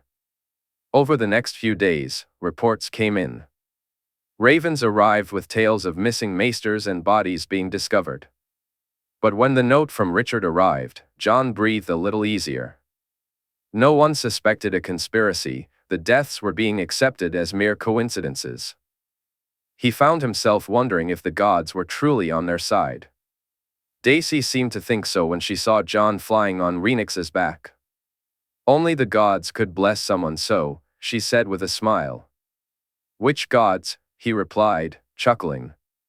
Jon believes in the same ones I do, so my gods, not your soft southern gods, she said, raising an eyebrow. Ah, the heathen tree gods. Well, once I know, I'll let you in on it, he said, and she laughed. Is it true he's taking Arthur up soon? She asked. Where did you hear that? He asked, looking at her with curiosity. Walder told me, she replied after a moment. And yes, it's true. He also says Tyrion will be flying soon. Are you worried about him? I'm worried about both of them. Jon may think he can't be hurt, but we know better. And Tyrion, yes, I worry about him too. Come on, let's go put Joanna to bed. Then maybe we can start working on a little brother or sister for her, Daisy suggested. He glanced at her and saw her nod in agreement. Since Joanna was born, she had been taking moon tea. Neither of them was truly ready for another baby, and they weren't quite sure how they would manage it. But over time, it had become easier, especially since Joanna was the quietest baby one could hope for. They had talked about having another child, though never seriously, it was more of a dream they shared. He smiled as he walked back with her, realizing that perhaps a decision had been made. Citadel, 296 AC, Sam. Deep down, he had known this was the plan. He didn't understand why it was the plan or what they hoped to gain from it, but he knew that Theobald was meant to die and that he would play a role in it. What he didn't know was that Walgrave was also destined for death. When they examined the man and he heard the witnesses speak, Sam breathed a huge sigh of relief. It was simply an accident. He continued to believe that until more news came in.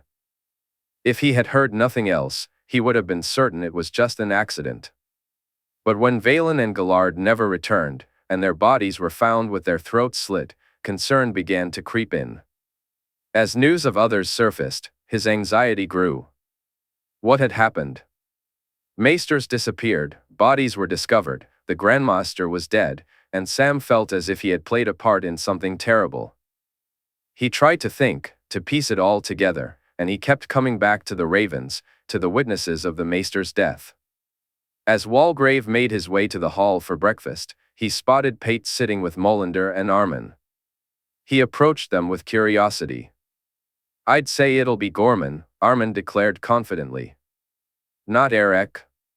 Pate questioned, a hint of skepticism in his voice. "What about Turkin?" Molander added, looking thoughtful.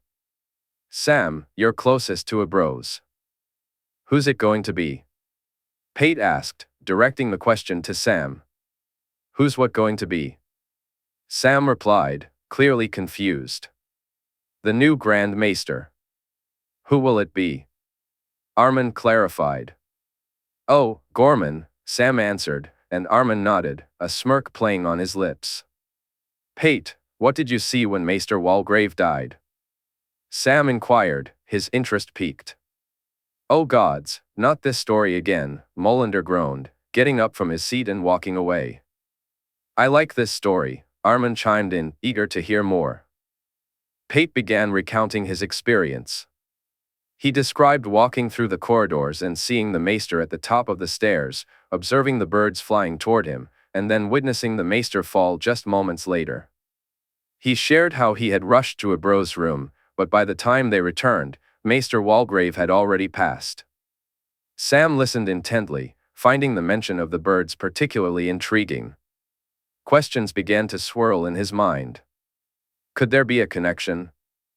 Jon Snow had asked for a favor, and shortly after, the man had arrived, delivering letters to Vaelin and Gallard before being allowed into the Citadel. Sam recalled how Jon had pointed out Theobald, just before the Ravens attacked Walgrave.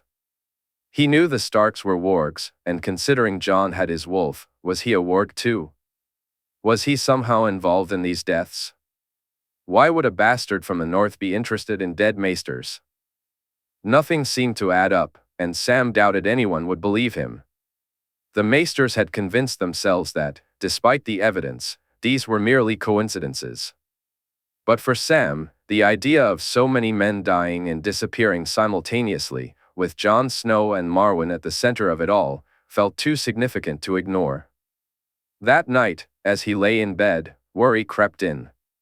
Did he know too much? What did he truly understand about the situation? And what might it all mean? Jon couldn't shake the thought that haunted him: how do you hide from someone who can become any animal they wish? It was 296 AC at Casterly Rock. Knowing the deed was done brought him some relief, allowing him to focus on the other tasks ahead. He spent time with Joy and his friends, and nearly every night, he and Rhaenix soared through the skies. When Jaime expressed his concerns, Jon did his best to ease his worries. He assured Jaime that being on Rhaenix felt like riding winter. But that was far from a truth. Riding a dragon was a vastly different experience than riding a horse, and even his bond with Winter felt diminished in comparison. When they took to the skies, Jon felt a profound sense of belonging, as if this was where he was meant to be, and Rhaenix seemed to agree. What had begun as simple flights evolved into longer, more adventurous journeys filled with daring maneuvers. Together, they tested each other's limits, discovering that there were none.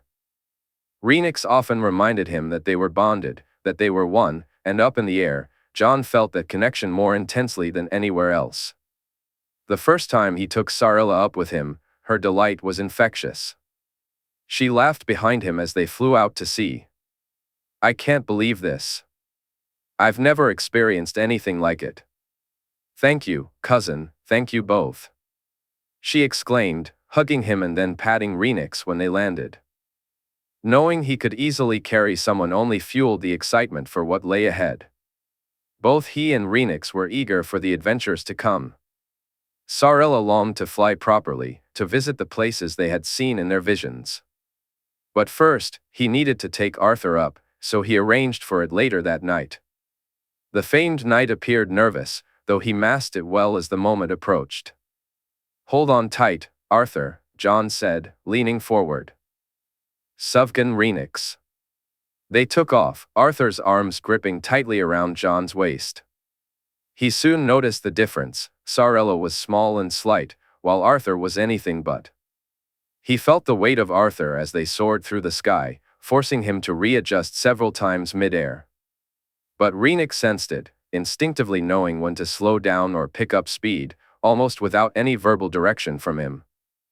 Soon, Jon felt more at ease, and they began to perform some of their usual maneuvers in the air, primarily to help Arthur get accustomed to the experience. Arthur seemed more than ready to land, and as his feet touched the ground again, Jon walked over to Rhaenix, looking into her eyes with a broad smile on his face. "Are you tired?" he asked. "No more than with you." "His weight doesn't bother me, little brother. I think I could easily carry more people," she chirped back, and Jon was glad to know he was the only one who could hear her. "One is enough," he replied, stroking her close to her eyes, finding her favorite spot near the tip of her snout. "When?" she inquired. "Within the week, Ray. We'll let Arthur get used to things, and then we'll fly." "Where?" she asked excitedly. "High Heart, I think we need to go there first, then on to Summerhall." "As you say, little brother," she replied as she made her way into the cave. Jon turned to Arthur, who now seemed much more comfortable, clearly happier on solid ground. "Well?" Arthur asked, a smirk on his face. That was different," he admitted. "Good. We'll fly again tomorrow," Jon said, watching as Arthur rolled his eyes. "As you command, my king," Arthur replied, and Jon chuckled. "We need to be ready, Arthur. We have many places to visit," he added, and Arthur nodded in agreement. Later that night, Jon asked Loras to come see him and told him he'd take him up the next day. His friend was excited about the prospect, but not so much about what Jon had to say next. "I'm going to be gone for about a moon, Loras. I need to, Rhaenys needs to, we have to see," Jon explained. Loras looked at him, nodding reluctantly. "Be careful, Jon." "I will," Jon promised. "Besides, Arthur will be with me, and will be in the air for most of it," Jon said. Loras smiled, though there was no humor in it. "I need you to look after Ghost for me, Loras. He'll spend most of his time with the others, Joy and Cregan, but he'll come to your room. Can you watch him for me?" "Of course, Jon." "You don't need to ask," Loras replied.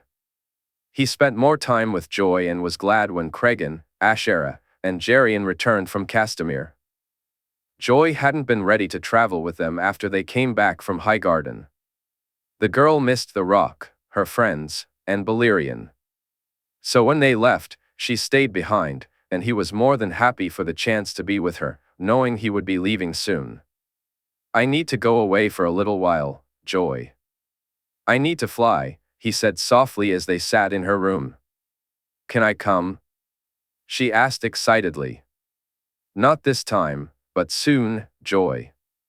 Soon I'll take you up with me," he promised, smiling. "Promise?" she asked, wanting to be sure he wasn't joking.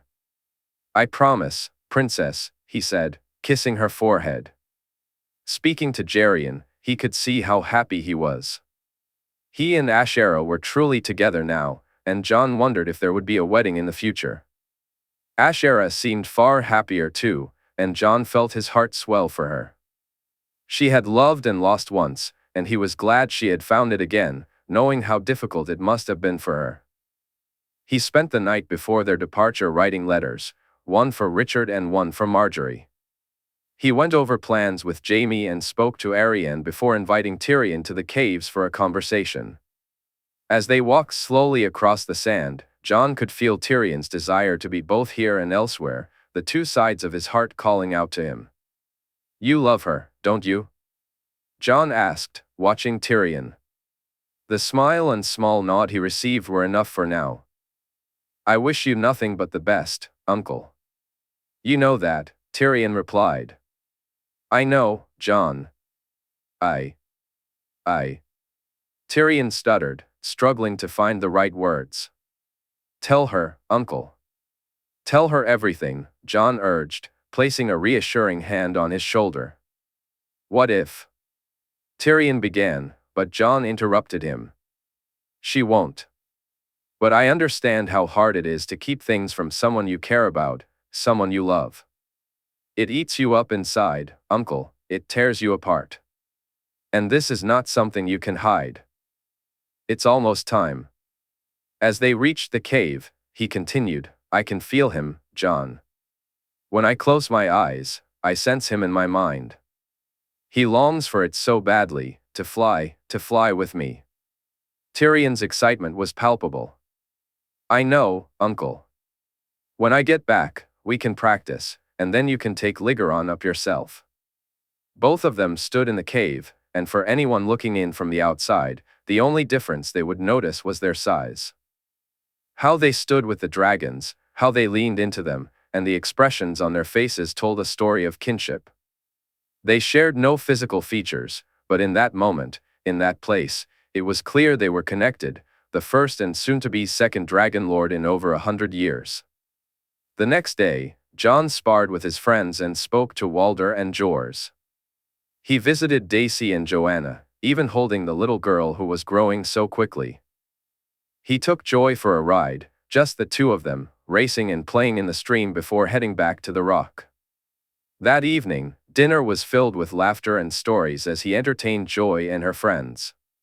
He spoke with Jenna and Jerian, and also with Ashera and Cregan. He knew he was cramming a moon's worth of activities into one night, trying to give everyone a little piece of his time. With Tyrion, they had only exchanged brief words, they had said what needed to be said the night before. That left only Jaime, and he put off that conversation for as long as he could. Standing at the edge of the vaults, his pack ready and food secured in a sack, he waited until he heard Jaime approaching from behind. "It's time," Jaime said, and Jon nodded. "It is," he replied softly.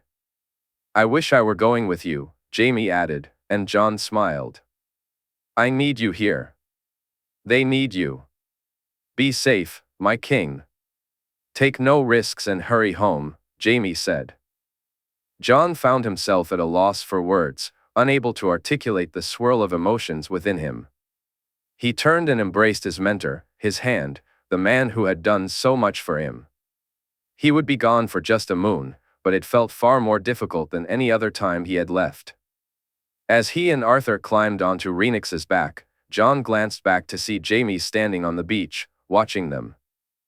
As they soared into the sky, Jon understood this was the first time he and Jaime were parting, the longest he would be away from the man he now considered the father he had chosen. "I'll be back soon, father," he whispered softly, his words lost in the breeze. In King's Landing, 296 AC, Jon Arryn laughed as he read the note. It was the first piece of good news he had received in moons, and he savored it.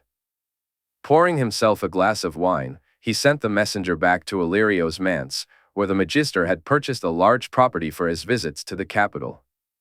He welcomed the news, especially given the troubling tidings he had received, a Tyrell, of all things. They were sending them a Tyrell.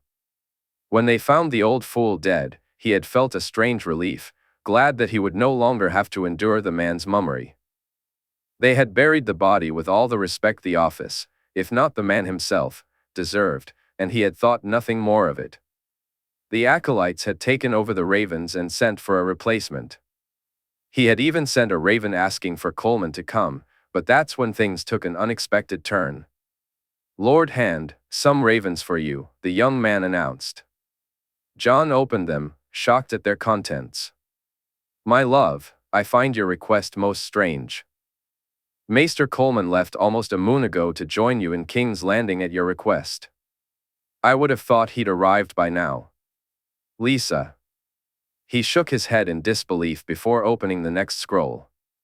Lord Hand, I write to inform you that we have. I discovered the bodies of Maesters Arden and Cates on the Rose Road. Both men appeared to have been attacked by bandits.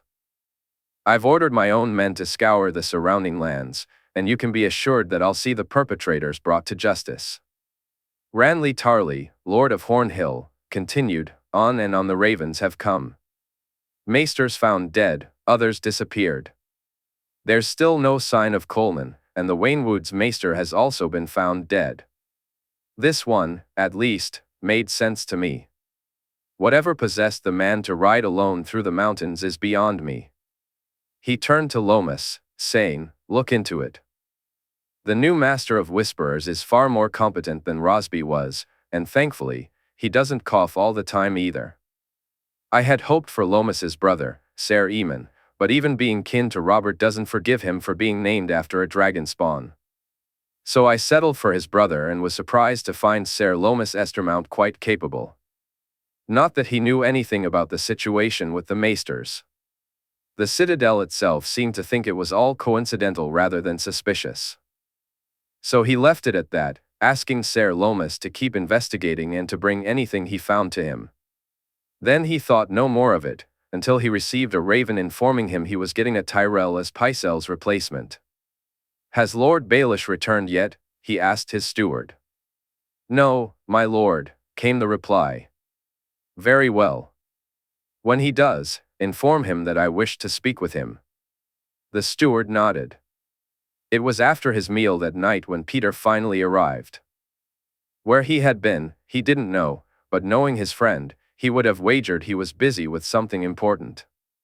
When Peter entered and took a seat, he handed over a note, waiting for him to read it before speaking. Once Peter finished and a smile appeared on his face, John reached over and poured them both a glass of wine. This is excellent news, my lord. Finally seeing the lions put in their place. Peter said, indeed, Illyrio has come through once again. Hopefully, he can keep them even more occupied. I'd like to see them hurt, he added with a smirk. Well, this is a start, is it not? Though you still seem troubled, my lord. Aye, those fools at the Citadel are sending us a bloody Tyrell, he replied angrily. The new Grandmaster? Peter asked. Aye. Those grasping roses will have their man here. We need to limit him, Peter. See that our own people are around him. Of course, my lord. Though we could use this to our advantage as well, Peter said with a smirk. How?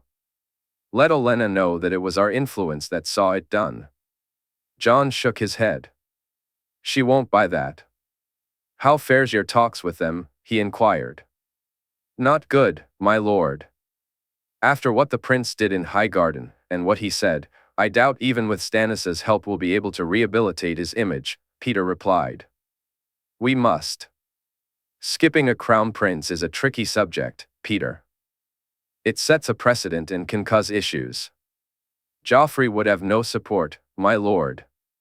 Perhaps it's time we started to raise Prince Tommen's profile, he suggested. Perhaps, or maybe we can raise Joffrey's. Give him some time on Dragonstone before we bring him back, and hope the stink has worn off him.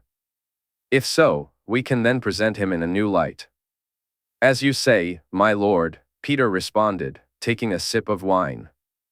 I need you to go to the Vale, Peter.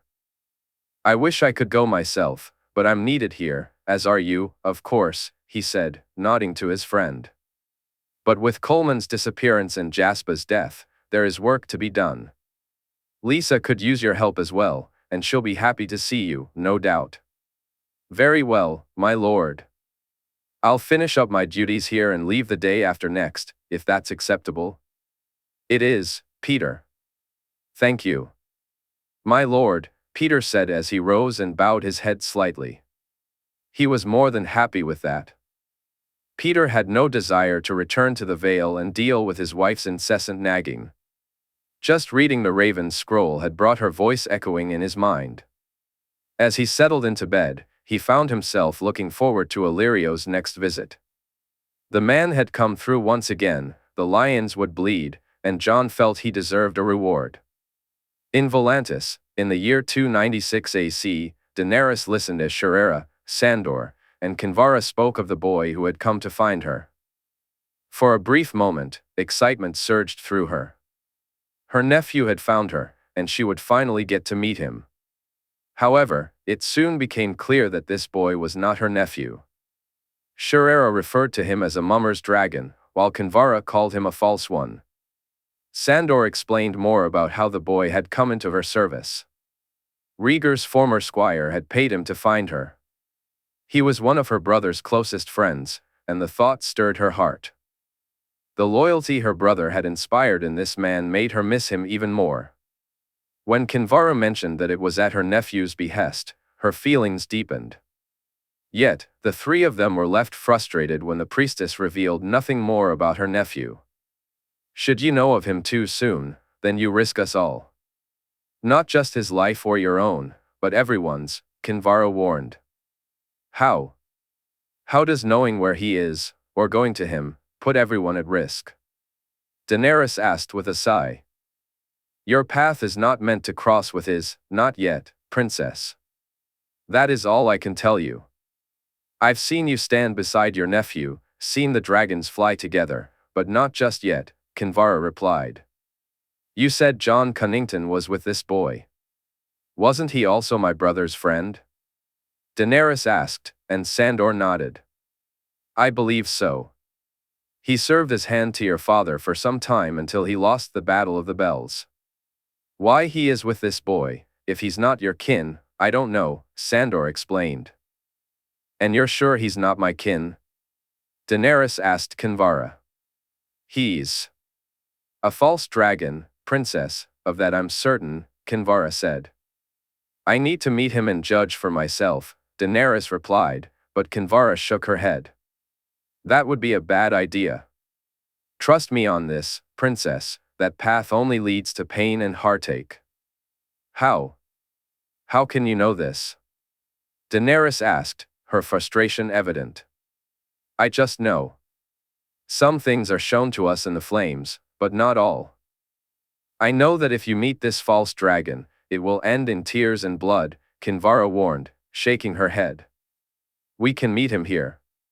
We'll have some of my warriors close by, and Sandor and I will be armed.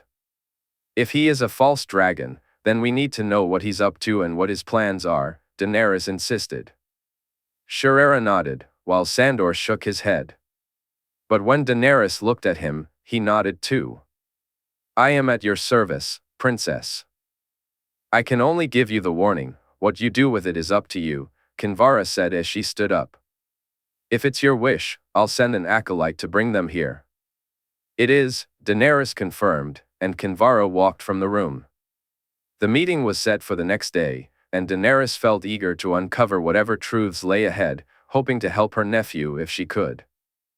Whatever the truth of this mummer's dragon was, she was determined to get to the bottom of it, and if necessary, she would see his plot ended. The next morning, they broke their fast. Daenerys played with the dragons, Lygaron and Regal both eager for attention, while Sandor sat in the corner, looking bored. As she sparred with Sandor, he asked if she was sure about the meeting. I am, she replied confidently. When it was time to prepare, Daenerys was surprised that Rhaenyra chose not to wear a disguise. Her aunt explained that the boy had already seen her, so it would be pointless. As they made their way to the meeting room, Daenerys felt her nerves creeping in. She knew this boy wasn't her nephew, yet a part of her hoped they were all wrong. No hood? Sandor asked, raising an eyebrow. Daenerys chuckled. You don't like my look? Hair, she said, rubbing her hand through the small amount of fuzz on her head. What hair? She didn't have time to laugh, as they were ushered into the room by some of the red priests just as Sandor finished speaking. The boy stood tall and slim, handsome even, though the blue dye in his hair hadn't fully washed out. Still, she smiled at the silver beneath it. It struck her as odd that he wasn't even looking at her. The man with him had blue hair as well, John Cunnington, her father's former hand and her brother's friend. The other man had orange hair, a guard of some sort, she imagined. Aunt Daenerys, long have I wished to meet you, the boy said, but he wasn't looking at her. Instead, his gaze was fixed on Jaehaerys. Jaehaerys glanced at her aunt and nodded. You call me aunt, yet who are you? My nephew is long dead, and you dare to pass yourself off as him. Have you no shame, no compassion? Jaehaerys' voice trembled with hurt. Aunt Daenerys, please, you've been misinformed. My name is Aegon Targaryen. I am your brother's son, the boy said, looking to John Cunnington for support. It's true, princess. My name is John Cunnington. I was hand to your father and best friend to your brother. I too thought all was lost, only to discover the truth. The truth? What truth? Jaehaerys asked, her curiosity piqued. Princess Elia feared what would happen. She arranged with Lord Varys to smuggle Aegon from the Red Keep to safety. I was contacted to help protect and teach him for his future role. And that role is? Jaehaerys pressed. To regain my rightful throne, aunt. To restore our family to where we belong. Together, you and I can bring our house the justice it deserves, Aegon replied, and she had to admit, the idea sounded appealing. We will speak after we eat, nephew. These priests will see to your rooms, and we can talk later, Jaehaerys said. I'm looking forward to it, aunt, Aegon said with a smile. They waited until they had left, and before either Jaehaerys or her aunt could say anything, Sandor broke the silence in his own inimitable style. That boy is a complete idiot, he said, glancing between them. Jaehaerys looked at him, then at her aunt, noticing the smile on Jaehaerys' face. Why? She asked. If he thinks she is you, then he's a complete idiot, Sandor replied, pointing at Jaehaerys. Don't get me wrong, you look good for your age, but you don't look like a 2-10-named-old girl. Sandor has a point, Dany. How he could think that is beyond me, Jaehaerys added. But we can use this to our advantage. We can play out the mummery, I'll be me, Sandor can be himself, and I can be a servant. We'll learn more about him that way. I don't know. I think we should leave. I didn't like how Cunnington looked at you, Sandor said to Jaehaerys. We've come this far, Sandor. They're here, and we either take the chance to find out who they are or we run. What do you think, Dany? Jaehaerys asked. We stay, Dany replied. Jaehaerys nodded in agreement, while Sandor did so more reluctantly. Dinner that night felt strange. It was difficult for her to pretend to be a servant, and given how her so-called nephew acted towards her, it was clear he saw her as one. He was dismissive, arrogant, and spoke far too much like Viserys for her comfort. The way he looked at Jaehaerys disturbed her as well. She recognized that expression on men's faces, some had looked at her the same way. The boy lusted after her aunt, or rather, who he thought was her. Over the next few days, it became increasingly clear that this was the case. John Cunnington didn't seem to approve for some reason, and Sandor's close proximity to her aunt appeared to annoy him. At first, she chalked it up to the fact that Aegon wasn't allowed to be alone with her aunt, but the more she observed, the more she began to suspect that wasn't the whole truth. Girl, how long have you been with my aunt? Aegon asked one morning while sparring with the orange-haired man. Dany ignored him and continued walking away. I spoke to you, girl. Aegon said, his voice laced with anger. Dany kept moving, but suddenly felt his hand grip her from behind, his fingers digging into her skin. The knife was tucked inside her dress, within easy reach, but she decided to play along. Forgive me, master, I did not hear, she replied sweetly, and he sneered at her with contempt. You're lucky you're not mine. Answer the question, he demanded. Almost a year, master.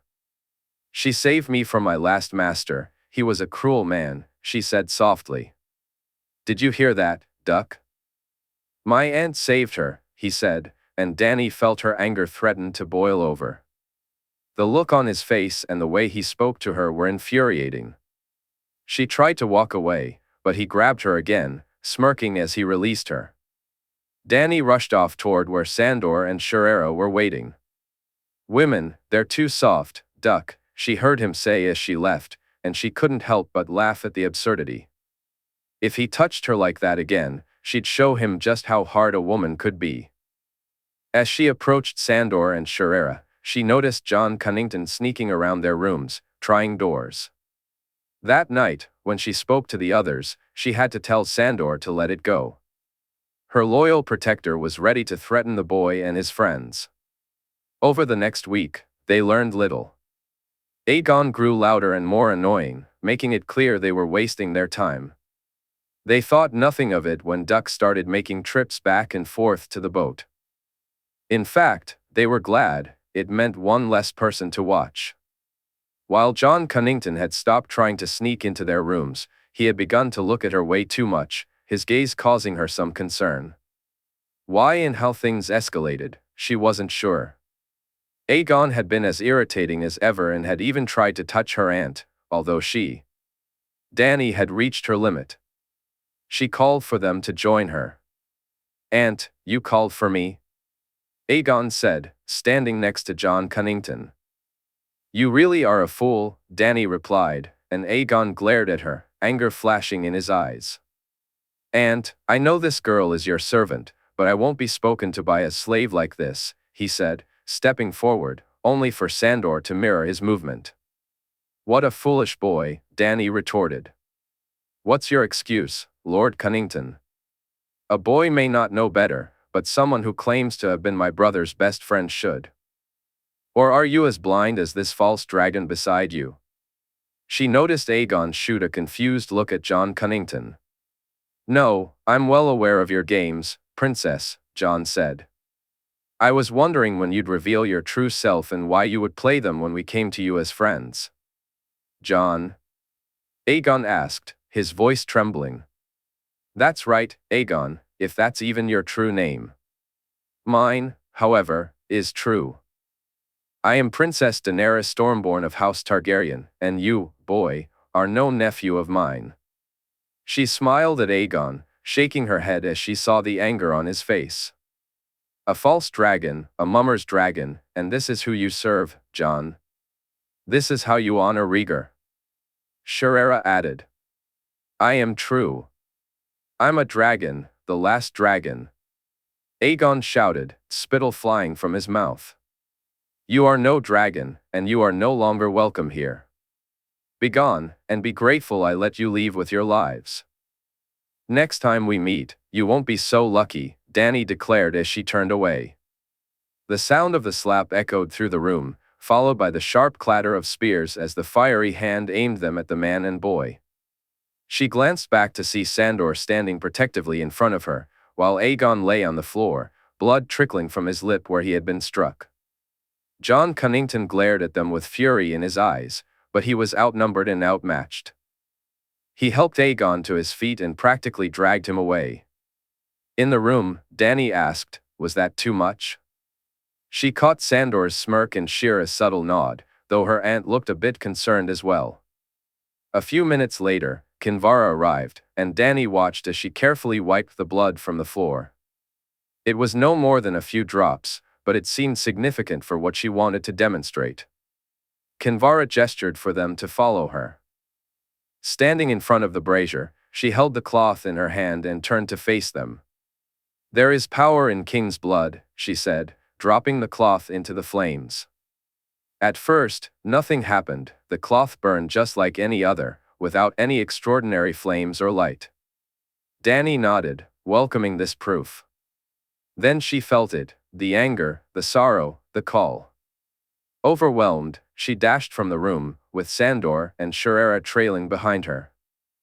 They raced down the corridors and burst into the courtyard. In that moment, everything clicked, and she realized why Duck had gone back to the ship. A wave of embarrassment washed over her. Dany, what is it?" Shirera asked as Rhaegal and Elegon soared toward them. "Sandorix," They've taken Sandorix. They've stolen my son, Dany cried, tears streaming down her face.